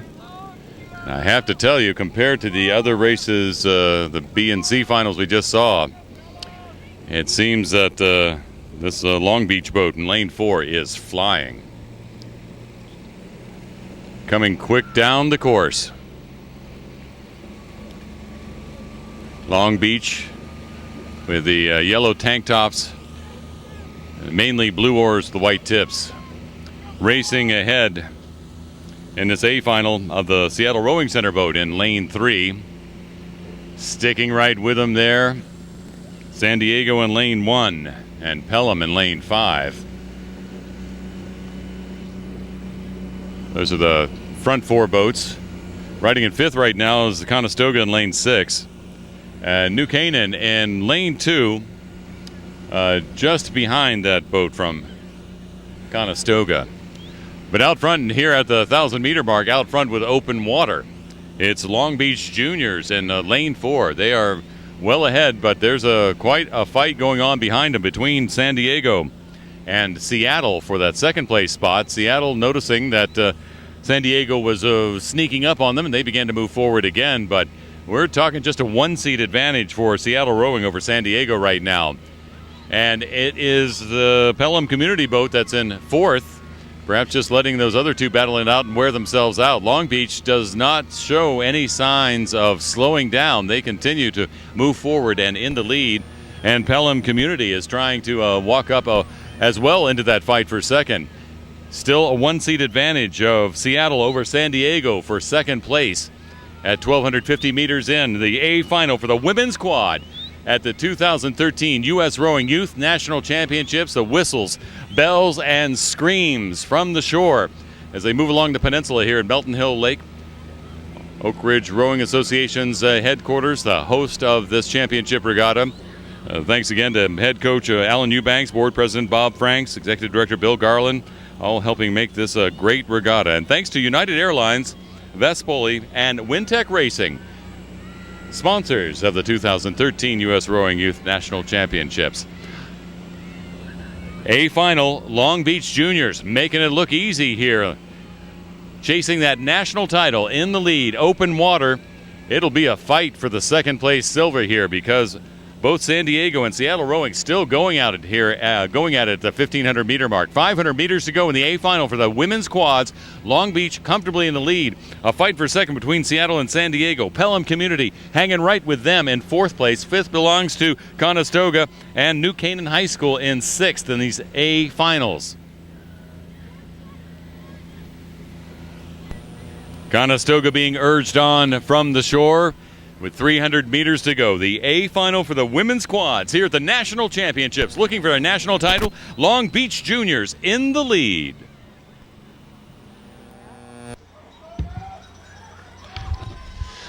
Long Beach making this look easy, which of course it's not at all. This represents a lot of training, a lot of skill, a lot of good coaching of this Long Beach boat out in the lead, dominating this field. Quads, if you haven't rowed one, it's a really, really fun boat to row. So I hope you take the time, learn to row a little bit, get in a quad. They're fast. They're almost as fast as 8s. It's just a great, great boat. Like I say, Long Beach making this look easy, but it's not at all. So still from this angle, we can't really tell what's going on for that second place, that exciting second place between Seattle Rowing Center and San Diego Rowing Club on the outside. Hard to say. Pelham's in the mix too, but they're a little bit behind. So we have Long Beach out in front, looking good. Cruising, nice blade work, nice synchronicity. And it's Long Beach now Pelham putting on a push, but they're not going to catch Seattle. Oh boy, too close to say between San Diego and Pelham for that third place, that bronze medal. Wow. Conestoga coming in 5th and New Canaan in 6th. You're going to have to go to usrowing.org to get the result of that third place medal. Wow, that was exciting. That was a huge push by Pelham because they were behind most of the way, coming up and challenging for that third place medal.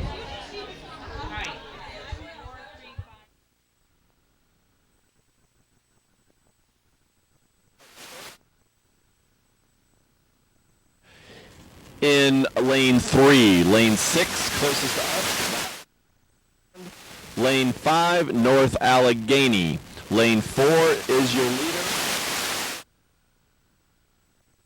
Community rowing right next to them in lane 3. Lane 2, Episcopal School from Dallas, Texas is in lane 2 and currently in 3rd spot.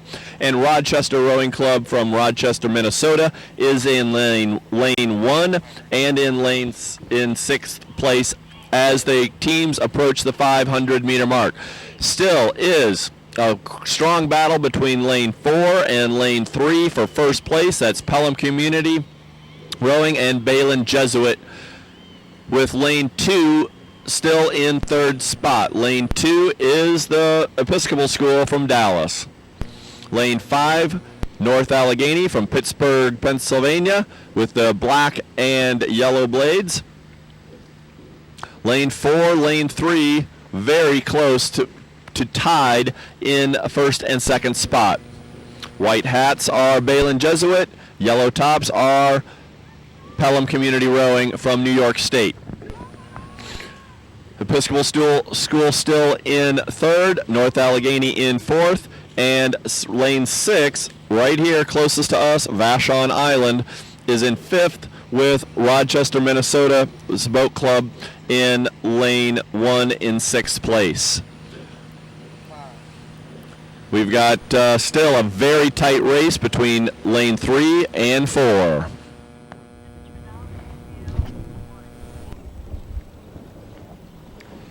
We saw what the women's quads were doing. Now the men's quad's working, as you've heard. This is a C final. A couple of fast boats in the center of the course, but slower ones on the outside of the course. Up at the front, you're seeing Pelham Community in the lead, but moving up fast in lane 4, Balin Jesuit. Episcopal Dallas in lane 2, hanging on to 3rd. 4th belongs to North Allegheny, but they're moving up as well. And then it's about a boat length and a half back to the Vashon Island boat in lane 6. And back another, I'd say another boat length or so back to the Rochester RC Minnesota boat in lane 1. A pretty picture, the synchronicity of these scullers. All 4 of them working together, working without a coxswain. They rely on their own interpersonal communication to move it along, usually hashing it out. Well, I can't tell you, being a sculler myself. Oh my gosh, caught a crab. Oh, it is North Allegheny catching a crab right there. The stroke at North Allegheny caught a crab, and they have been off the pace just a bit and now lost the pace. I saw when the oar came out of the water how it was flipped backwards. So that slowed down the North Allegheny boat quite considerably, catching that crab right there. So back to the front, Pelham Community continues to lead. Second place, a battle between Balin Jesuit and the boat from Episcopal Dallas. Meantime, Vashon Island in lane 6 is about 3 boat lengths behind the North Allegheny boat, and boat length behind them is the boat from Rochester. But out front in this C final for the men's quad at the 2013 U.S. Rowing Youth National Championships, it is Pelham Community in the lead. North Allegheny trying to recover from that crab, beginning to move again forward. But I tell you, that Pelham Community boat looking good up at the front. That battle for second between Balin Jesuit in lane 4 and Rochester in lane 1. Episcopal Dallas in lane 2.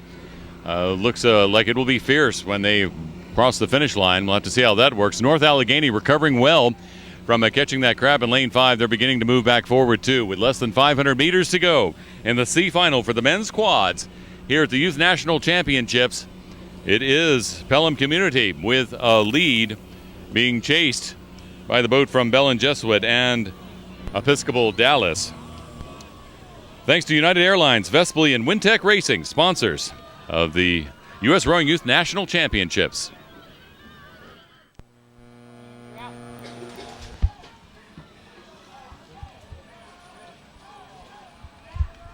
Pelham Community still way out in front here, watching the rest of the race unfold behind them.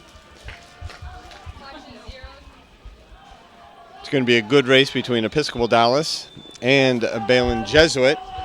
As they get closer, we'll see what those margins actually are.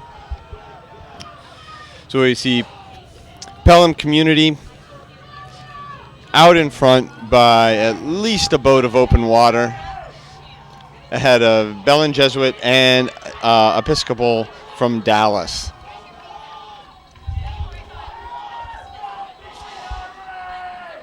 With 5 or 6 strokes to go, it is Pelham Community taking the win in the C final of the men's quad. And now coming to the line, it is going to be Episcopal Dallas taking second and Belen Jesuit taking third. North Allegheny in fourth.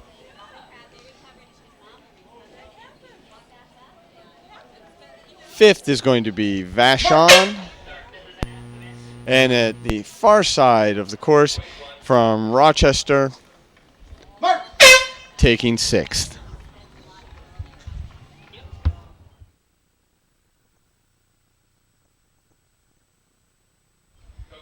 Up at the starting line, we have the men's youth B final in the quad lining up, getting ready to go. And in lane 1 is Texas, lane 2 is Conestoga, lane 3 Charlotte, lane 4 Seattle Rowing Center, lane 5 Sarasota, lane 6 Roman Catholic. And we are looking at lane 3 on the left-hand side of the screen. That's Charlotte. Lane 4 is Seattle Rowing. Okay, and you can see the bow person taking just a teeny little stroke, just enough to sort of push the boat to one side or the other to make sure that they're straight up and down the course. And we have a start in the B final of the men's quad. They're in their high strokes now.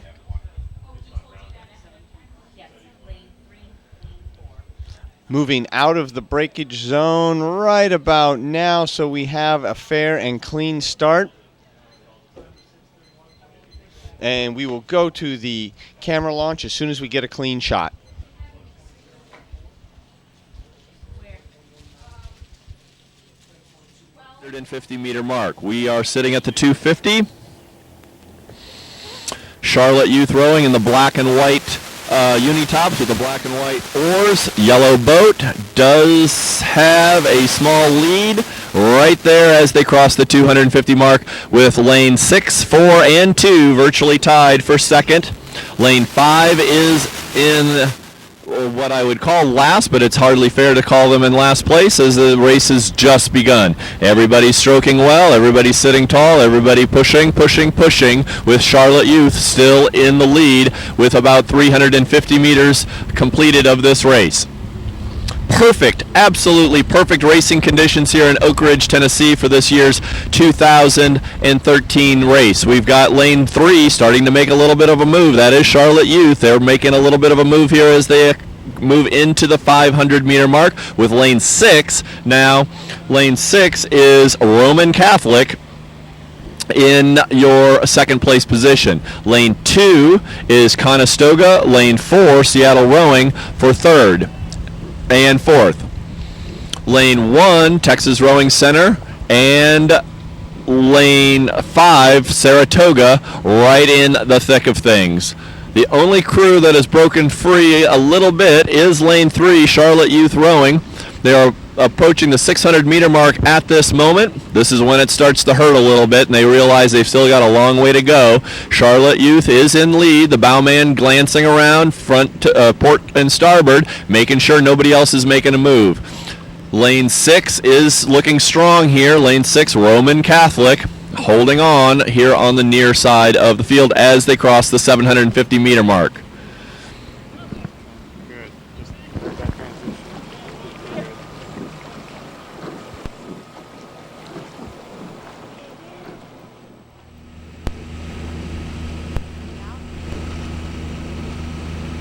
These boats just keep getting bigger and faster here at the Youth National Championships. And look at these gentlemen row.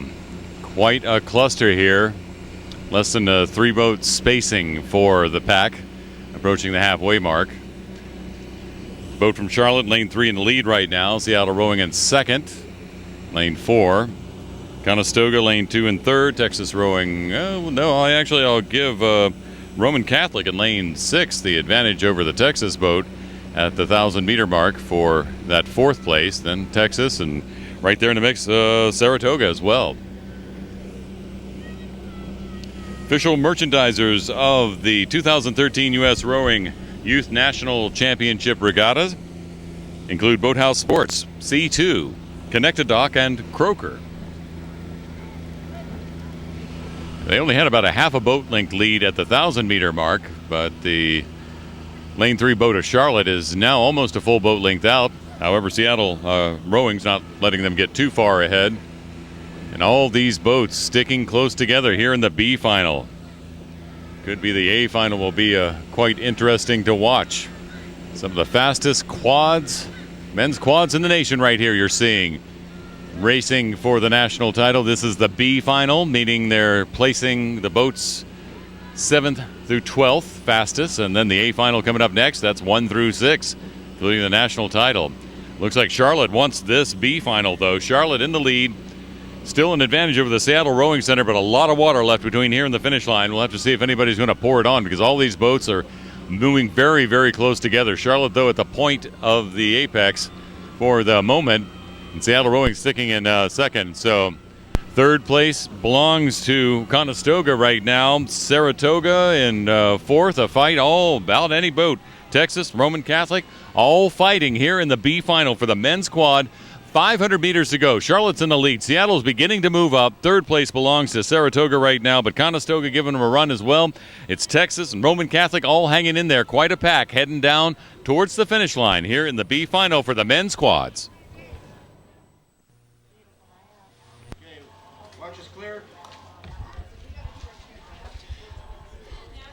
With about 400 meters to go.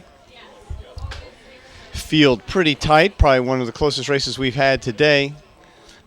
Charlotte with their nose out in front, and the rest of the field creating sort of a peloton behind them.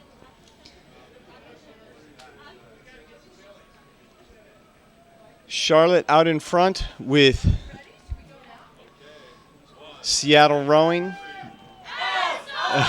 And now the crowd's down below as they have 250 meters to go. Start in. Seattle Rowing Center trying to push up onto Charlotte, and Saratoga trying to push up onto Seattle Rowing Center. Charlotte hanging on to that lead. Seattle's starting to take a sprint now, starting to push. As you can see, the angle's a little deceptive. Charlotte out in front, just behind them is Conestoga, and at the top of the screen there is Texas Rowing. But Seattle Rowing, as you can see, is really in second place here and is starting to get a little closer into that Conestoga boat.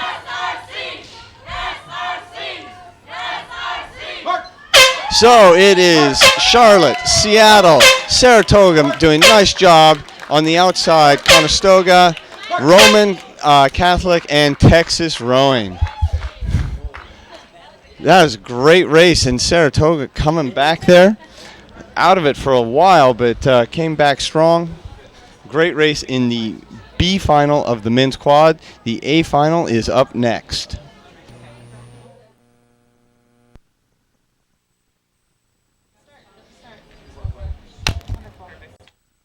City in lane 3, Narragansett in 4, Saugatuck in lane 5, and Brophy in lane 6. This is the championship event for the men's quad. A final, racing for a gold medal and a national championship position and bragging rights. Lanes 3 and 4 are your seeded crews, the winners from the semifinals A and B yesterday afternoon. And as the crews pass the 200...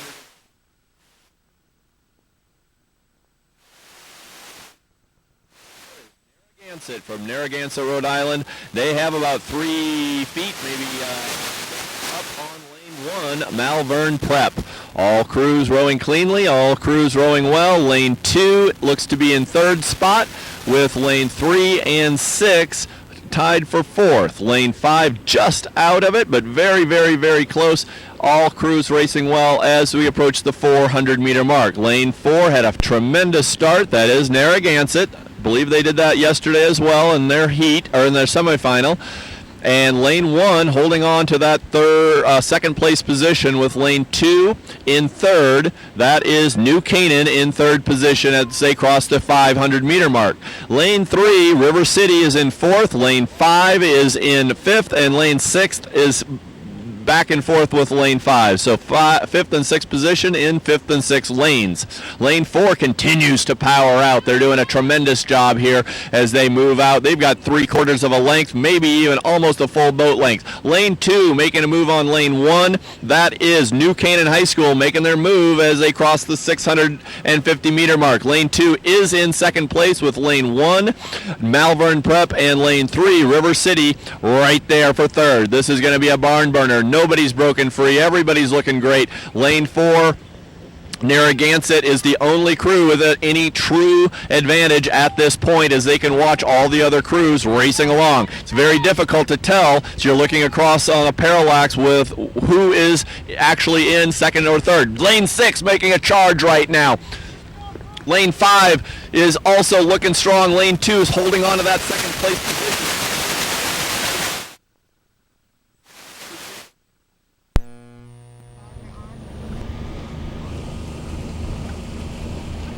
Official timing by Here Now Systems for the 2013 U.S. Rowing Youth National Championships, and official housing partner is EMC Venues.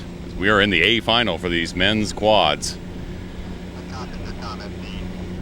Lots and lots happening, and a lot can happen in those final tens of meters on the course. 2,000 meters long. A lot of room to move, but easy to get far behind in a hurry. And here in these A finals, halfway through, it is Narragansett that's in the lead in lane 4, followed by New Canaan High School in 2nd, River City in 3rd, closely followed by Malvern Prep in lane 1. Then touching that back, Saugatuck in lane 5 and Brophy in lane 6. But Narragansett has a nice lead here in the A final for the men's quads. Calmly moving right along. Still a little bit of an open water lead over that New Canaan boat in lane 2. And it appears that that open water lead is shrinking slightly as New Canaan begins to pour it on. They have walked up and passed the boat from River City. River City seemed to be on the move, but now they're about 2/3 of a boat length behind the 2nd place boat of New Canaan. And not only that, they are only 1 seat ahead of the boat from Malvern Prep in lane 1. Narragansett trying to stick with it as they continue to lead, but New Canaan, River City, and Malvern Prep in quite a battle in lanes 1, 2, and 3, as you can see. Just the slightest of advantages, and it changes bit by bit. River City just pouring it on a little bit. They saw Malvern Prep beginning to move up, so now River City has poured it on. They have a 2-seat advantage over Malvern Prep, but not for long because Malvern Prep is also cranking it up as they reach the 1,500-meter mark. Narragansett still out in the lead, but these boats behind them are beginning to fight vigorously. New Canaan starting to pour it on, beginning to close that open water gap that Narragansett has. Narragansett trying to hold on, maintain their energy and power in these final few hundred meters. New Canaan's right behind them, though, New Canaan making that move and trying to move forward past River City and Malvern Prep, but both of those boats maintaining a little bit. I would give it to, let me see, I guess I'm calling it right now for River City for third place, but just as soon as I call that, all of a sudden, here comes Malvern Prep again. 280 meters to go. It's Narragansett in the lead in the A final for the men's quad at the 2013 U.S. Rowing National Championships, the Youth Nationals. Narragansett trying to hold on. New Canaan in second. It's Malvern Prep on the run. River City right behind. Saugatuck and Brophy as they head towards the finish line. This is shaping up to be a great battle for second, third. Narragansett has the lead out front. You can see them in the middle of the screen, and on top of the screen, or next to them, is New Canaan in second place. Malvern moving up on New Canaan. We'll see who's going to get second, third, and fourth, but it is Narragansett moving very smartly, very sharp into the finish. First place in the A final. And New Canaan, Malvern, River City, Saugatuck, and Brophy. What a great race. Narragansett out front the entire way, but a battle for second, third, and fourth all the way down.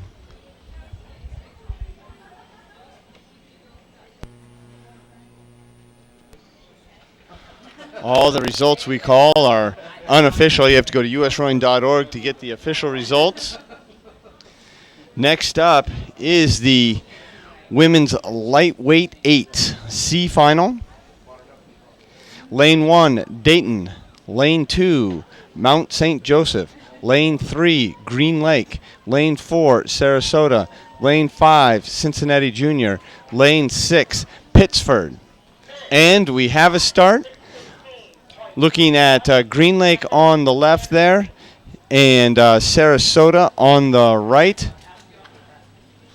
They are almost out of the breakage zone. If there was some boat part that broke during the first 100 meters, they can call the race back and start over, fix the damage and bring the boats back. But they are out of the breakage zone and going.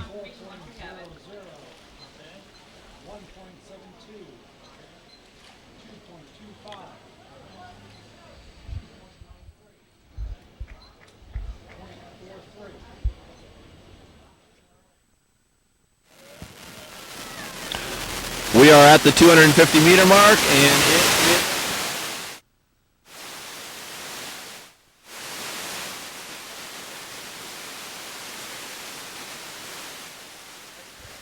we'll go to the camera launch when we have a clean shot.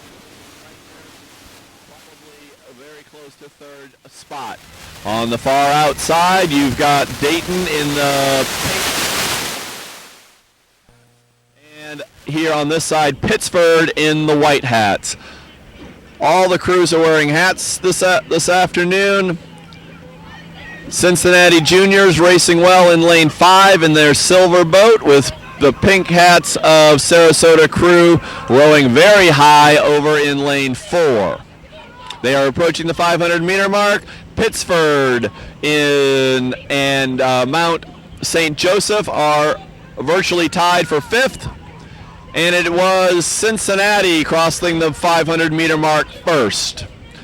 It is Cincinnati Juniors, Sarasota, then Mount St. Joseph. Green Lake's extremely fast start has started to fade just a little bit. They are in 4th position. Cincinnati Juniors is our leader for the C final of the women's lightweight 8.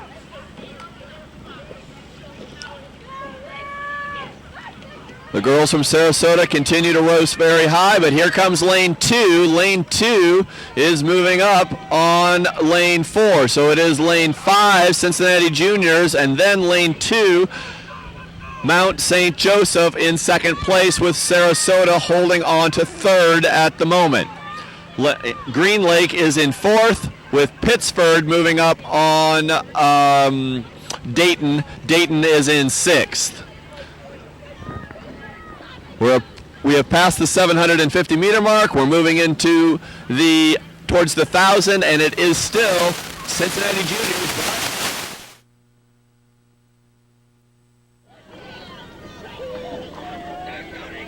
Listen to those boats. Those coxes talking and talking and talking to their rowers and urging them on.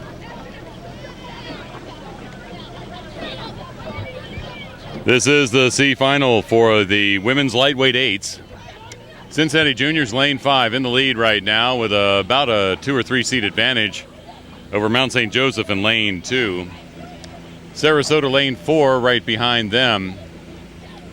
And then a good fight for that 4th position between Pittsford crew in lane 6 and Green Lake in lane 3, and not out of the hunt either, Dayton in lane 1 in these lightweight eights, the C final. Cincinnati Juniors here in lane 5 working hard. They now have an almost 3-seat advantage over that boat from Mount St. Joseph, but Mount St. Joseph's just picked up their stroke rate slightly. And watching these young ladies work hard in these lightweight eights. This is the C final. These boats are really flying down the course quite considerably when you have twice as much man and woman power moving them. Cincinnati Juniors seeing that stroke rate increase from Mount St. Joseph. They're coxswain looking over to see what Mount St. Joseph is doing in that purple boat over there in lane 2, and they're deciding they're going to move forward as the rest of the pack tries to keep up with them. But it's the Cincinnati Juniors and Mount St. Joseph's in lane 2 and 5 who are battling for the lead right now. It's about 10 feet of open water back to the 3rd place boat from Sarasota in lane 4. And then I would have to give right now the 4th place to lane 6 for Pittsford crew because they are moving forward. Mount St. Joseph on the move in the C final for the women's lightweight eights. They are moving forward now. They have walked up and walked past Cincinnati Juniors. Cincinnati Juniors had increased their stroke rate as they went along, but they are not keeping up with that boat from Mount St. Joseph. Mount St. Joseph and that purple boat moving forward. Meantime, not to be forgotten, Sarasota in lane 4 beginning to move forward. All these boats working hard, sticking very close together as they approach that 1,500 meter mark. The C final for the women's lightweight eights on the water right now. Sponsors of the 2013 U.S. Rowing Youth National Championships include Hilton H. Honors, JanSport, and JR Soda Shop. Great competition over these last 3 days. This is Final Sunday. National titles on the line. This is the C final. It's Mount St. Joseph in lane 2 in that beautiful purple boat in the lead. With about 300 meters to go, Cincinnati Juniors hanging in 2nd, 3rd place for the moment belonging to Sarasota. With 4th, a fight between Green Lake and Pittsford, and Dayton hanging on to that fight as well.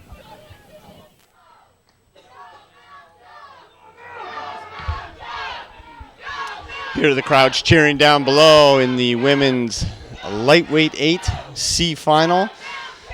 Mount St. Joseph in far side of the course over there.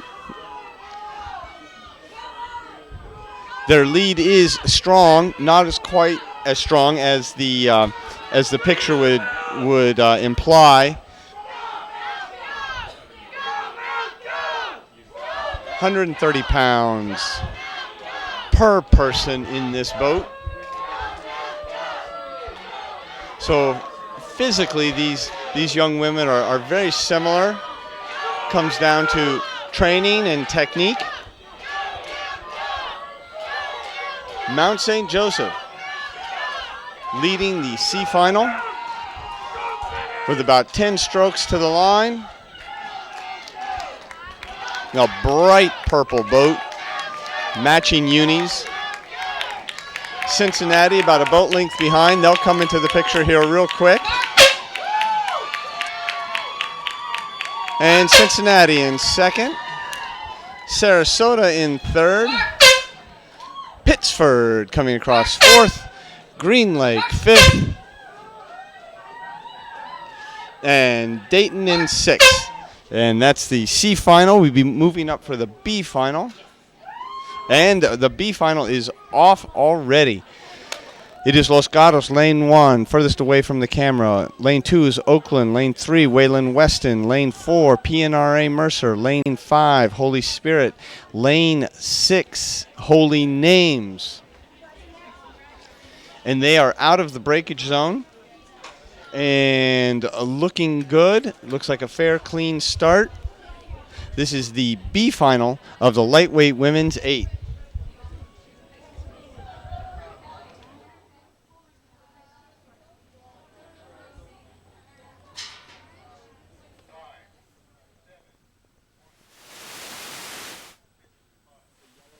Some of the girls have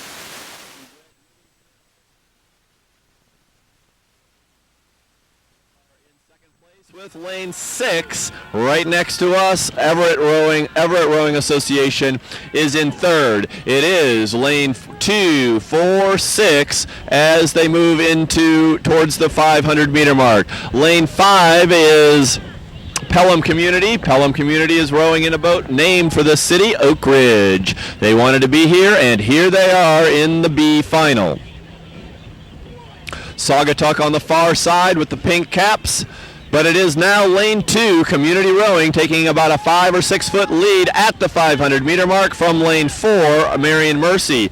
Marion Mercy in lane 4 with lane 6, Everett Rowing Association, the Northwest Regional qualifier, is in third place. It's a very close race. Nobody's broken completely free. Everybody's side by side. We do have lane 2 slightly ahead of lane 4, and lane 6 coming on with lane 4, but lane 5 is again Pelham Community Rowing from New York.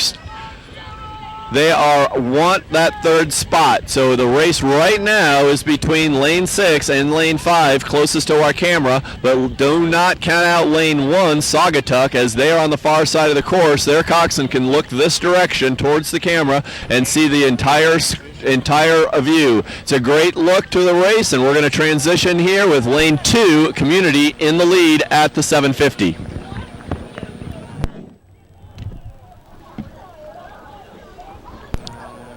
Boy, these rowers working hard here on this last day of the U.S. Rowing Youth National Championships. A lot of hard work.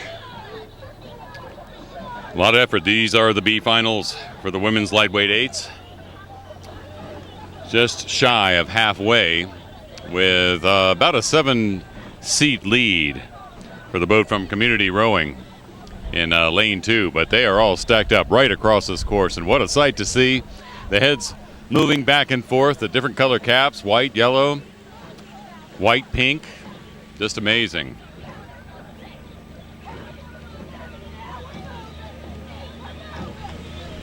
Thousand-meter mark, lightweight 8s, B final, this championship regatta.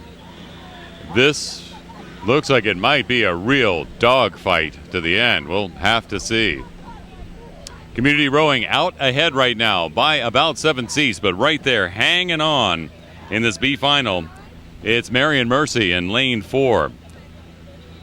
Long Beach Juniors in 3 are about a half a boat length behind that Marion Mercy boat. And then Pelham Community hanging in there, Everett Rowing in lane 6 hanging in there, and Saugatuck in lane 1 too. But lane 2, Community Rowing, out ahead for the moment. I imagine this will there'll be lots of moving in the final few hundred meters of this 2,000-meter race, because all these boats are very, very close together. Just an amazing sight too. This championship regatta sponsored by the Rowing Repair Center, the Rudy Project, and Philippi. The cheers from the crowds on the shore beginning to filter towards the rowers. Though with the way these coxswains are working them, I doubt they can hear anything except their coxswain yelling at them. Community Rowing maintaining that about 8-seat lead now, maybe 8 seat in the coxswain there, over the boat from Marion Mercy, but Marion Mercy dogging them hard. In the meantime, it's Saugatuck in lane 1 who's moved into third, and Pelham Community in lane 5. Whoa. It looks like the boat from Everett Rowing has stopped rowing. I don't know whether they caught a crab or not, but they have stopped dead in the water just behind the race. They were only about a length behind, and they were hanging in for the competition. Something happened. It was out of the corner of my eye. I saw that they had come now, and now they are rowing. Instead of lane 6, they're rowing in lane 5, coming up after the Pelham Community boat in lane 5, too. They must have caught a crab there. But they certainly stopped dead in the water and were rocking back and forth into setting their boat. Moving back into row 6. Here we go. It's the B final for the women's lightweight eights. Moving towards the finish line. We'll have to see how it all sorts out when they come down to the end. Community Rowing trying to hold on to that lead.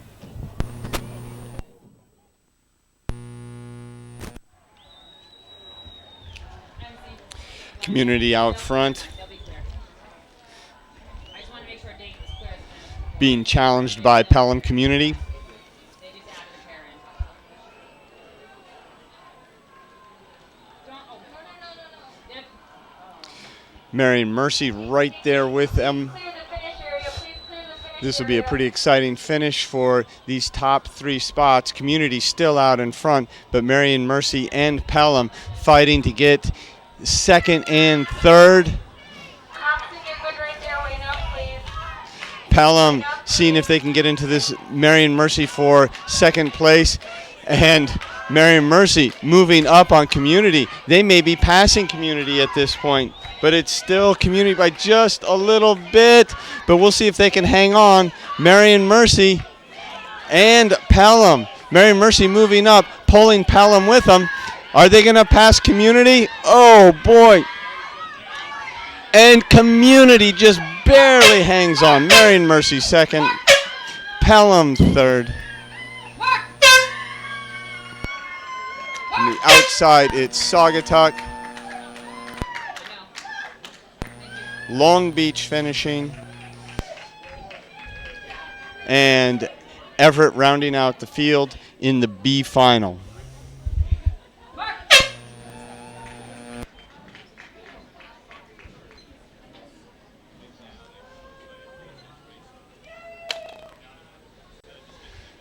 And we have a start in the A final of the women's lightweight 8. Los Gatos lane 1, Oakland lane 2, Wayland Weston lane 3, PNRA Mercer lane 4, Holy Spirit lane 5, and Holy Names lane 6. And they are out of the breakage zone. It's a clean start. See Wayland Weston, PNRA Mercer coming across the screen here, looking good. And we are going to go to the on-water announcer. Close. These ladies are all racing very strongly. I'm also had a great quick start. Lane 5 in the blue boat. A little bit of a dead spot in our video there. Are in first place. Lane 2 is in second. Lane 2 is Oakland Strokes from out in Oakland, California, with lane 3 in third. Lane 3 is Wayland Weston. They're in third from Boston. Lane 5, Holy Spirit in the blue boat with the white blades. They are in fourth. Lane 1, Los Gatos is in fifth with lane 6, Holy Names in sixth place. Very close. Lane 2, Oakland Strokes is making their move as we approach the 500-meter mark, and it does seem that Oakland Strokes has taken the lead from PNRA Mercer's quick and exuberant start. So you have lane 2 is in first, that's Oakland Strokes. Lane 4, PNRA Mercer in second, and lane 3, holding on to third place, is Wayland Weston. Holy Spirit is in lane 5 and in fourth spot, and those girls are really working the finish right now. They do not want to give up any chance of a medal. The medal contenders are right now the top 4 boats, which are Oakland Strokes in lane 2 in first place, lane 4 PNRA Mercer in second place, and Wayland Weston in third, with Holy Spirit in lane 5, just about a deck length back on Wayland Weston. Holy Spirit's really cranking though. They're working their finishes hard. You can see the girls' effort on the second half of the stroke. They're working. Oakland Stroke looks tall, and they have just crossed the 750 mark, and they are pushing.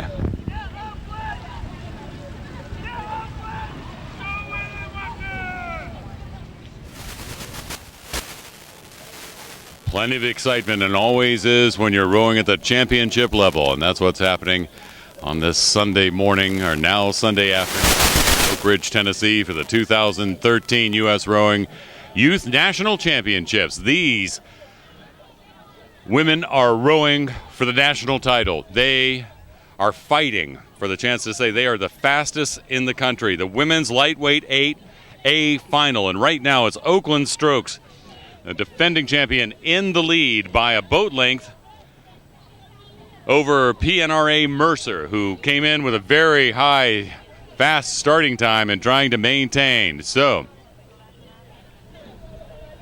here we have with Holy Names in lane 6, fighting to keep up with the crowd. And Right Spirit rowing in lane 5 in the blue boat. And then a boat length ahead is PNRA Mercer, with Waylon Weston trying to fight for the other place, but Oakland Strokes is out in the lead. And meantime, over in lane 1, Los Gatos trying to hang on for these lightweight 8s, in these lightweight 8s as well. National title on the line as they are moving forward here at the 2013 U.S. Rowing Youth National Championships. A reminder that all these finals, the A, B, and C finals, will be available on video for purchase after the regatta at usrowing.org. Click on the Media Downloads button. That's usrowing.org, Media Downloads. When you see that button, click on that. You can find and pick from the races that you see today. All 54 of these A, B, and C finals from this Sunday at the Youth National Championships will be available for purchase. The lightweight 8s here, the A final, going for that national title. Oakland Strokes in lane 2 in the lead. It's PNRA Mercer in lane 4 that looks like they're holding on to second. Waylon Weston in third. Fourth right now belongs to Los Gatos in lane 1, with Holy Spirit in 5th and Holy Names in lane 6 in 6th at this point. We've seen a couple of crabs. The water conditions are nearly perfect here. We wouldn't call them glass-like, but they are certainly prime rowing conditions. And many of these boats finding it easy, but boy, in the heat of the moment, when it's a championship run, things can go wrong quickly. But right now, things look good for Oakland Strokes, leading the A final for the women's lightweight 8 at the Youth National Championships. Second still being held by PNRA Mercer. Third by Waylon Weston. Fourth, a battle between Holy Spirit and Los Gatos. They're heading towards the finish line. The A final for the women's lightweight 8s, with Oakland Strokes ahead.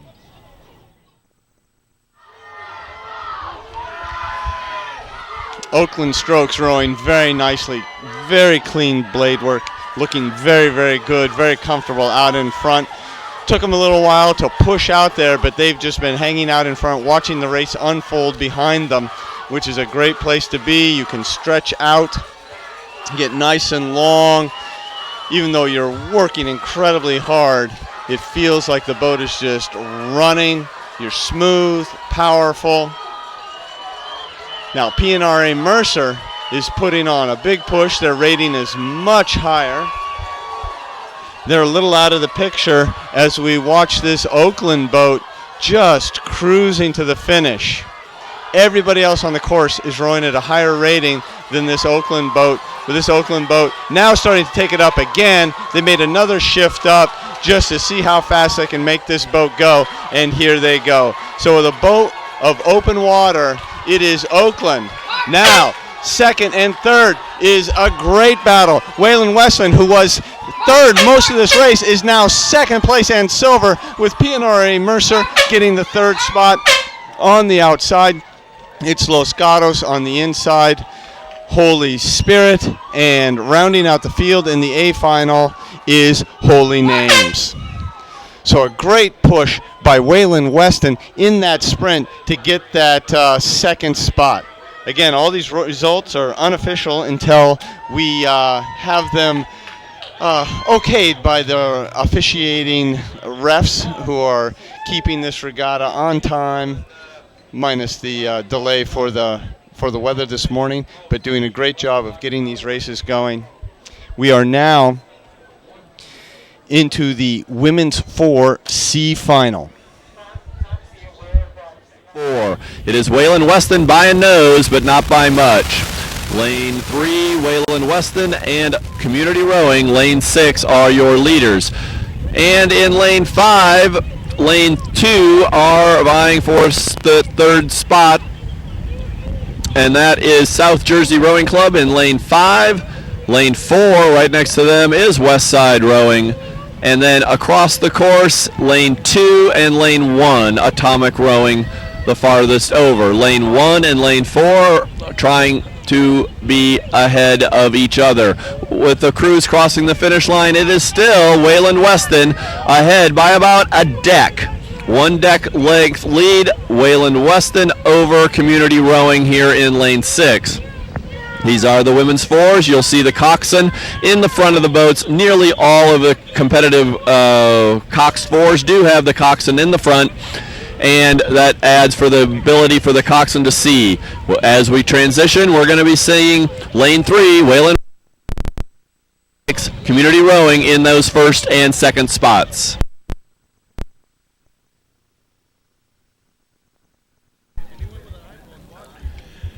From the 8s, a step back to the 4s. Nearly as fast, though. And my. Some of this competition on finals day at the 2013 U.S. Rowing Youth National Championships is just outstanding. These youngsters training all season, competing, training during the spring. For this, the last penultimate race of the season, the National Championships. These are the C finals for the women's 4. And the coxes for the 4s just as loud as those for the 8s, I can tell you. If not louder. Not as many bodies in the way to calm down that sound. But as they approach the halfway point in the C final, it is Waylon Weston in those orange unis in Lane 3 who are leading for the moment. But facing some competition, and they can see as they look back at the layout what is happening. The 1,000-meter mark, Waylon Weston with about a one-boat lead. And second place is Community Rowing in Lane 6, who is moving up fast on him and beginning to challenge that lead.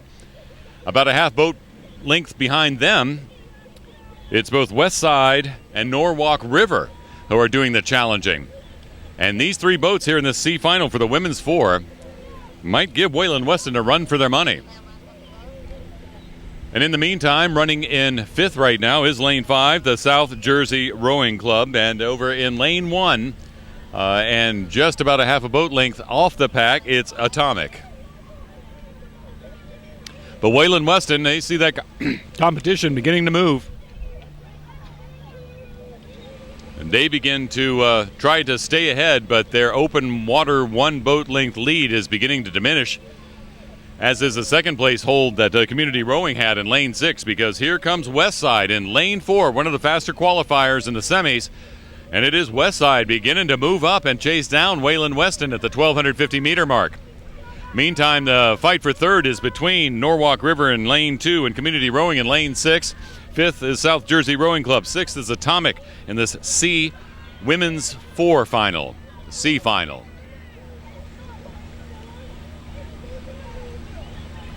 A lot of yelling going on here. Some of these boats very calm in the face of the competition, but concentrating. And as the Community Rowers boat is named, a lot of determination at work right now, too. But Waylon Weston determined to stay in the front in the C final for the women's 4, and they're maintaining a bit of an open water lead over the second place West Side boat. Third place still Norwalk River. It's Community Rowing holding on to 4th and trying to move forward. 5th still South Jersey, and Atomic still in 6th at the 1,500-meter mark. It's Waylon Weston crossing right now, trying to increase their lead, and they are increasing that amount of open water. But as I look across the course, I can see that Norwalk River boat has walked up and is even with the West Side boat and is matching him stroke for stroke. And as a matter of fact, it looks like Norwalk River is beginning to go by the West Side boat. West Side coxswain glances over, sees where Norwalk River is, and begins to urge her rowers on to stay there in that second place. But here in the C final, 300 meters towards the finish line with Waylon Weston in the lead, being chased by Westside and Norwalk River, South Jersey in fourth, and Community Rowing in fourth, and then a fight between South Jersey and Atomic there for fifth.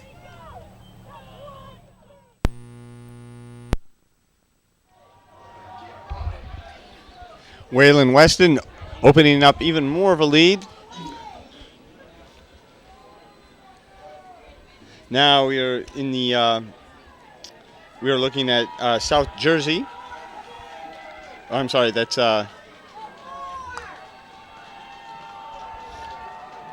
West Side, South Jersey, and Community Rowing. And panning over a little bit more, and there's our leader. That's Wayland Weston out in front. Just above them is Norwalk River.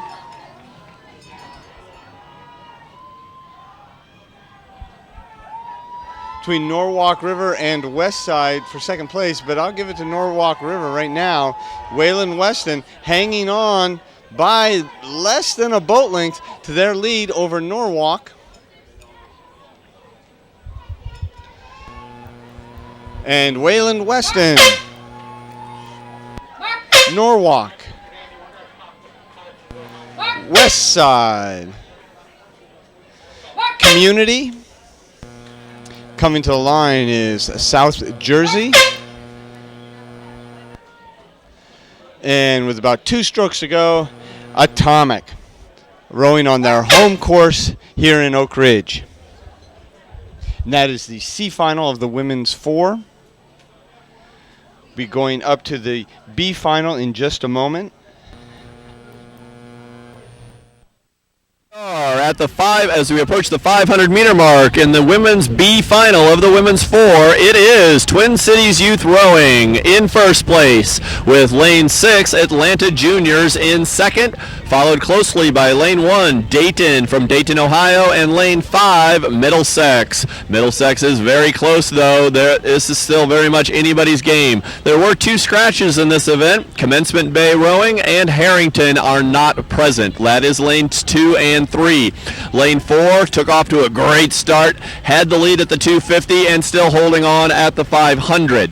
They have the lead, but only by about 1 deck, with Atlanta Juniors here in lane 6 stroking very strongly, knowing that they can look across and see that where they need to be. Lane 5 and lane 1 virtually side by side. Lane 1 is in third place in this B final, which are racing for 7th through 12th spots.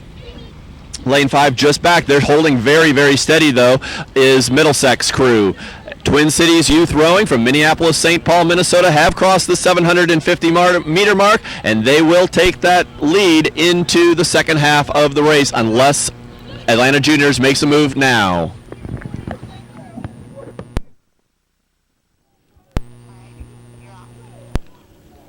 The racing getting tighter and tighter.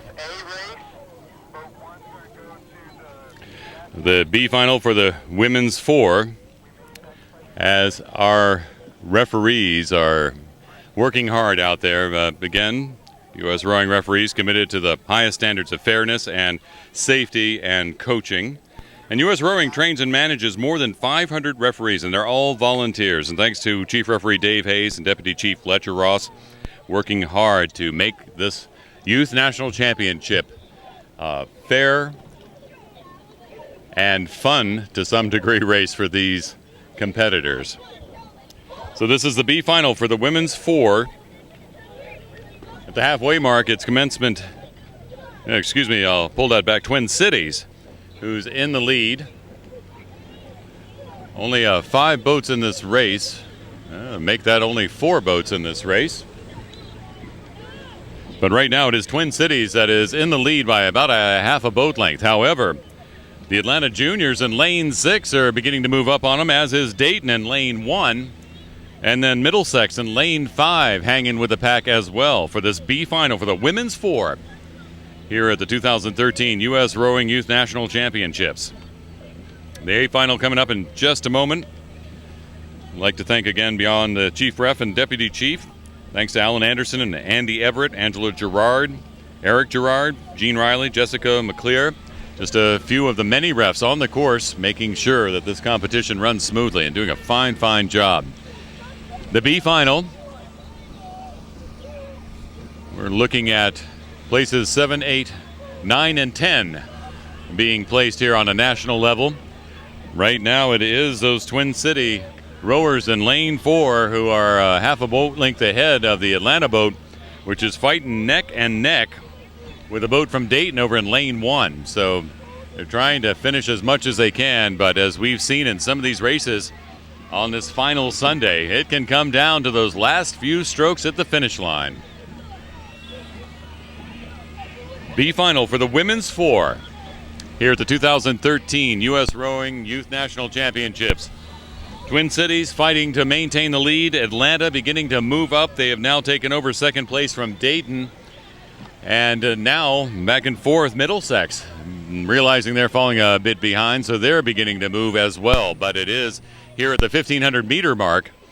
It is the Twin Cities boat that maintains that lead, but having been in the lead for so long, do they have the energy left here at the end to fight off any competition and challenge from the others? We'll see as they head towards the finish line.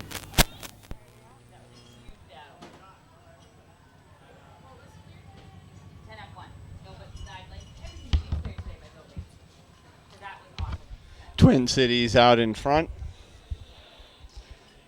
followed by Atlanta Juniors, Dayton, and then Middlesex.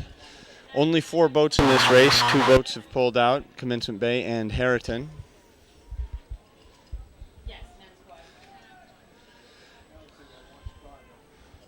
On the left-hand side of the screen is the Atlanta Junior boat, and they look like they are moving up on this Twin Cities boat. Twin Cities still in the lead, but that Atlanta Junior boat trying to make it a race, trying to get something out of this B final.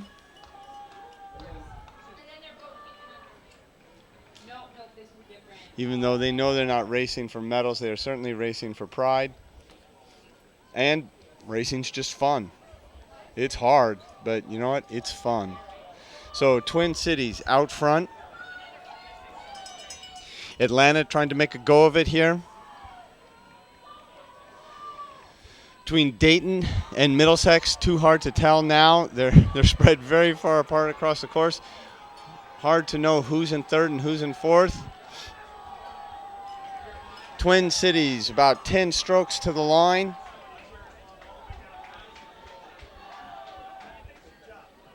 Followed by about a boat length back is the Atlanta Juniors. So there we go. Twin City across the line. Atlanta. And it is going to be Middlesex, followed by Dayton in the B final. We'll go up to the A final as soon as we can.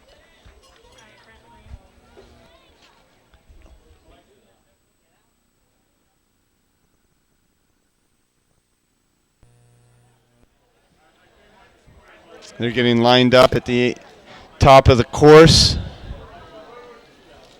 Long shot for the camera launch, but here's our start line camera. Women's 4A final. Lane 1, Capital. That'd be on the left-hand side, out of view. Lane 2, Manhasset. Lane 3, we can see, is Blair, just on the left-hand side of the screen. Lane 4 is Bromfield Acton. And then lane 5 is Holy Names. Lane 6 is Pacific. Look like they're sitting ready. Again, we see Blair in lane 3 on the left-hand side of the screen, and Bromfield Acton Boxborough on the left-hand side of the screen. And we have a start. Take a few short strokes to get the boat moving. And they are halfway through the breakage zone. If something happens to their boat within the first 100 meters, the race is stopped, the boats are fixed, and the race is started again. They are moving outside of the breakage zone, which looks like we have a clean and fair start in the A final of the women's 4.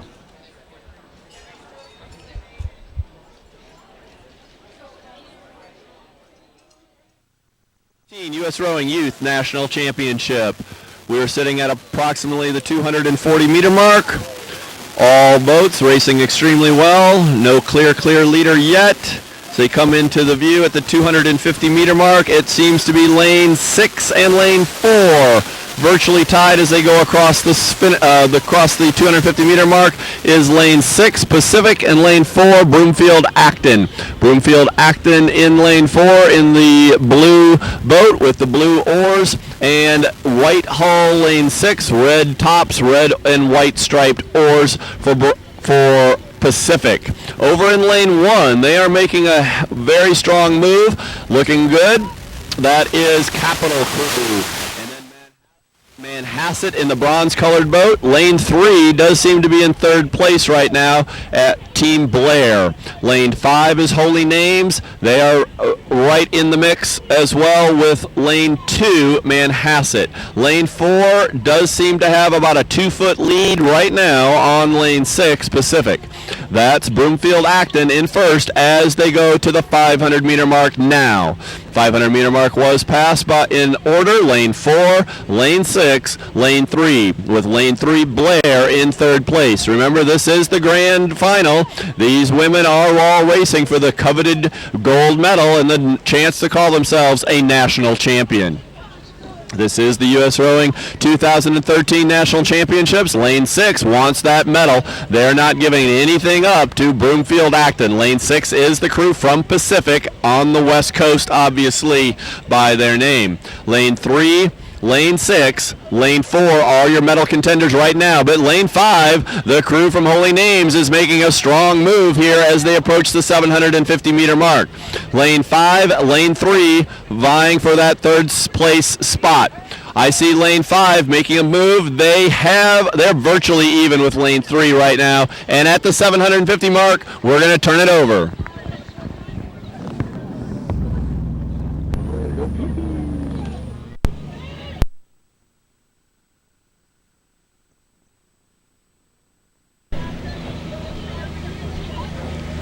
This is what championships are made of right here in the A final for the women's 4.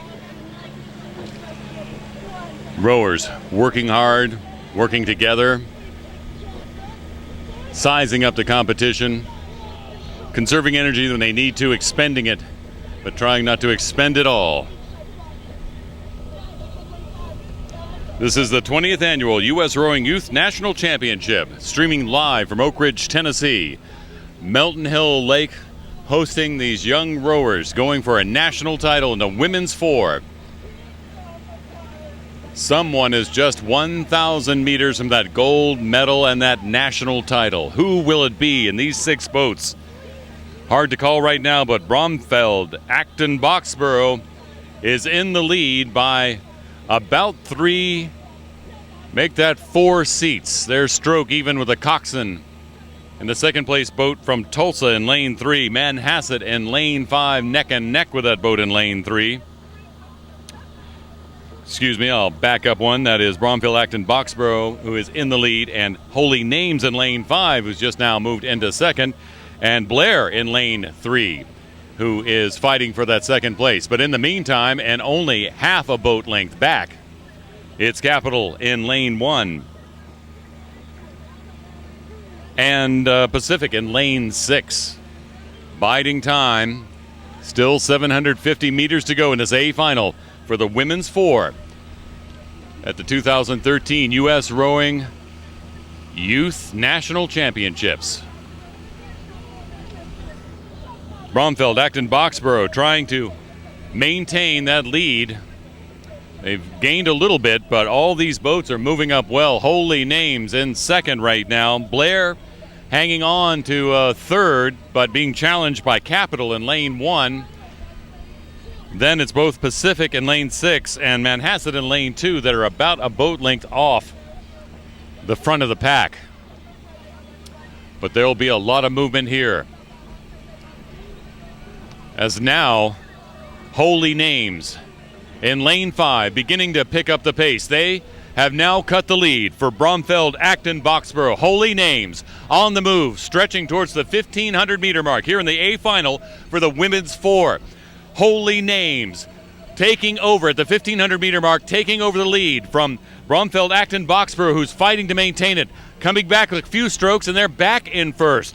Bromfeld, Acton, Boxborough back in first, and after having Holy Names walk up on them, they're walking away from Holy Names. The Holy Names coxswain up and out of the cockpit, checking out the competition on the far side of the boat to see what was going on, sizing up the field as they approach 300 meters to go in the A final. The national title on the line. Bromfeld, Acton, Boxborough in that blue boat in lane 4, and Holy Names in lane 5 fighting for that national title in this women's 4.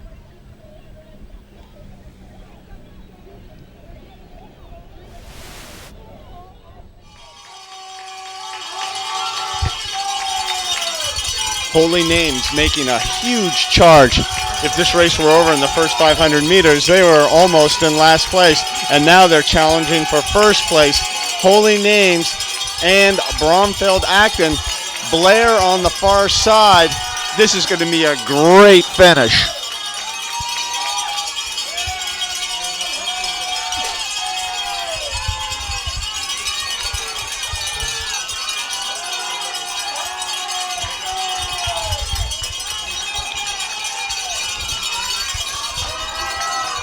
Go a little to your left, the white boat. Holy Names trying to get up more on Bromfeld Acton. Bromfeld Acton, they are holding on there, pushing out. They saw that challenge come and said, no, thank you. But Holy Names pushing hard in the last couple strokes of the A final of the women's 4. Bromfeld Acton holding on to that lead and taking the gold medal. Wow, Holy Names coming through the field, finishing second. Blair third. Capital fourth. Pacific, they're in 5th place. And Manhasset in 6th place. What a great race in the Women's Open 4.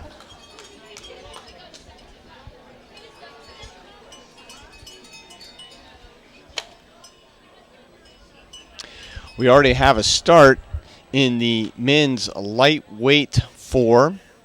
Lane 1 is Haverford. Lane 2, Atlantic Junior. Lane 3, Tulsa. Lane 4, Brookline. Lane 5, Manhasset. Lane 6, New Canaan High School. And we do not have a launch down in the first 1,000. They had to go in to refuel. So we will pick up this race with our camera launch that you can see crossing the course right now as soon as we can.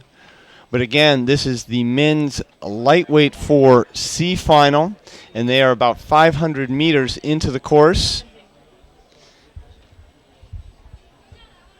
We're running a little bit behind schedule today, about a half hour, due to fog earlier this morning. Couldn't let the crews out on the water for safety reasons. But after the fog cleared enough so that it was safe and we could see who's who at the finish, they let the boats out and we started about a half hour late. Again, we don't have a picture from our launch because it had to go into refuel. But we have Haverford in lane 1, which in this shot is on the far right-hand side. Our second camera boat is coming into position. And so we'll pick it up as best we can.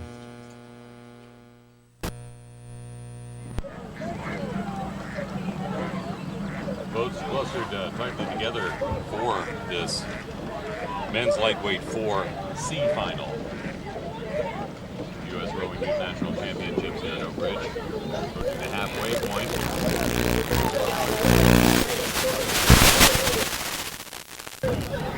Looking at a reasonably tight race at the halfway point. Things can change in a hurry.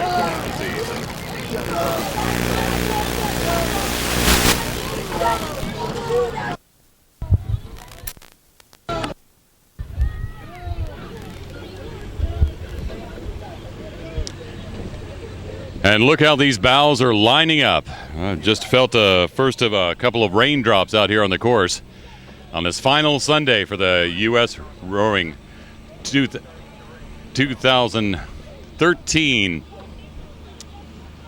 Youth National Championships, and what a fight for the C final right up at front in lanes 2, 3, and 4. That is Atlanta Juniors, Tulsa, and Brookline, who are out front. Right behind them, about 2/3 of a boat length back, it's the Haverford School in lane 1 and Manhasset in lane 5. And about 2/3 of a boat length behind them, the New Canaan High School crew in lane 6. But out front, quite a battle, though Tulsa's winning it for the time being. They are in first, but only by about 2 seats in the C final for the men's lightweight fours. U.S. Rowing, recognized by the United States Olympic Committee as the national governing body for rowing in America, a membership organization, over 40,000 individual members and 1,200 organizational members. You see many of the finest of the youth rowers rowing right now here at Oak Ridge, Tennessee, and these youth nationals. This is a C final again for the men's lightweight fours, and right now it is Tulsa in the lead, with Atlanta now in second place. Well, nope, I'll have to take that back. It's Brookline in second place and Atlanta in third, but just barely in third. In the meantime, here comes Manhasset on the outside, moving up, as is in lane 1, the Haverford School. A lot of yelling from coxswains happening right now as it's the 1,500 meter mark in this 2,000 meter race. 500 to go. I just saw the Manhasset boat pick up and move here in lane 5. They have now taken over second. It's Brookline in third. Atlanta Juniors in lane 2 fell back some. In the meantime, Tulsa in lane 3 trying to maintain their lead over the surging boat from Manhasset as they come down to 300 meters to go. The C final for the men's lightweight fours here at the 2013 U.S. Rowing Youth National Championships.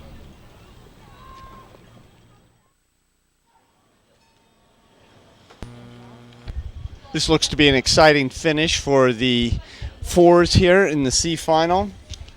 Tulsa with a bit of a lead over the rest of the field, but as Mark said, Manhasset making a big push in just before or around the 500 to go mark, and they are rowing furiously trying to catch that Tulsa boat.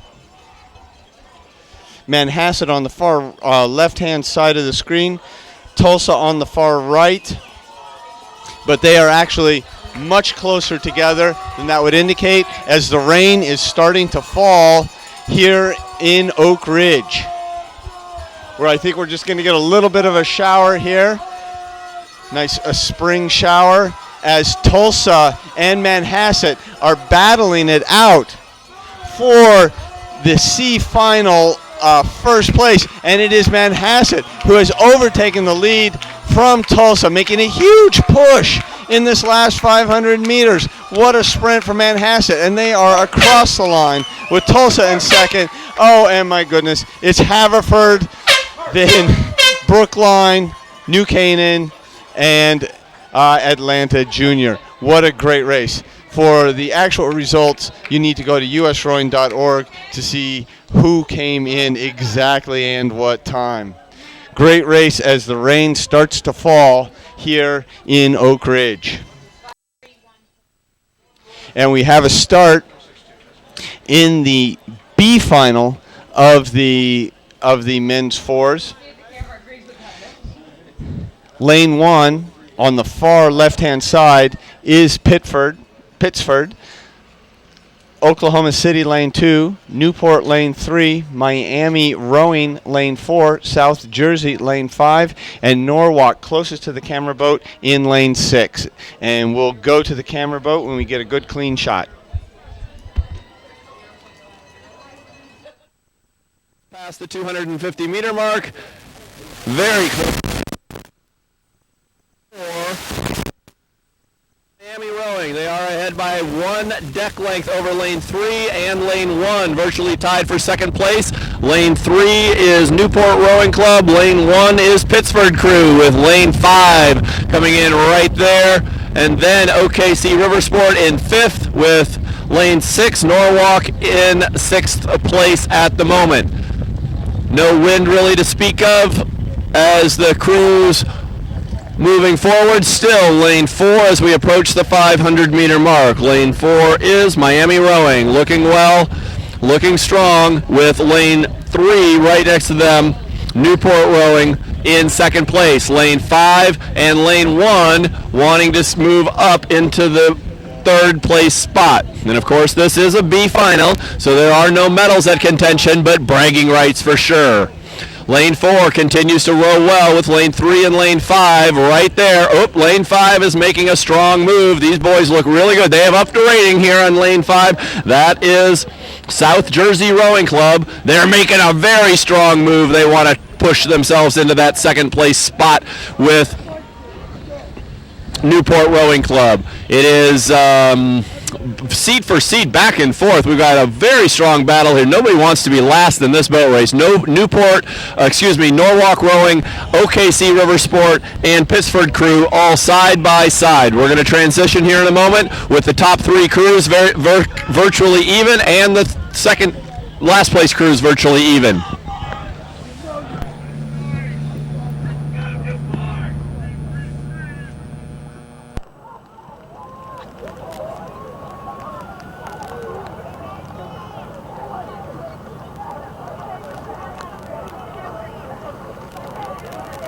They came close to the A final, had to settle for the men's lightweight for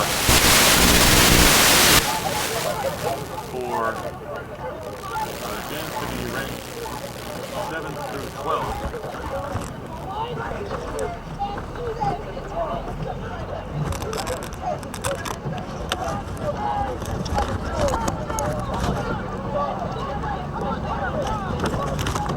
The final for men's lightweight fours, pushing for the A final, but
It is South Jersey.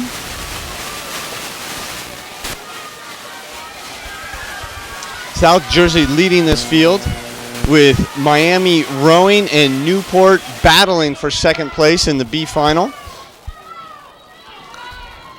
So South Jersey coming across the line, and is it going to be Miami Rowing or Newport? Oh, it looks like Miami Rowing.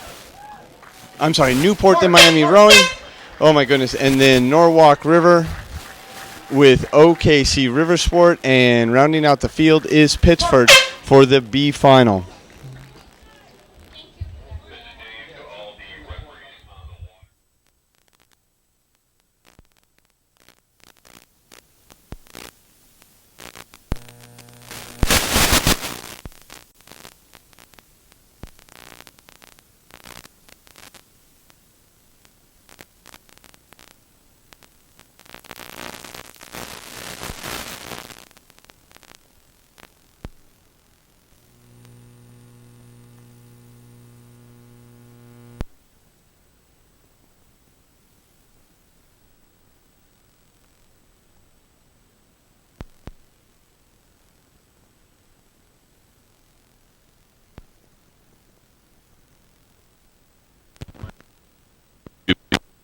Do.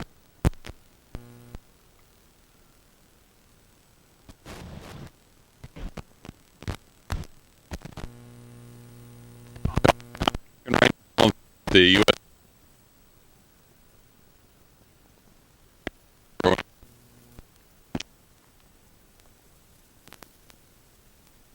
Championships.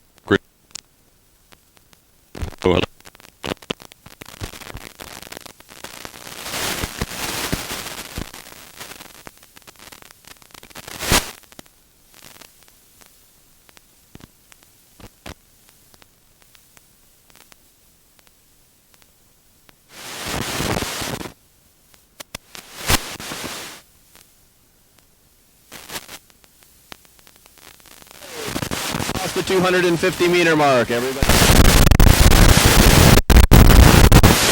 As we are here within the first 350 meters, it is lane 5, then lane 4, then lane 3. So that is Long Beach, then Seattle, and then Bainbridge Island as your top 3 crews. Lane 2 is in 4th place. That's Marin. Then lane 1, Pocock. Then lane 6, St. Louis, just barely beyond lane 1 Pocock. Top 4 crews are, again, lane 5 Long Beach. They're stroking hard. And lane 4 as they're coming into the 500-meter mark. It's a very close race, ladies and gentlemen. Very close. It's virtually even. Lane 4, lane 3, lane 5, virtually even as we go down the race course. Lane 2, just back from these top 3 crews of Bainbridge Island, Seattle Rowing Center, and Long Beach Juniors. It does look like lane 4, Seattle Rowing, is starting to take a little bit of a lead, and lane 3 continues to be very high. These boys are racing extremely high at this point, as they are the men's lightweight 4s. We've got some great racing going on here between these top 4 crews. Lane 1, lane 6 have open water between the rest of the field right now, so that 5th, 6th spot between St. Louis and Pocock is widening to the top 3 as the top 4 crews are trying to decide who's going to go. This is the 750-meter mark. Side by side with then lane 2 and lane 5. It's anybody's game in this top 4 crews. Lane 6 is making a move on lane 1, so that's St. Louis deciding they don't want to finish last in this grand final. They're going to try to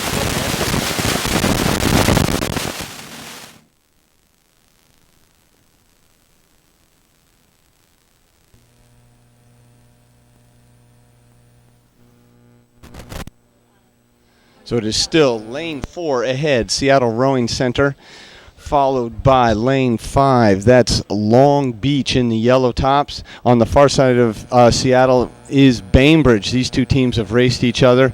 Marin on the outside of them as they cross the 1,000-meter mark. It is Seattle Rowing Center out front, followed by Bainbridge. I'd put Long Beach in third, but Marin is moving up on the outside. We can see them moving now. Seattle Rowing Center, Bainbridge, Long Beach and Marin. Hard to tell between Long Beach and Marin what's going on, but Seattle Rowing Center right there out front, doing a nice job watching what's going on behind them, of course knowing that any misstep and they're in trouble, but they've got about a boat length on the field, rowing very smoothly, very nicely. There you can see the bows, 5 and 3, 5 being Long Beach and the Yellow Tops, and Bainbridge. Those two battling it out for second place. Now they've pushed Marin back a little bit, but Marin pushing back up to get on even level with Long Beach for that third place spot. Panning back on the outside, we see Pocock and lane 6, St. Louis, trailing the field.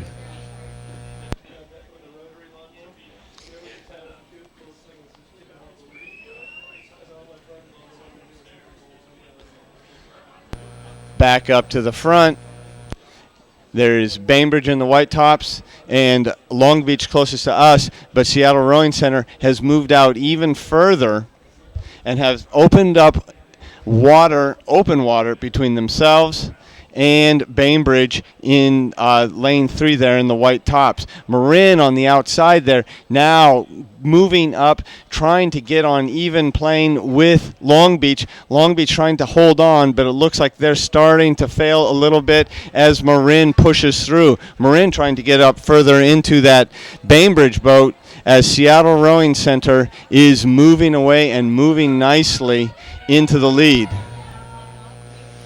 They've got open water and just look good here with about 300 meters to go.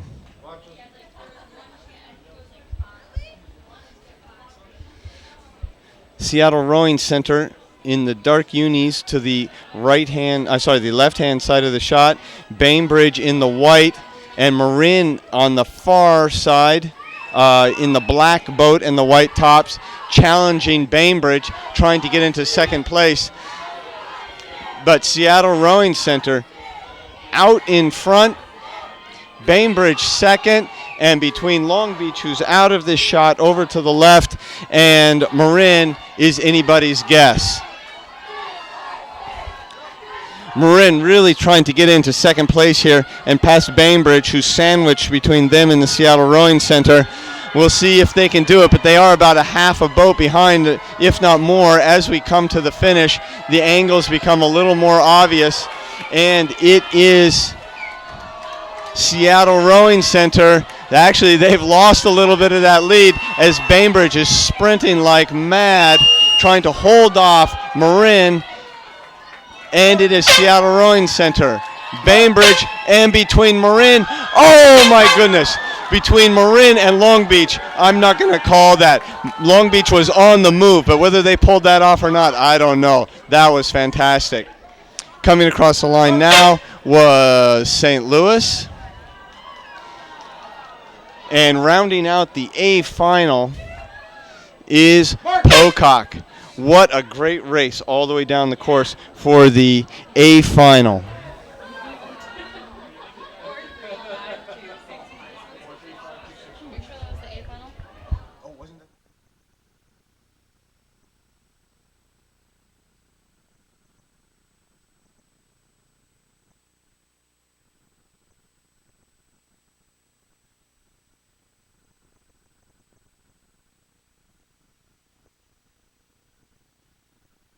Stroke for stroke. This is a great view, ladies and back off just a little. Great view, ladies and gentlemen, of 5 boats going stroke for stroke. Right there, it seems to be lane 4, lane 6 might be edging out just a little bit. The boys cannot do anything except do what their coxswains ask them to do, which is give 100% pressure. Still very, very close between these top 4 crews. Lane 1, Gainesville, falling back just slightly. A little bit of separation now. 2, 4, and 6 as we go to the 500-meter mark. That is Newport, then lane 4, 3 Rivers, and lane 2, Rye. Looks like lane 6 and lane 4 want it just a little bit more right now. It is lane 6. That is Newport, just ahead of lane 4, Three Rivers Rowing Association from Pittsburgh, Pennsylvania.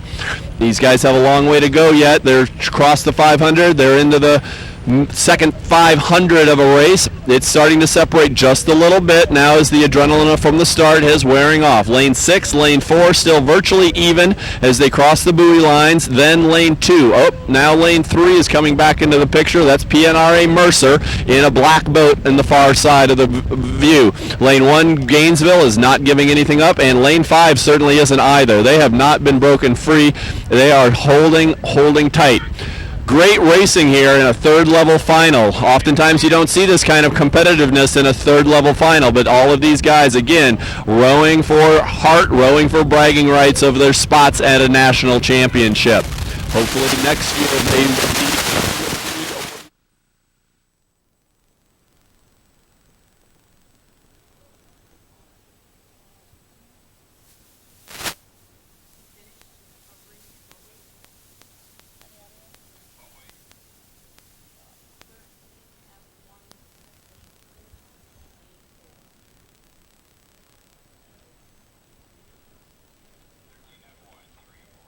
We've got a great race coming down. 5, 6 boats all within a boat length. See the bow of Newport, Three Rivers, PNRA Mercer. This is a great race. Only boat that seems to have dropped out a little bit is Radnor, off the pace a little bit. PNRA Mercer back a little bit. But we've got 4 boats within a deck length. Three Rivers out front. Then on the far side, Gainesville and Rye. PNRA Mercer back a little bit. And there we see a Radnor in 6th place, but by a boat length. This is arguably the closest race of the day.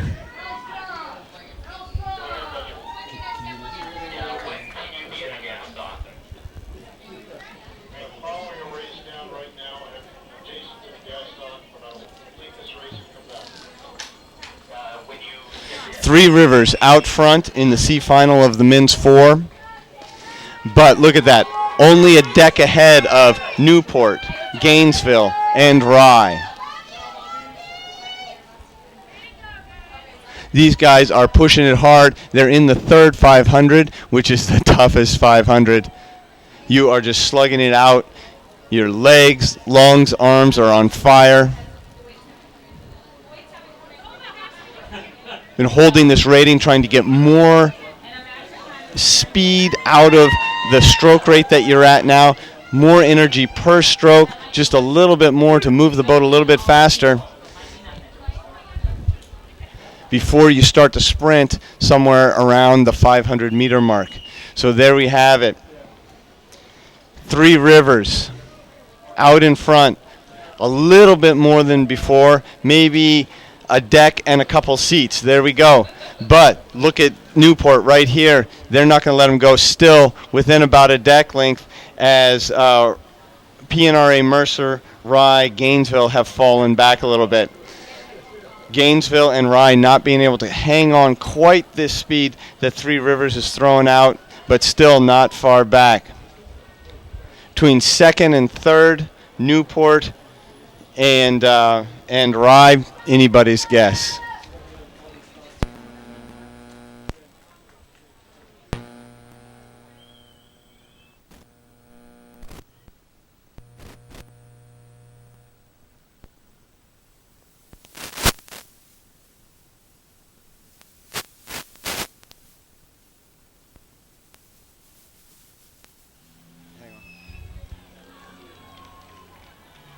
Last 250 meters.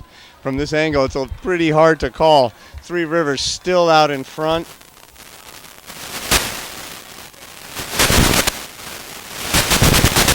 Trying to hang on to that lead as Newport and Rye are pressing them hard. Rye on the top of the screen a little bit. There you go with the orange hats.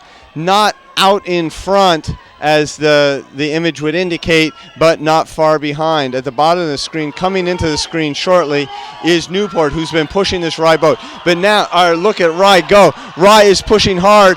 Newport, Three Rivers looking over. Are they going to be able to hang on? And they are. Wow. Great push by Rye in the last 500 meters of this race. Newport finishing third, Gainesville second, PNRA, and Radnor. What a great race in the C final.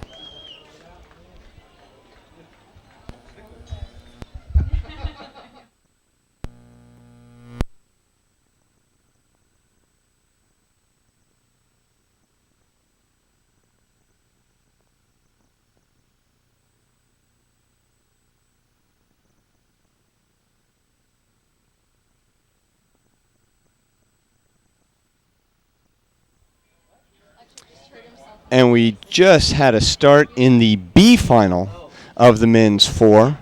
Bromfield Acton in lane 1, Rose City lane 2, Episcopal lane 3, Choate lane 4, Westerville lane 5, and South County lane 6.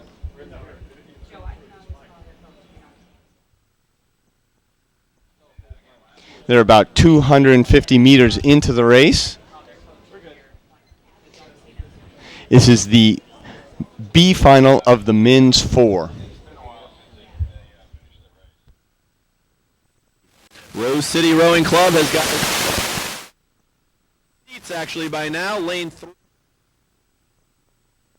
place, but third place is too close to call with lanes 5, that's Westerville, lane 4, Choate, and lane 1, Broomfield Acton. Then lane 6, right here, side by side, bow on Coxon. Lane 6 is South County.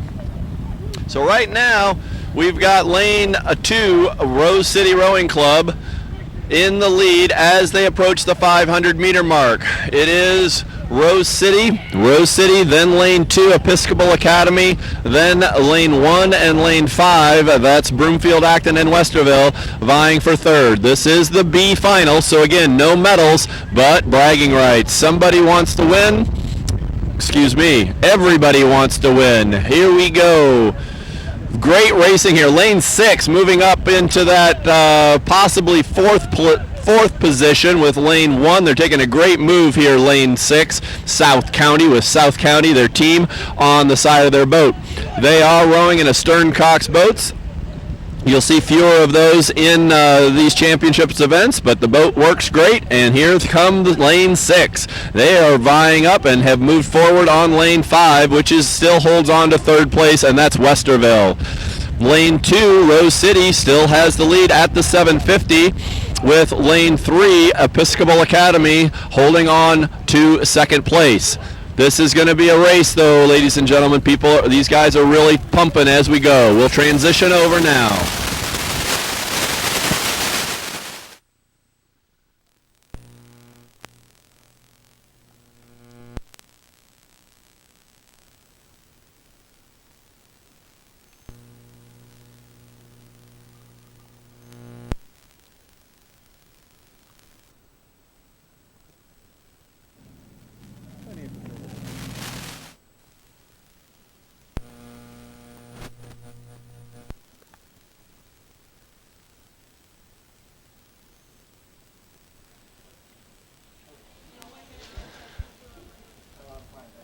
Episcopal, Rose City at the 1,000-meter mark with Bromfield Acton behind, but not by much. What a battle here between Rose City and Episcopal.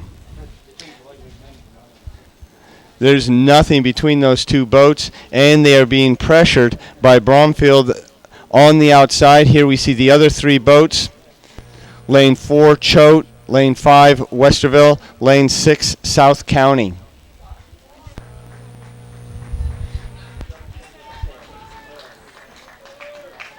So we have 2 groups of boats, the lead 3 and the trailing 3. Both sets of 3 very close to each other, starting to spread out a little bit more as Choate's starting to fall behind a little bit. Westerville about a deck length down behind South County, who is about a half a boat behind Bromfield Acton. Rose City now falling off the pace just a little bit as Episcopal has pushed out to a little more than a deck length lead.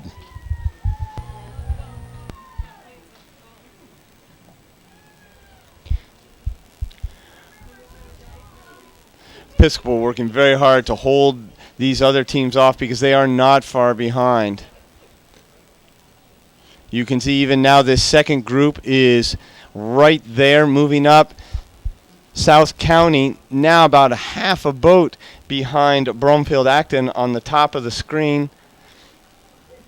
And moving. Look at these guys go. They are now, I'm going to guess, even with Bromfield Acton. South County in third place now and starting to move on Rose City, with Episcopal now a half a boat out in the lead in the B final of the men's 4. Bromfield Acton now taking a push, moving up on Rose City, and South County trying to go with them. Westerville not quite hanging on to the pace that South County has, and Choate is falling back about 3/4 of a boat length out of 5th place.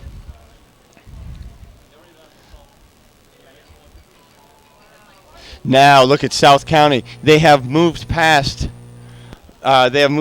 Rose City and are now challenging Episcopal. This is going to be a great finish with South County in lane 6 making a big push. It is still Episcopal in lane 3 in the lead. They're in the white tops, even though it doesn't look like they're in the lead. As the camera gets closer to the finish line, you'll see the correct angles, and they are still in the lead. But South County will come into the camera view towards the end of the shot. They're about 150 meters to the finish line. They'll come into view with about 5 strokes to go, are moving up, and have moved into second place. Bromfield Acton in third, Rose City in fourth. As they come to the line, it is Episcopal.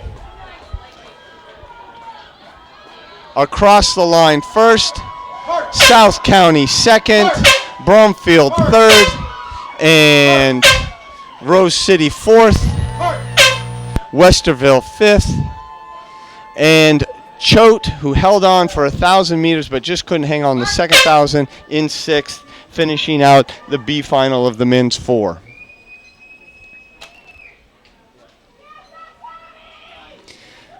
The A final is lined up and ready to go. Making final adjustments at the start. Lane 1 is Mountain Lakes. Lane 2 is Everett. Lane 3 is St. Louis. Lane 4 is Pacific. Lane 5 is Marin. And lane 6 is Milwaukee. So we are looking at lane 3 on the left-hand side of the screen, and that is St. Louis. And on the right-hand side of the screen in lane 4 is Pacific. Both these boats winning their semifinal yesterday, so they get the priority lanes in the middle of the race course. The second place finishers in the semifinals gets lanes 2 and 5, and then lanes 1 and 6 are for the third place finishers in the semi. So, off the line, about 50 meters into the race, taking their high, short strokes, lengthening out now, taking longer strokes, keeping the stroke rate high. It looks like they are just outside of the breakage zone. If anything had happened to their boat, their equipment inside that breakage zone, they would have called the race back. But it looks like a clean and fair start, and we will go to the camera boat down in the first 1,000 meters of this race. The red and black sash. Next to them, closest to us, Milwaukee in their blue jerseys.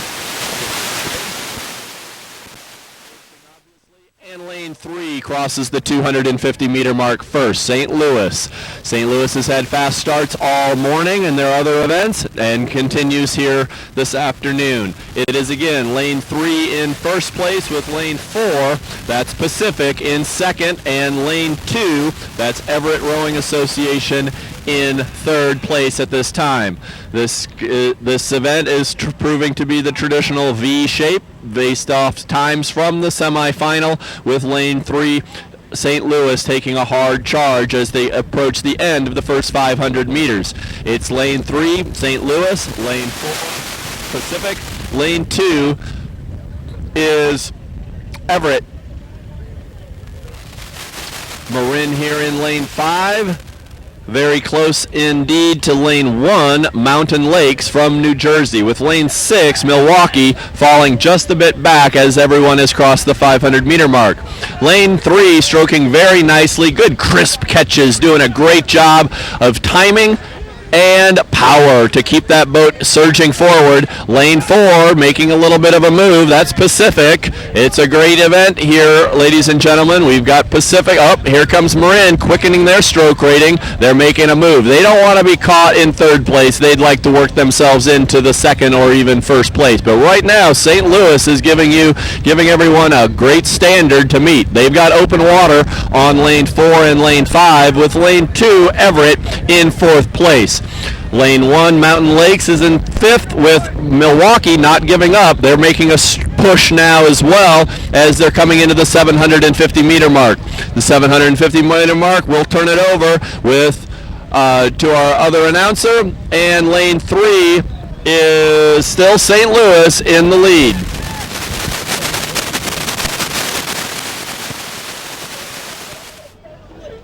Look at this St. Louis boat just rocking.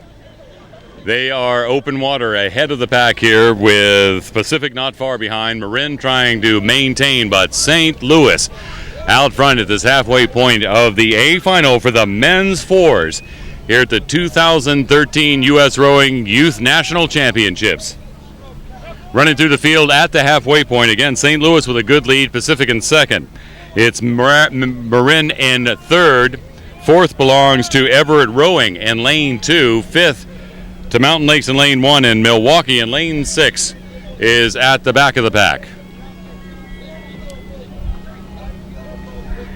The 20th annual U.S. Rowing Youth National Championships. Rowing in Oak Ridge, Tennessee. It's finals Sunday. And remember, all these finals will be available for purchase, each of the individual races and all A, B, and C finals after the regatta at usrowing.org. Look for media downloads, and they'll be there. Not necessarily just an hour behind the regatta, but not long afterwards. The A final, and boy, I tell you what, it is just St. Louis dominating. Open water, 15 meters or so in front of the second place boat from Marin Rowing. Third place belongs right now to Pacific is the one who is in second place in lane 4, and Marin in third place, with fourth belonging to Everett Rowing, Mountain Lakes in fifth, and Milwaukee still in sixth. But look at St. Louis. They have been leading for most of the race. They continue to lead and are really putting on a show, heading for a national title in the men's fours here in the A final for the 2013 U.S. Rowing Youth National Championships. St. Louis, if they can hang on, will be really dominating this race. As they approach the 1,500-meter mark, this pack has spread out quite considerably, with some almost 60 meters between the leader and the last boat in the race. But passing through that 1,500-meter mark, look at St. Louis just working nice and easy, making that boat move forward and leading the A final for the men's fours here at the championships. Second place still belongs to Pacific. Marin in third, still trying to overcome about a 3 or 4 seat deficit from that second place boat of Pacific. But it looks all St. Louis here in the men's 4A final.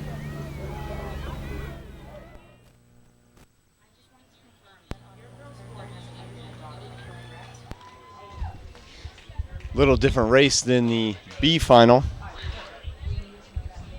with St. Louis just dominating this field. Marin and Pacific, buddies over in the Bay Area, fighting it out for second and third place, with Pacific having a little bit of an advantage right now. The St. Louis fans, I don't know, just maybe realizing that their team is out in front, just erupted. St. Louis dominating this race. Many boats of open water with Pacific in second, Marin in third, and we're just going to watch St. Louis with some very nice rowing, strong, smooth, powerful strokes, just pushing that boat along, using their legs together to drive that boat forward, and it looks good. Just look how smooth, nice, crisp blade work, nice rowing there in the St. Louis boat. St. Louis across the line, 2 boats of open water ahead of Pacific in second place, Marin in third. On the outside, it's Mountain Lakes. Everett in fifth, and rounding out the A final is Milwaukee. St. Louis, what a show. Nice job.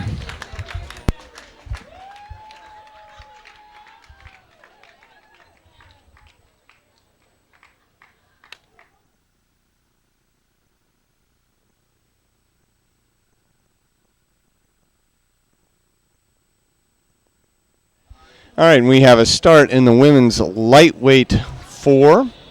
It's Greenwich lane 1, Newport in lane 2, Chattanooga lane 3, Agnes Irwin in lane 4, Community lane 5, and Texas Rowing in lane 6. Lane 2 is Newport Rowing Club. Lane 3 in the green boat across the field is Chattanooga. And on the far side, Greenwich Crew in lane 1. Texas Rowing Center in lane 6 is currently 6th. Agnes Irwin doing a fantastic job in the early part of this race. They are rowing that bucket rig with these starboard bucket in the 2-3 seat. They are almost ready to clear water on lane 5. Lane 5 is in second place. That's Community Rowing with Chattanooga Juniors in third place in the green boat and also in lane 3. Lane 2 holding well. That is Newport Rowing Club and Texas Rowing Center and Greenwich Crew in the outside lanes, falling back just a little bit. Lane 1 has not gotten broken free from lane 2, so it's anybody's business as we go through the 500-meter mark. But clearly, Agnes Irwin has something to prove, and they want to be the winners of this C-level final. Community Rowing here with the red blades with the black wave in lane 5, and Chattanooga Juniors are showing that they want to be in the top 3 spots in this C-level final. Texas Rowing Center making a move back, but still back a little bit in 5th place on lane 2. Maybe a deck plus a seat on lane 2, Newport Rowing Club. Community Rowing continuing to charge.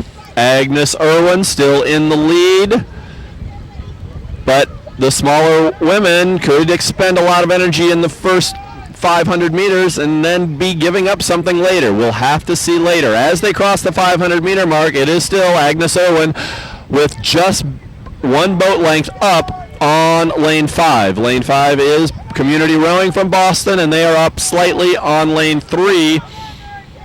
Chattanooga in the green boat. So there is now open water between lane 3 and which is 3rd place and 4th place in lane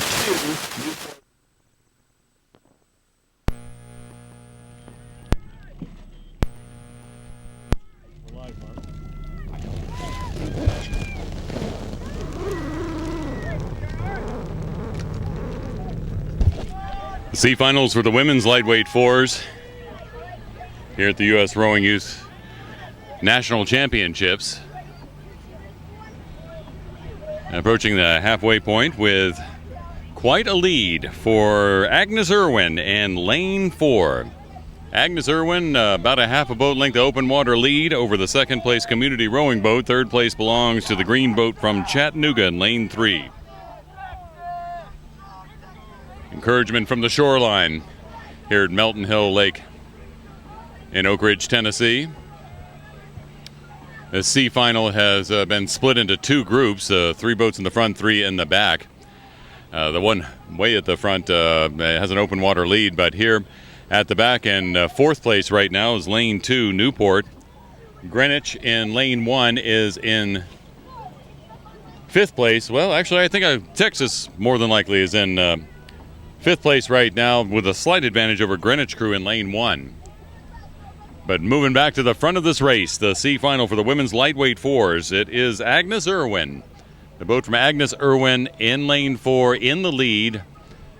They have a few meters of open water, and it's quite a fight for second right now between Community Rowing is working hard in lane 5 and that green boat from Chattanooga in lane 3. They are practically neck and neck as they're moving up the course. 750 meters to go in the C final for the women's lightweight fours. So Agnes Irwin in the lead in lane 4. About a boat length of open water back to that fight for second between Chattanooga and Community Rowers. Then about a boat length and a half back of open water to the boats from Newport, Greenwich, and Texas.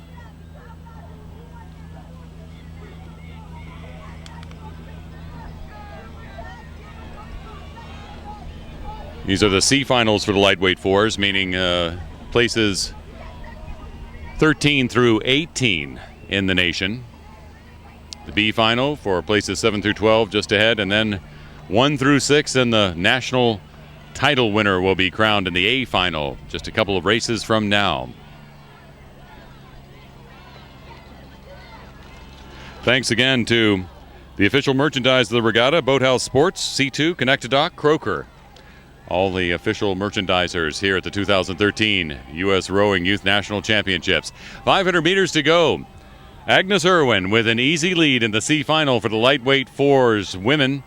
And then a fight for second between Chattanooga and Community Rowing. It'll be interesting to see how they end up at the end of the race. Still holding on to fourth right now. It's a boat from Newport in lane 2, and then Greenwich and Texas are fighting for fifth place as the boats come down the route.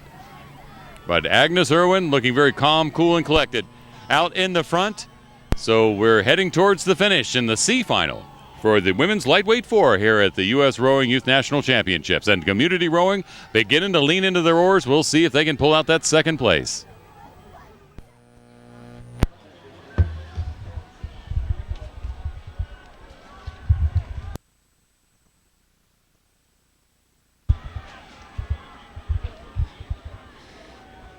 Maintaining that lead is Agnes Irwin, doing a nice job. Just watching the race unfold behind them. Second and third place are on either side of them, so it's an easy look for the rowers, left or right, to see where their closest competitor is. Chattanooga in that nice green boat on the left-hand side of the screen. In second or third, hard to say at this point. Community's been making some big pushes here. We'll see who can pick up second behind Agnes Irwin. With about 100 meters to go, Agnes Irwin comes to the line, rowing very smoothly, very nicely, in a bucket rig, which means the two oars facing our direction. The rowers are next to each other as opposed to every other, and coming across the line. Agnes Irwin, nice job. Chattanooga is going to hang on for that second place with Community in third. Down at the bottom of the screen, coming in fourth place, moving up nicely in the last 500 meters, is Texas Rowing.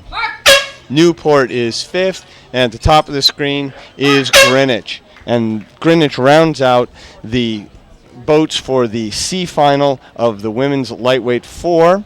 Next up is the B final. Mix. Right now it does look like lane 5, PNRA Mercer has made a little bit of a move on lane 3, Broomfield Acton, and they are making a surge right now as they're approaching the 500 meter mark. We have about a 3-foot gap there on 5 over the rest of the field with lane 4, which is Lawrenceville, lane 3, and lane 2 over there, Dayton. So at the 500 meter mark, it is PNRA Mercer. Lane 6 right here next to us, only 2 seats back on the leader, however, so a very, very close race. Lane 1 across the way, Broomfield Acton is in 6th place currently, but really very tight racing in this B final. No medals here on this particular race, but again, bragging rights are very important to the teams and the individuals. They like to say that they were 7th in the nation rather than 13th. it does mean something. We've got light rain sprinkles starting up. Lane 5 is still hanging on, but now it is Lawrenceville making a move. So Vashon Island, who started strong, is now back into 4th place, with Lawrenceville making a very strong move here at right before the 750-meter mark. So it is Lawrenceville in the lead, with PNRA Mercer in 2nd, and a very tight race now for 3rd between lane 6, Sagamore, and lane 2, Dayton Boat Club. Vashon Island has dropped back into 5th place, and lane 1, Broomfield Acton is in 6th. Again, it is Lawrenceville doing a fabulous job here. They're moving well, and it is lane 2 and lane 5 very close to 2nd and 3rd. We're going to transition on over with the leader, Lawrenceville. Well, as Mark said, yes, here in the B final, fighting to say that they are the 7th fastest in the nation. Sorting out the fastest boats, places 7 through 12. That's what's happening here in the B final for the women's lightweight 4s. They're halfway through the race and trying to establish themselves in a position that they would have an opportunity another 1,000 meters from now to win the B final and be 7th fastest. It's Lawrenceville in lane 4 now in the lead with a 2-3 seat advantage over the 2nd place boat from Dayton in lane 2. In between them in lane 3 is Vashon Island sticking right there.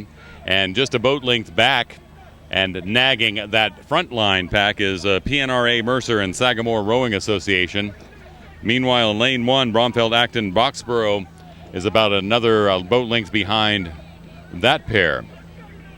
But Lawrence, having made their move just before that 1,000-meter mark, have now moved into 1st and are a half a boat length ahead of the 2nd place boat from Dayton. It's the 20th annual U.S. Rowing Youth National Championships. Coming to you live from Oak Ridge, Tennessee. Reminder that if you are a rower and involved in this, or a proud parent or grandparent, that these races are being video recorded and will be available for purchase after the regatta at usrowing.org. Just look for the media downloads button and you will find the list of the races there. It won't be immediately, don't start looking a half hour after the regatta, but soon afterwards. But here in the B final, trying to establish places 7 through 12 in the country, it's the lightweight 4s for the women in the B final, with Lawrenceville in the lead right now. Dayton holding on to 2nd place. Vashon Island still lingering right there as they approach the 1,500-meter mark.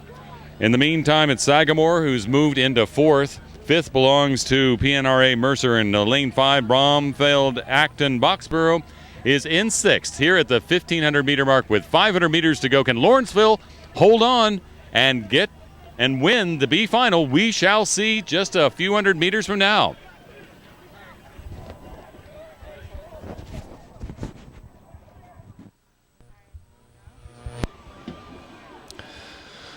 Lawrenceville from Lawrenceville, New Jersey, making the trek out here. Looks like they're leading their way to a win in the B final of the lightweight women's 4.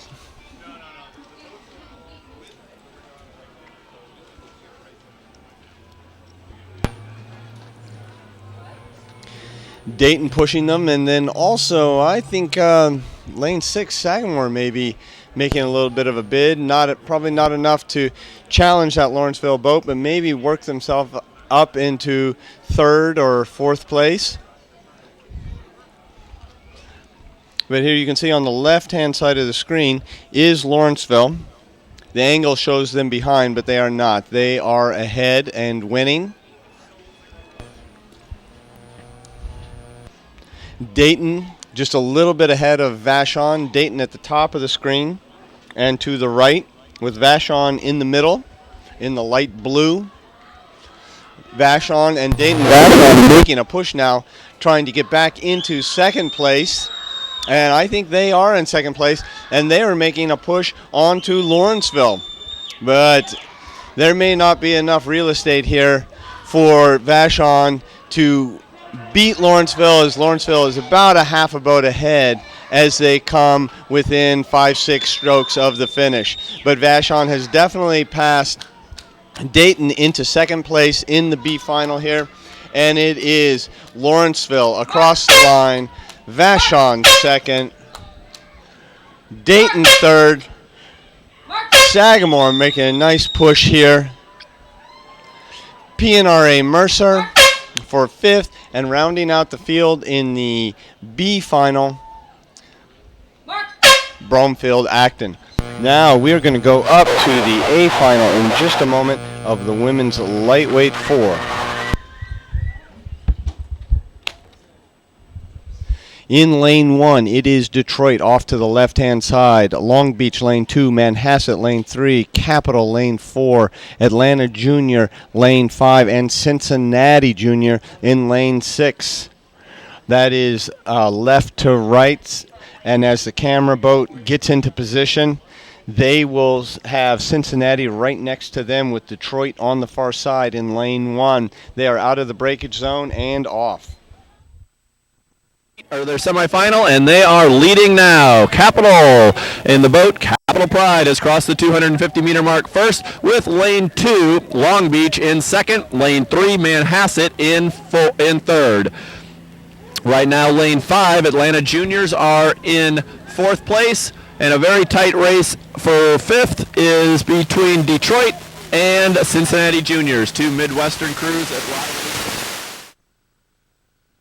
It is still Capital in the lead, and Long Beach and Manhasset side by side. Looks like Manhasset's making a bit of a move here. They're keeping their rating high, rowing very well. Timing looks great from my vantage point as we're approaching the 500-meter mark. It is still Capital in the lead, rowing a little lower than Manhasset. Manhasset is inching into their lead just a little bit. Lane 2, Long Beach Juniors, solid third, but lane 5, Atlanta Juniors, certainly is not going to give them any inch. They're through the 500-meter mark. Again, very, very close racing here, as we would expect, with lane 4, Capital, still about a deck ahead of lane 3, Manhasset. We have the rain starting to come down. This may distract the coxswains just a little bit, but I'm sure the rowers are barely even aware of the light rain that's falling here at the 750 or 600-meter mark. Capital Pride has led the entire way so far. They continue to lead, but only by a deck over Manhasset. Back in third place, the race is really there, and this is for medals, ladies and gentlemen. It is Atlanta Juniors just ahead by 2 feet over Long Beach Juniors. So Atlanta Juniors is inching their way ahead, and so is Manhasset. Manhasset is making a very nice move here as we are approaching the 750-meter mark. We're going to turn it over here just after the 750 with still Capital in the lead and Manhasset in second.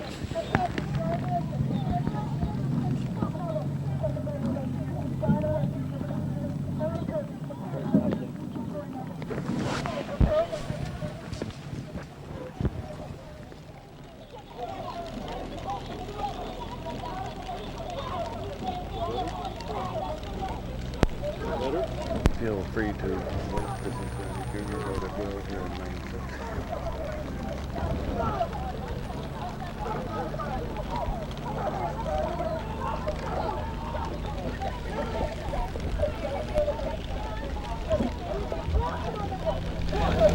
As rain has begun again here at Oak Ridge, flattening the water, making it very easy to see the boats and very easy to see the hard work going on as these boats, these young ladies, are rowing their hearts out, hoping for a national title.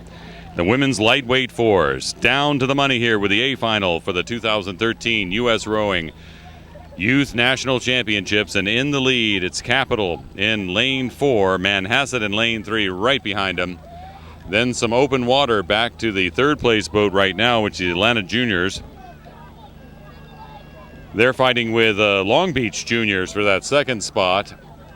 And then Detroit and the Cincinnati Juniors at work. But up front as the race passes through that 1,000 meter halfway mark, it is Capital that is in the lead by just about a seat here at the front. The Cincinnati Juniors, meanwhile, beginning to fall back slightly. Not really sure what they're doing there in lane 6. U.S. Rowing has been doing these regattas for many years. The 20th annual Youth Nationals happening right now. Finals Sunday here. Some variable weather, delayed racing this morning due to fog. And now a couple of light rain showers from time to time, but at 80 degrees, all still very tolerable weather-wise. The A final, the national title. That's what these boats are fighting for. Capital in lane 4, Manhasset in lane 3 going head-to-head in the women's lightweight 4 A final. Matching stroke to stroke. I have a feeling that when it comes down to that last 10 meters, it's really going to be telling who has enough gas in their tank to pull a little bit harder. So there's the fight up front that's going on between Capital and Manhasset, bow ball to bow ball. And for third place, bow ball to bow ball, it's Long Beach Juniors and the Atlanta Juniors.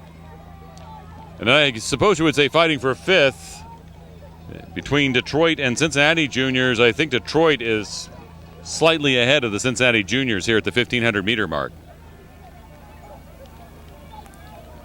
Here comes Manhasset, beginning to lean into the oars. They've taken a one-seat lead now. Coxon in one-seat lead, if you may. As they head into the last 300 meters of this A final for the women's lightweight 4s at the U.S. Rowing Youth National Championships. Manhasset in the lead, Capital in second. We'll see if that little bit lower rating by Capital will come into play here in the final sprint. If they can jack it up a little bit and come back on Manhasset, because right now Manhasset has about a half a boat lead over Capital, but rowing at a little higher rating. So I think they may have gone a little bit earlier in their sprint. We'll see if Capital can respond and come back. So that's the battle up front. And then the battle for third place between Atlanta and Long Beach is going on furiously. The shot now, you can see Manhasset, they have lengthened their lead. They've taken this. Capital has not been able to respond. Capital in second place. It's by about a boat length, and as they get closer to the finish, you'll see that they're about a boat length behind. Manhasset, boy, what a sprint. They jacked the rating up, and Capital just could not respond. So Manhasset coming across the line, the lightweight women's 4. Capital second, and who's going to get the bronze? It is going to be Long Beach. Atlanta Juniors in 4th, Detroit 5th, Cincinnati 6th. Wow, what a great race. What a great race between Capital and Manhasset. Great stuff all the way down. All the official results can be found at usrowing.org. What we call and what you hear is not official, but the official results will be up soon. The rain is starting to fall again here in Oak Ridge, and we are off to the C final of the men's lightweight 8. Everett for that second place spot, but it is Sammamish, then Everett, then Saugatuck. Saugatuck in third, but only by a deck. Oakland Strokes pushing hard. They're in a solid 4th place right now, with Dublin in 5th and Mount Baker in lane 1 in 6th place. All these guys looking good, feeling a little bit of raindrops coming down on them as we're approaching already the 750 meter mark. We are done with the small boats. We are into the 8s, and the 8s will finish out our racing day. The 750 meter mark is our transition with Sammamish in the lead still, but only by a deck. Over.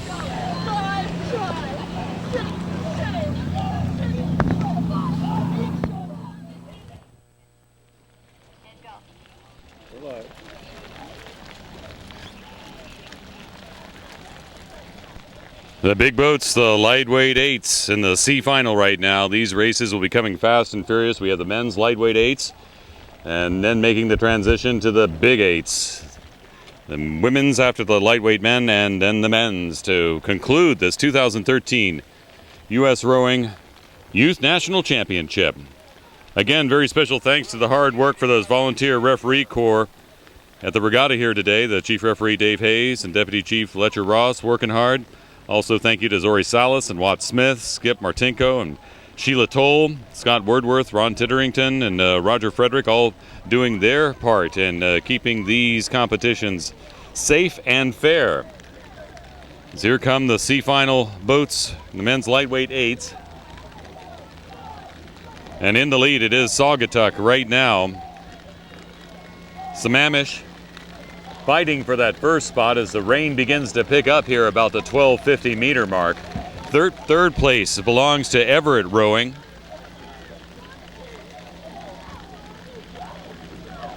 And Oakland Strokes in lane 6 is trying to cling to that lead pack in this C final. In the meantime, over in lane 1, Mount Baker, and in lane 2, Dublin Crew doing what they can to maintain contact with the leaders as well. But it's up front that the real fight is going on as Saugatuck tries to maintain their lead over Sammamish as they head towards the end of the C final for the men's lightweight eights. We have the B final and the A final for the lightweight eights, then the women eights, the CB and A finals, and the men eights, CB and A finals left in this 2013 U.S. Rowing Youth National Championship.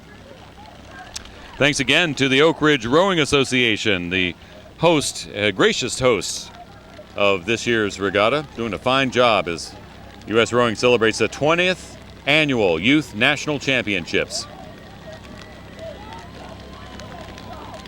Looking at the bow rower for the Saugatuck boat in lane 3, just nice and relaxed and easy going. As that boat continues to move down, they are now up on the second place Sammamish boat by several seats, if not, at least from my angle, I'd say close to 7 seats. But now inserting their bow into the mix is Everett Rowing in lane 4. So here comes the C final for the men's lightweight eights at the Youth National Championships.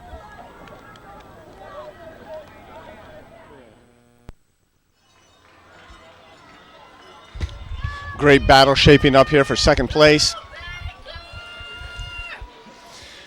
with Saugatuck out front. As the rain comes and goes, you see a little bit of light as the rain's still falling, but the sun is coming out again. As Mark said, these rowers don't care. They're in the midst of a great battle going on here. All they're focused on is pushing their legs down, swinging hard, and finishing with the arms. Saugatuck in the lead with Everett and Sammamish, two neighbors battling it out for second and third place. Oakland not quite strong enough to get back up into third place contention. Saugatuck coming to the line.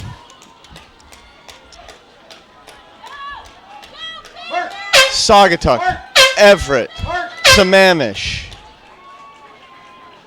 Oakland. And that's Mount Baker on the top side, with Dublin finishing 6th. That rounds out the men's lightweight 8C final.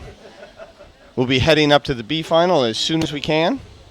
And there they are. Lane 1 is OKC River Sport. In my schedule, we have a blank spot in lane 2. We'll see if that's actually true. Canisius in lane 3. We can see them there sitting ready. These guys are all ready to go. Wayland Westland, and we have a start. Wayland Westland on the right side of your screen. Orlando will come into the picture in just a moment, further to the right. And then Jesuit College Prep of Dallas in lane 6 to the far right. They're still down in the in the rain. Up the course a ways, you can see that the sun has come back out, and it's sunny up here and rainy down there. As they move out of the breakage zone, the first 100 meters, And we're going to move to the camera launch right now.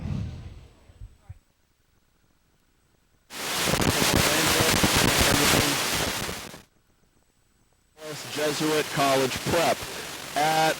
Just past the 250 meter mark, it is lane 2 in the lead. And I'm sorry, I'm not exactly sure who that is. That is not on our schedule. Canisius in lane 3 and Oars in lane 5. Lane 2, lane 5, lane 4. Waylon Weston round out your top 3 for this B final in the men's lightweight 8. Lane 2 is your leader. Lane 5 is in second. Lane 3, which is Canisius. Lane 4 and 6, oh, very, very close. Great racing here for third place. It's anybody's races. We're through the 500-meter mark. Lane 2, bright yellow boat, white uni tops, is the leader, but they are being charged by Jesuit College Prep right now. This is a great race. The only boat back more than 3 seats off the leader is lane 1, Oklahoma City River Sport. They're the only crew less than 3 seats away from the leader. Everybody's very close. Lane 6 might be even. Yes, they are. Lane 6 is the leader right now. That's Jesuit College Prep. They've made a heck of a move as they approach the 750-meter mark. The 750-meter mark, it's going to be lane 6 and Canisius basically tied for first with lane 5, Oars in third. We're going to turn it over now to our second half announcers. Let's keep on the foul balls if we can, Paula. It's going to be tight. What a sight here. Look at this. The sun coming out after the rain, brightening the colors on the course here at Oak Ridge at the Melton Hill Lake. What a fight in this B final for the men's lightweight 8s. Canisius in lane 3 in the lead for the moment, a several seat advantage. But look at this cluster of boats banging on their back door. There's Baylen Jesuit. There's Waylon Weston, there's Orlando, there's Jesuit College Prep of Dallas, all banging on the door of that lead boat from Canisius. OKC River Sport, the only one that is a few more seats back from the crowd. But look at these rowers right across this course here at the 2013 U.S. Rowing Youth Nationals, the championships here. The B finals, we're talking the fastest boats, numbers 7 through 12 on the course right now. And they are working hard. The A finals for the lightweight 8s just around the corner, and then the women's 8s and the men's 8s as we head towards the finish of this national championship regatta. U.S. Rowing, a membership organization with over 40,000 individual members, 1,200 organizational members, and always spreading the fine art and the fitness of rowing. U.S. Rowing promotes diversity in the sport through America Rows and encourages active participation in adaptive rowing programs across the country. And some of the fine training on view right now in this B final for the men's lightweight 8s at the 2013 National Championships. Comfortably in the lead right now, Canisius in lane 3. It's Orlando in lane 5 who's hanging on to second. Third, I'd have to give to the Baylen Jesuit boat in lane 2. But also in lane 4, Waylon Weston. In lane 6, Jesuit College Prep of Dallas also in the hunt. And about a boat length back, OKC River Sport in lane 1. 500 meters to go in the men's lightweight 8 B final.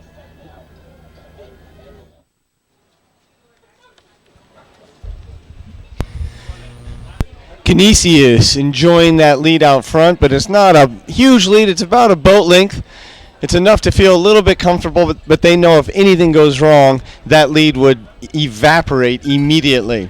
So rowing smartly, carefully, keeping the blade work clean, looking good as they come in to about 300 meters to go. Orlando off to the left-hand side of the screen, just in front of the referee boat on the left-hand side, doing a nice job in second place, trying to come up on Canisius. We'll see if they can do it. But right now it is Canisius out front. And now the yelling has started. You can hear them down there. It's a big contingent from Florida.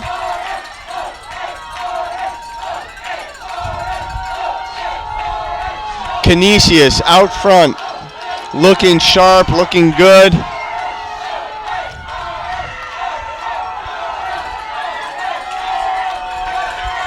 About 5 strokes from the line in the B final of the men's lightweight 8.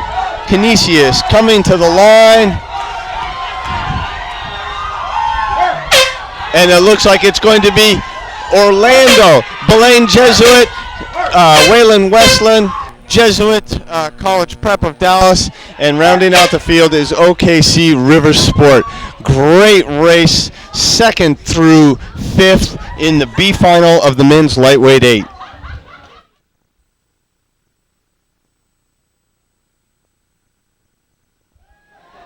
The A final is all lined up. Not quite ready to go. You can see the blades still flat on the water. In lane 1 is Sarasota Crew. Lane 2 is Community. Lane 3, Los Gatos. We can see them in the white tops right there. Lane 4 is Detroit in the blue tops. Marin is off to the right-hand side, as is Cincinnati Juniors in lane 6. That will be the lane that is closest to the camera boats. And we are waiting for a start. The rain has passed, and it's beautiful, bright, and sunny again. Little bit of wind now. Feels from here a little bit of cross tail, but not enough to make any real difference in the course. You look down the course, you see a little gray spot. That's where the wind's a little bit stronger on the course as the referee launch gets out of the way.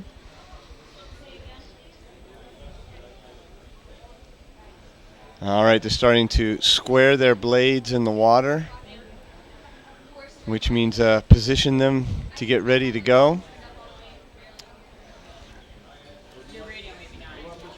This is a view from about 150 meters out.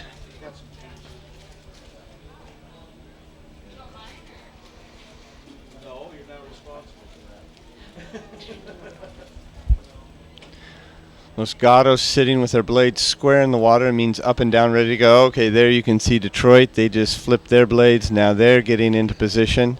A little bit of course correction, and they are off. Short, fast, high strokes as they leave the starting area, 50 meters into the breakage zone. The red buoys go to yellow, and when they're out of the breakage zone, if anything happens to the boat, it's just an unfortunate situation, but they don't call the race back. They are out of the breakage zone, and here they go. Racing for gold as we go into the first 250 meters. Very sharp rowing from everyone. Side by side. It looks to be lane 3 and 5. That's Los Gatos and Marin. Barely ahead of Detroit Boat Club as they cross the 250 on their rating.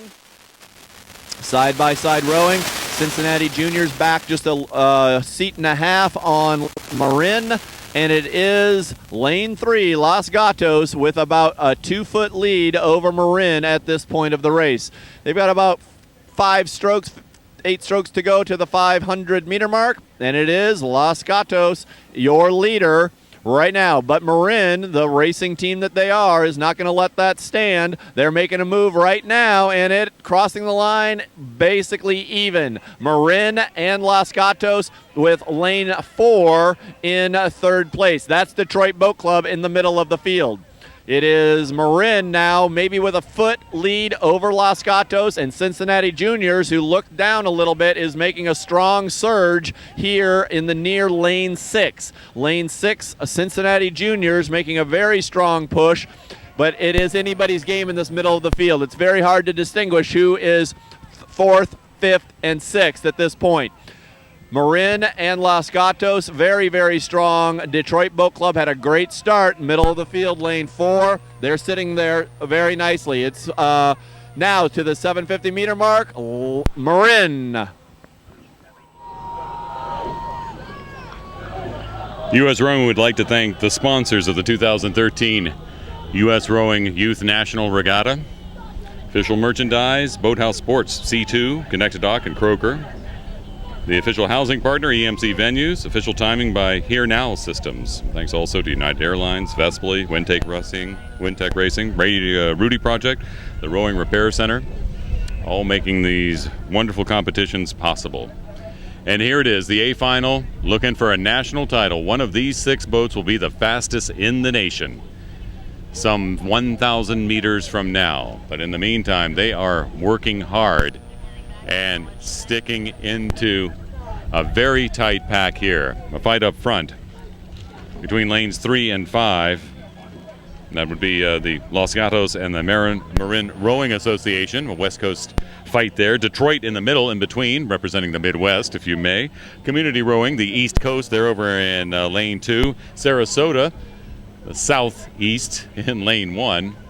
And back to the Midwest for the Cincinnati Juniors in lane 6. They are about a boat length behind the leaders right now in this A final for the men's lightweight 8s. And what a fight up front. This cluster of boats, these young men are working hard, putting their all into this effort, knowing there's a national title waiting at the end of this race course here at Melton Hill Lake in Oak Ridge, Tennessee. U.S. Rowing Youth National Championships. The men's lightweight 8 title on the line. Marin with a slight lead over Los Gatos. Looks like third place still being maintained by Detroit, though they are only about a seat ahead of the boat from the Community Rowing in lane 2. And meanwhile, both the Cincinnati Juniors in lane 6 and the Sarasota crew in lane 1 are fighting to keep up with this lead pack. But look at these athletes working hard, and look at those bow balls going back and forth as they stretch towards the 1,500 meter mark. Again, the national title for the men's lightweight 8s on the line 500 meters from now. Can Marin overcome the tenacious Los Gatos boat in lane 3? Los Gatos beginning to walk forward. Los Gatos throwing their back into it. Look at them throw it into it. And they are now 2 seats ahead of the Marin boat. As they're doing that, the boat from Detroit in lane 4 beginning to fall back, but they see them moving forward. They're beginning to move too. Community Rowers in lane 2 moving up as well. Marin trying to respond as Los Gatos attacks. Los Gatos attacking here. 300 meters to go, stretching towards his Red Boys, meaning 250 meters to the finish. It's Los Gatos in the lead. Marin trying to fight back. Detroit falling back. Community Rowers trying to move forward. Cincinnati and Sarasota seem out of the race for the time being, but still 200 meters to go in this A final for the men's lightweight 8s. What a fantastic race. What a fantastic race. Los Gatos putting on a fantastic sprint and moving out ahead of Marin. Marin trying to challenge. We'll see what they can do. But Los Gatos out in front now by a couple of seats ahead of Marin. A West Coast battle for first place. Los Gatos moving out a little bit more, but this is going to be a tight race for first place. Los Gatos, 2 strokes to the line, and Los Gatos gets it by a half a boat over Marin, who's a boat length over Detroit in third place. Fourth place is Community Rowing. Oh, and then Sarasota and Cincinnati Junior. What a tight race all the way down in the lightweight men's 8. Fantastic.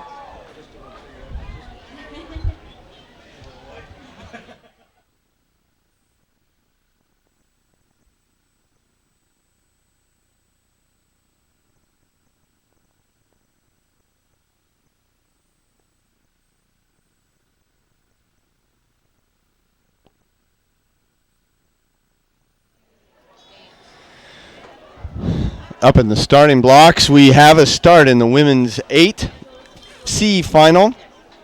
Bainbridge, lane 1, off to the far left. Los Gatos, lane 2. Hingham, lane 3. Pocock, lane 4. New Trier, lane 5. And Milwaukee, lane 6.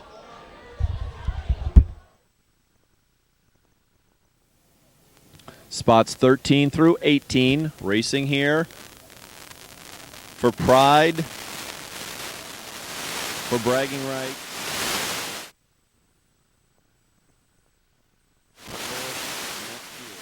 Hopefully back here in an A or B final. Sitting at the 250-meter mark, the crews are very, very close for a C final, extremely close. It looks like lane 4, 5, and 6 all cross basically at the same time. We'll call lane 4, Pocock, slightly in foot, maybe a foot ahead, maybe a bow number ahead.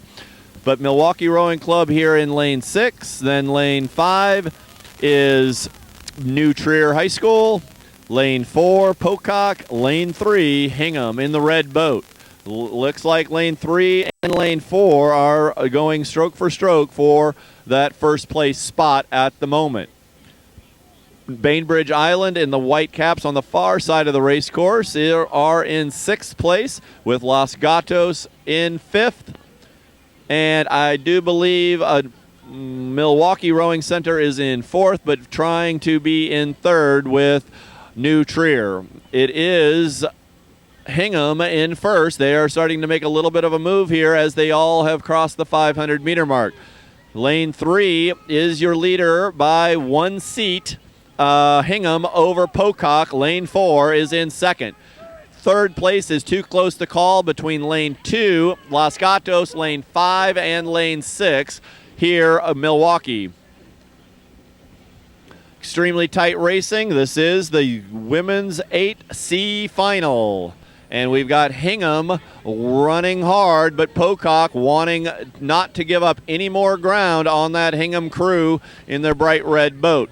Lane 6, Milwaukee is moving into certainly 3rd by themselves and quite possibly moving into 2nd place. So Milwaukee's doing a great job as we pass the 750.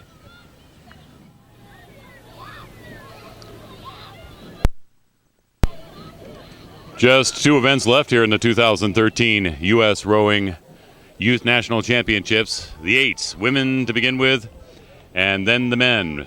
3 finals, C, B, and A. This is the C final for the women with that nice red boat from Hingham in lane 3 in the lead as they approach the 1,000-meter mark. But all these boats sticking close together, all within a boat length of each other or less. As a matter of fact, the whole pack just about 2 boat lengths long. Tells you how close they are, but it's only halfway through the race. That Hingham boat is enjoying a 6-seat lead right now over the 2nd place Los Gatos boat. Los Gatos made a strong push there in the lightweight 8s in that A final a few minutes ago, but here as the women in the big 8s start to fly down the course, we'll have to see how they sort themselves out when they get to the finish line. All these boats very close together here in the C final for the women's 8 at the 2013 U.S. Rowing Youth National Championships, but Hingham in the lead. Pocock in 3rd. It's Los Gatos in 2nd. Pocock in 3rd. 4th would have to be New Trier, and then Milwaukee. Just behind them by the smallest of margins. And Bainbridge Island is the one that's trailing the pack, but only trailing slightly. And I can look across the course over there to lane 1 and see that they are trying to pick up the pace a bit and keep up. But the red boat from Hingham out front is continuing to lead by about 6 seats. But as I say that, it's down to now 5 seats thanks to that Los Gatos boat in lane 2. Will they begin to pour it on and overcome the Hingham boat? Well, time, a few strokes, and the meters will tell. Again, thanks to the many sponsors who have made this National Championship Regatta possible. Thanks to ANX, to Philippi, to Hilton H. Honors, JanSport, JR Soda Shop, Ludus Tours, NK, Regatta Central, all helping out. The Rowing Repair Center, Rudy Project, United Airlines, Vespli, Wintec Racing, all part of the 2013 U.S. Rowing Youth National Championships. And a lot of great referees on the water, too, thanks to the whole referee crew. Have made this regatta such a success. The C final for the women's 8s. Hitting the 1,500-meter mark, the red bow of the Hingham boat crossing first. Their lead down now to just 4 seats. With that boat from Los Gatos having been on the move, Pocock hanging in there in 3rd right now. 4th too close to call between lane 6 and lane 5. That's Milwaukee and New Trier battling it out. And Bainbridge Island still in contact with that pack, but still lagging behind. But let's see if Los Gatos can put on a push, or Pocock, to try to challenge Hingham, as they are 300 meters from the finish of the C final for the women's eights.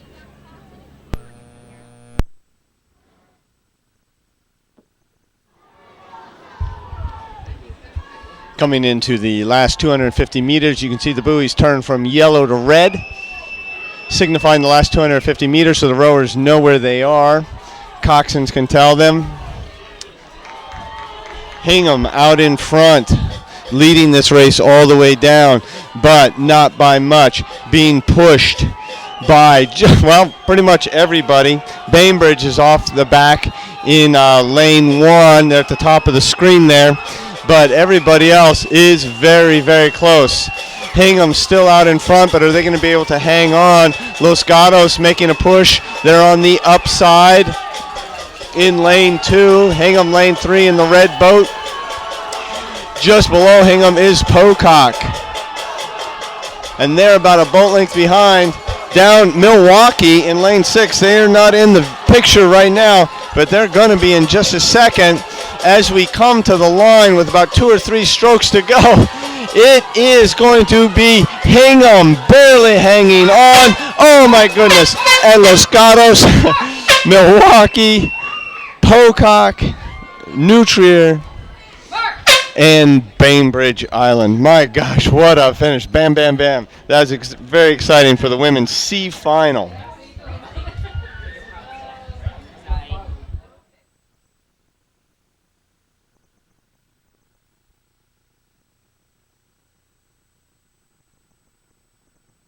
The flag. Now for the B final, and they are off. We are looking at, to your left is Connecticut, to your right is Sarasota in the middle of the race course.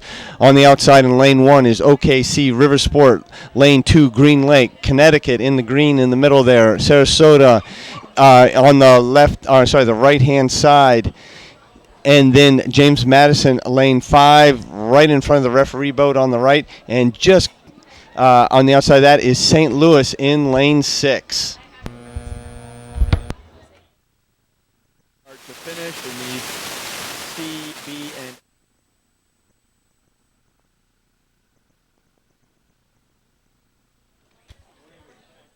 close to call at this point. That's the 250 meter mark. It is St. Louis. St. Louis out a deck over the rest of the field with lane 3 Connecticut Boat Club in second.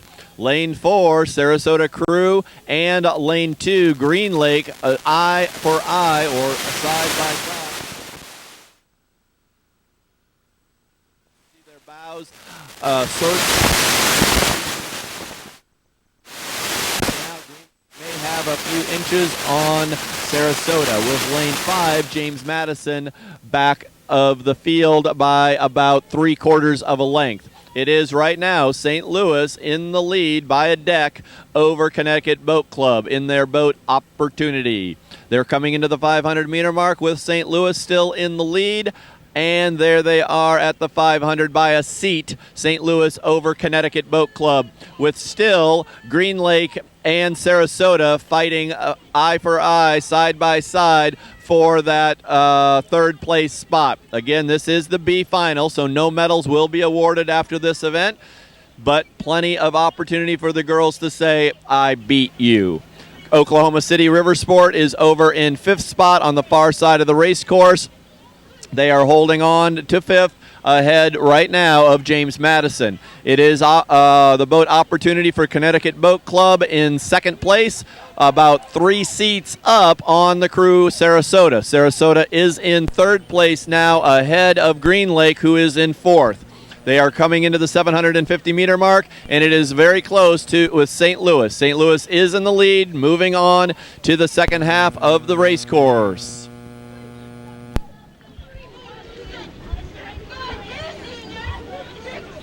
As these boats come down the course, you can hear them coming from many meters away.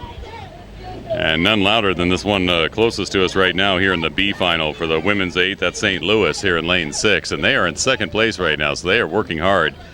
But as they approach the halfway point, it's Connecticut in lane 3 that did have the advantage, but look across those bow balls right now. St. Louis has been leaning into it, and they have caught up with that first place boat, though looks like Connecticut earns a little bit back from stroke to stroke.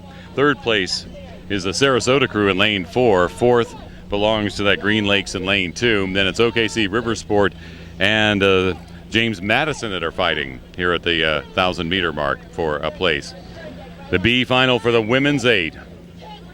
7th, 8th, 9th, 10th, 11th, and 12th fastest boats in the nation on the water right here, heading towards that finish line. What order? Well, we'll have to wait and see. It appears that the Sarasota crew in lane 4 has begun to bite into that lead from Connecticut. Connecticut had a good 5-seat lead, and now the boat from Sarasota's bitten into it, and they only have about a 3-seat lead now as that boat from Sarasota in lane 4 is on the move. Moving right with them here in lane 6, it's St. Louis. Trying to stick with the pack in lane 2, it's Green Lake.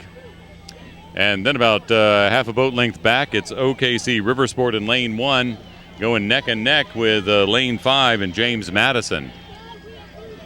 The B final for the women's 8s here at the 2013 U.S. Rowing Youth National Championships.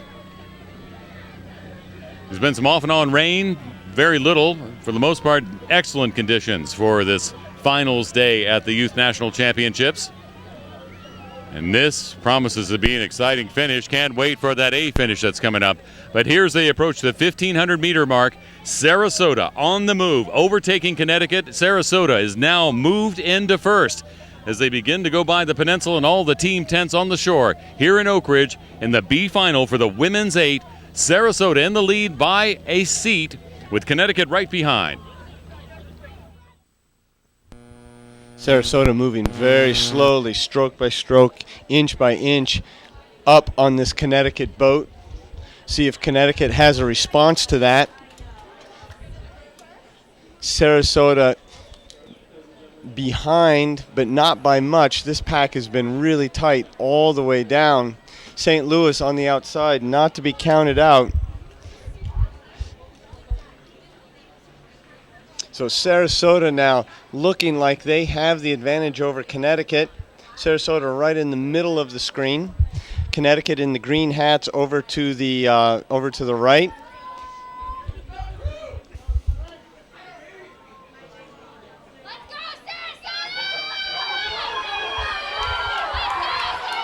So very exciting between Sarasota and Connecticut, a battle for first place. Don't know if St. Louis can hang with this lead pair. Sarasota now passing Connecticut. Yep, they are a couple seats ahead, we can tell from here.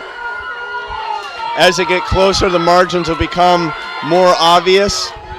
Sarasota now with maybe as much as a half a boat over Connecticut. St. Louis still in third place. Green Lake in fourth in the very, very bright hats at the top of the screen. So Sarasota coming to the line, being patient this whole race, waiting for the third 500 to make their move, and are now the winners of the B final. Connecticut, St. Louis, James Madison, Green Lake, OKC Riversport. Great race between Connecticut and Sarasota. Sarasota being patient, hanging on, using that third 500. Last year's champion is looking to repeat. They have 4 seats lead over lane 6, Cincinnati Juniors, and lane 2, Oakland Strokes.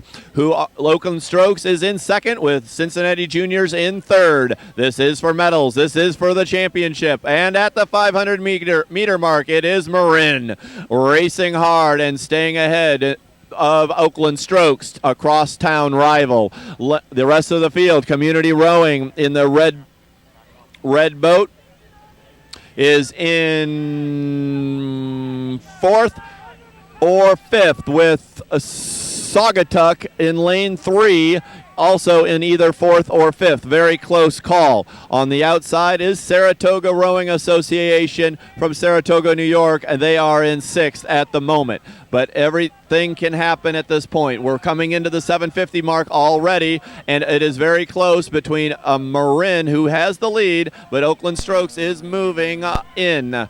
Cincinnati Juniors looking good. They are not giving up. They want that second place spot, but they have about 2 seats down. We're going to be making our transition with Marin in the lead, looking to repeat this championship.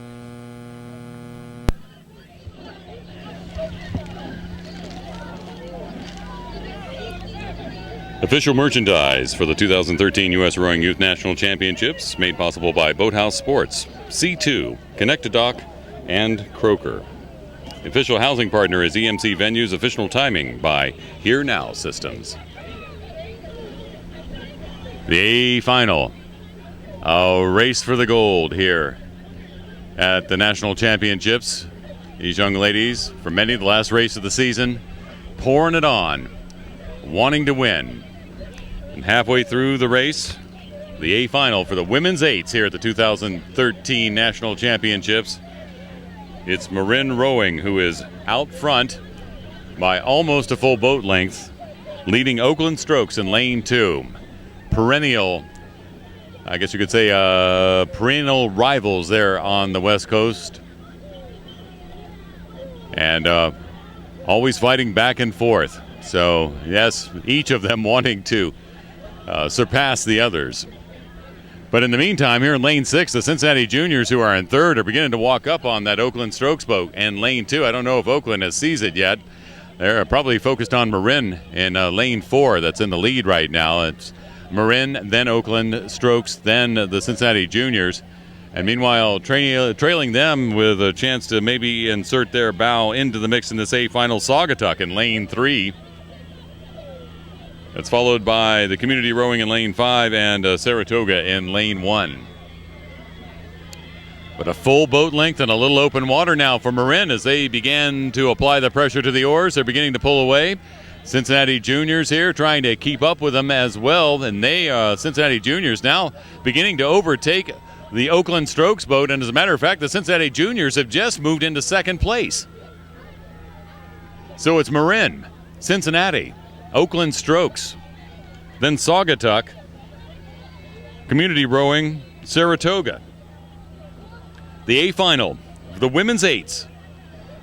500 meters to go to the national title. Marin with open water right now, but Cincinnati Juniors, they've been applying the pressure since about the 1,000-meter mark and are beginning to catch up as they cross the 1,500-meter mark. 500 meters to go in this A final for the women's eights. Who will cross first and get that national title? Right now, Marin rowing hard, trying to stay ahead, but Cincinnati Juniors are beginning to track them down. Meanwhile, Oakland Strokes beginning to fall and fall back a bit and being challenged there in lane 3 by Saugatuck.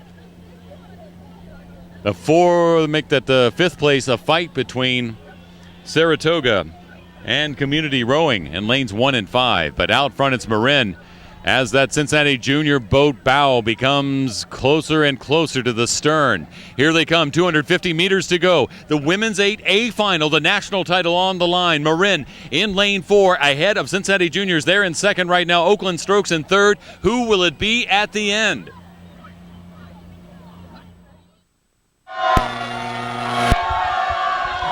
What a great race for Marin and also for Cincinnati Juniors, who are sitting back a ways and have just marched through that middle 1,000 of the race, overtaking Oakland. So Marin out in front with a comfortable lead, a boat length lead over Cincinnati. Cincinnati just a little bit over Oakland. Saugatuck in fourth place and the rest of the field trailing.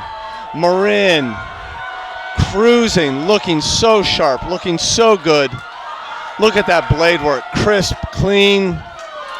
They know they've got it. There's some happy young women. Cincinnati Juniors coming in second, and Oakland third. Saugatuck just out of the medals. Community fourth, and Capital City in sixth place. Marin winning the national championship. Again, all results become official in just a little bit. Great racing by Marin, and I really think Cincinnati did a great job there through the middle thousand of that race, coming up on the field and capturing second place.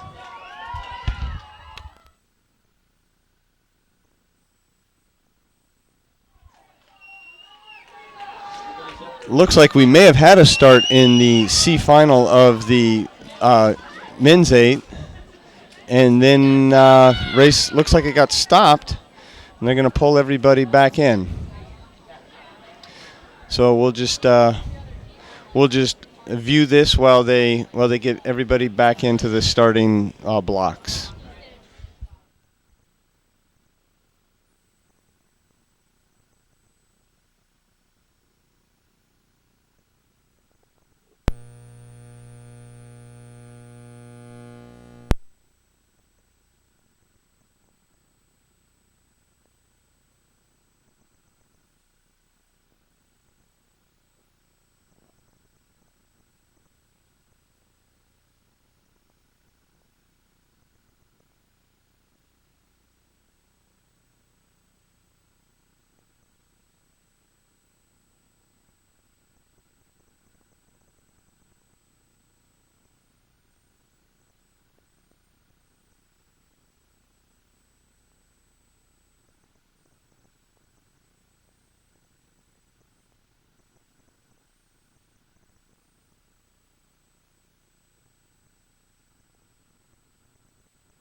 Looks like they've got everybody back in the starting blocks for the start of the C final.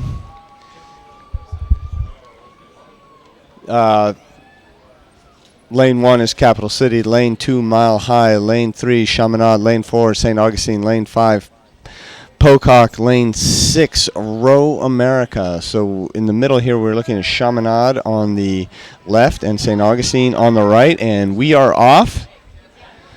Hopefully we'll get a nice clean start this time. Short high strokes right now, getting the boat from a dead stop to moving up to race pace. Strokes are lengthening out now as they get the hull speed up. They are out of the breakage zone where the buoys turn from red to yellow, and they are off. It looks like a clean start, and we'll go to the camera launch as soon as we can. It looks good in the C final of the men's 8. Races are going to be coming quickly. We only have 3 more races in the day. That's Capital City from Tallahassee, Florida. Lane 5 is your leader right now. That's Pocock. Pocock is the lead. Lane 6, Lane 4, very close behind. Lane 6, Row America had a great start. And Lane 4, St. Augustine from Florida, also doing very well right now. But it's a very close race. Lane 3, Chaminade across the way in the yellow boat. And Lane 2 is Mile High. Mile High is back about 4 seats. And Lane 1, Lane 3, Lane 4, Lane 5, Lane 6, all very, very close. Lane 1 is Capital City, but at the 500-meter mark, it is Lane 4 with St. Augustine as your leader, with Pocock and Row America right there. So it's 1, 2, 3, Lane 4, 5, 6. We are in the C final of the men's 8 at the 2013 Youth National Championships. It's a very tight race. Everybody rowing very well. The only boat back at the moment is Lane 2, Mile High. Lane 4 continues to lead with Lane 5 and Lane 6 making surges. Lane 6 right now bringing their stroke rating up. That is the team from Row America. Row America is vying for first place. We're moving into the 750-meter mark, but St. Augustine still holding on to this third level final.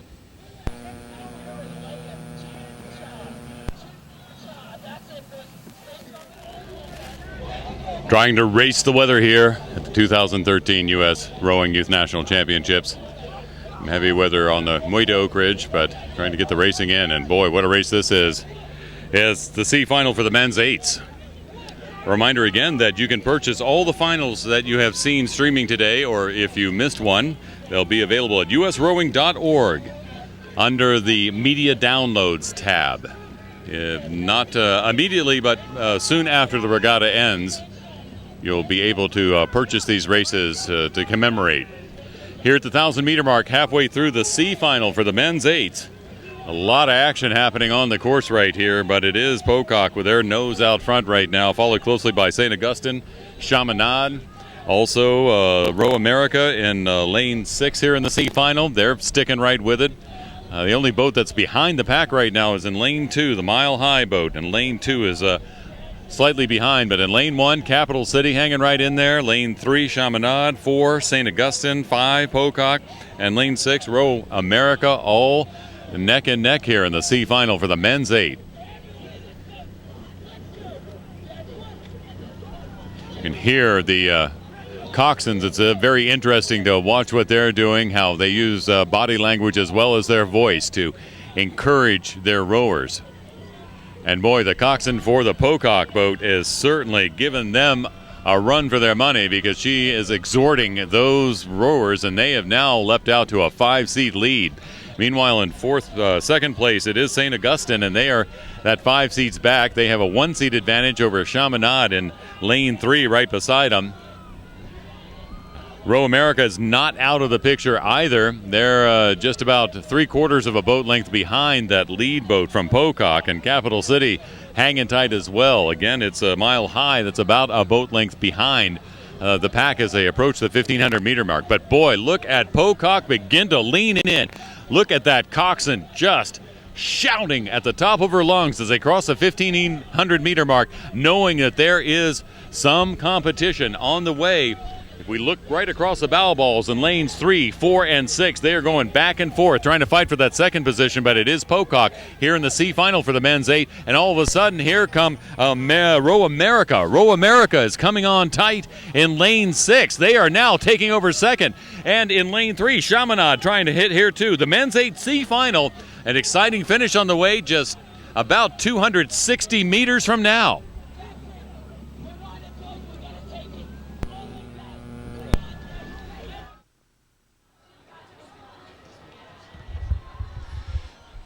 It's a great final here with Pocock out in the lead, but barely.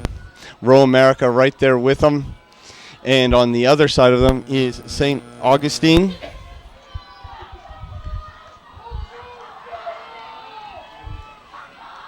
Coming to the finish with about 200 meters to go. It is Pocock out in front. Row America in second.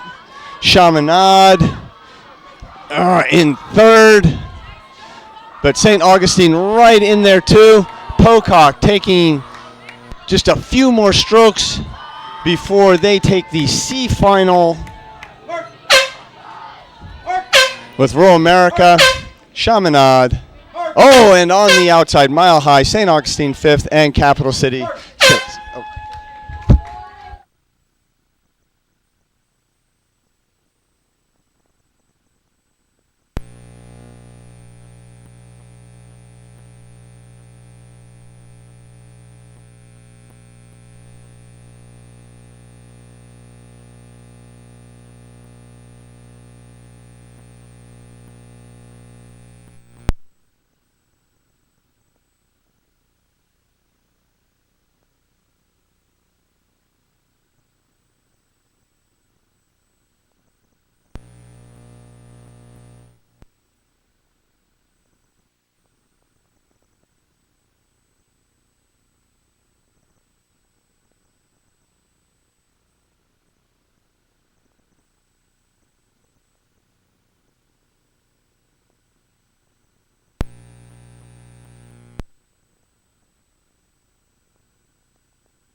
With the heavy weather coming, we're not going to get much coverage of the B final. We apologize for that. They are starting the A final almost instantly right on top of this B final to get the races in before the weather comes. In the B final is Community Rowing, and they are on the... Oh, there they go by. There's the B final going by the camera launch.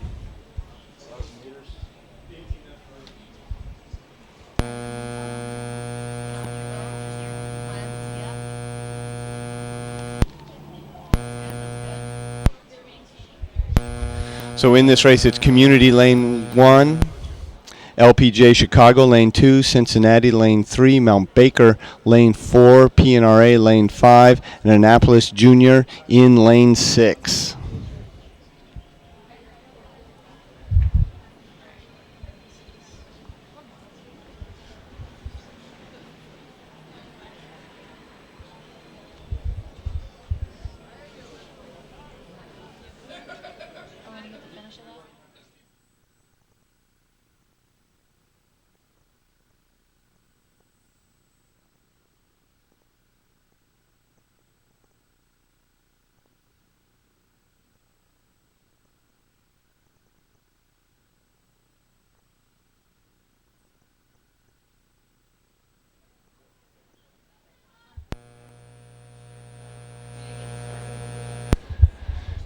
In the last 500 meters of the B final. From this vantage point, it's kind of hard to tell, but it looks like Cincinnati Junior out in front, followed closely by Mount Baker and PNRA Mercer. But out front looks like Cincinnati. Again, hard to tell. They and Mount Baker are very close to each other. In the middle of the course, they are lanes 3 and 4 in the middle of the course.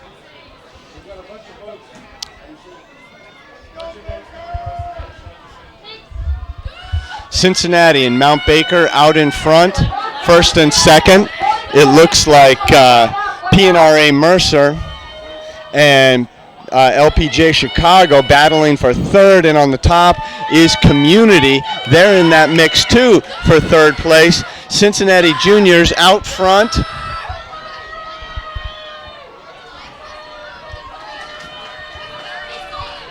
Cincinnati Juniors out front. Followed, by that's going to be Mount Baker in second. Community third. Chicago, PNRA. And rounding out the field is going to be Annapolis. And we are going to the A final. Are holding on to first place, but Long Beach Juniors are moving strong. Their lead, 3-seat lead, is now down to a deck. They are approaching the 500-meter mark. It is Sarasota Crew, Long Beach, then lane 5, Oakland Strokes, with lane 4, Marin in 4th place, and lane 2, Central Catholic in 5th, with lane 6, Sammamish in 6th place. It is still Sarasota Crew in first place with lanes 5 and 1 striving to hold on to second place. Somebody is going to come away a gold medal national champion here in the men's 8. Sarasota Crew wants to lead wire to wire. They are going to give it their best shot. They have about 3 seats lead right now on lane 5, Oakland Strokes, and lane 1, Long Beach. We are going to be transitioning here at the 750-meter mark with Sarasota in the lead.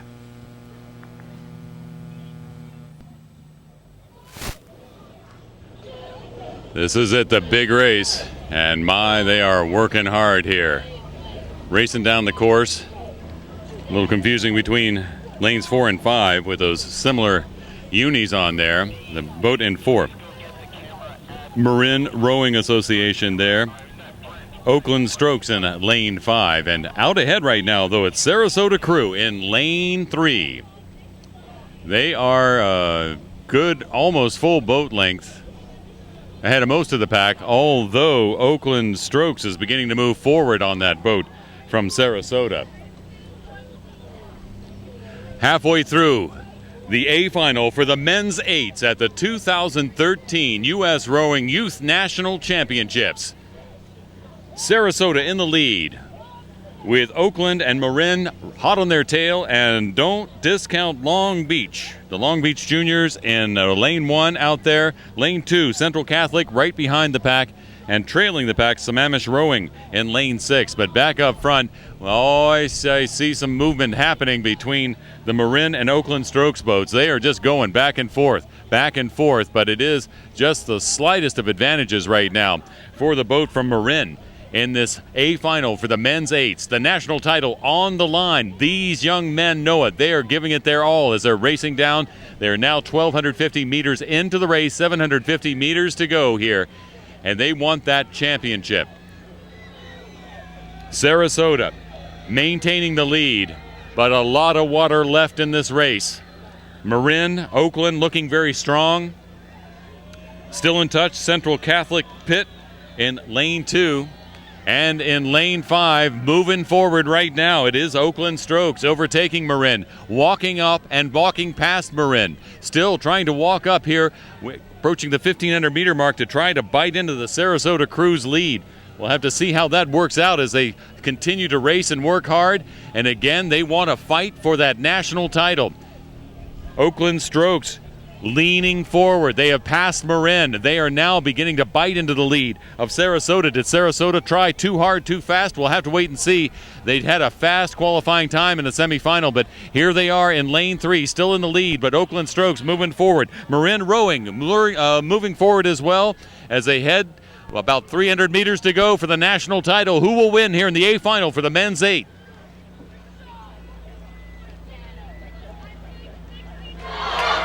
Oh, the crowds are going crazy here at the finish line. What an exciting race. It's Sarasota out in front, but not by very much. Oakland making a big push, trying to cut into that Sarasota lead with Marin in 3rd place right now. Those are your 3 lead boats, and they have open water on the rest of the field. Long Beach has fallen way off the pace now.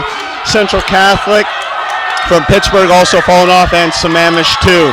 It is Oakland and Sarasota. Sarasota certainly has the advantage right now, but are they going to be able to maintain it through the finish? They have 3/4 of a boat length, and I think they are going to hang on to the finish. Sarasota, wow, big Florida contingent here.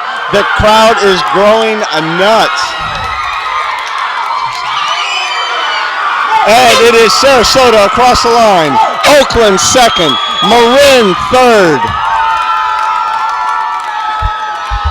Long Beach coming in fourth with Central Catholic and Sammamish. And there is your national championship for the men's 8. Some happy guys from Sarasota.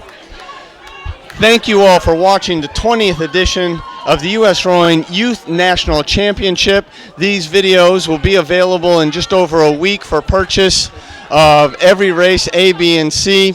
Thank you to everybody here in Oak Ridge for a fantastic regatta, and we will see you next year in Sacramento at the Sac State Aquatic Center for the 2014 Youth National Championships. Thanks again. Bye-bye.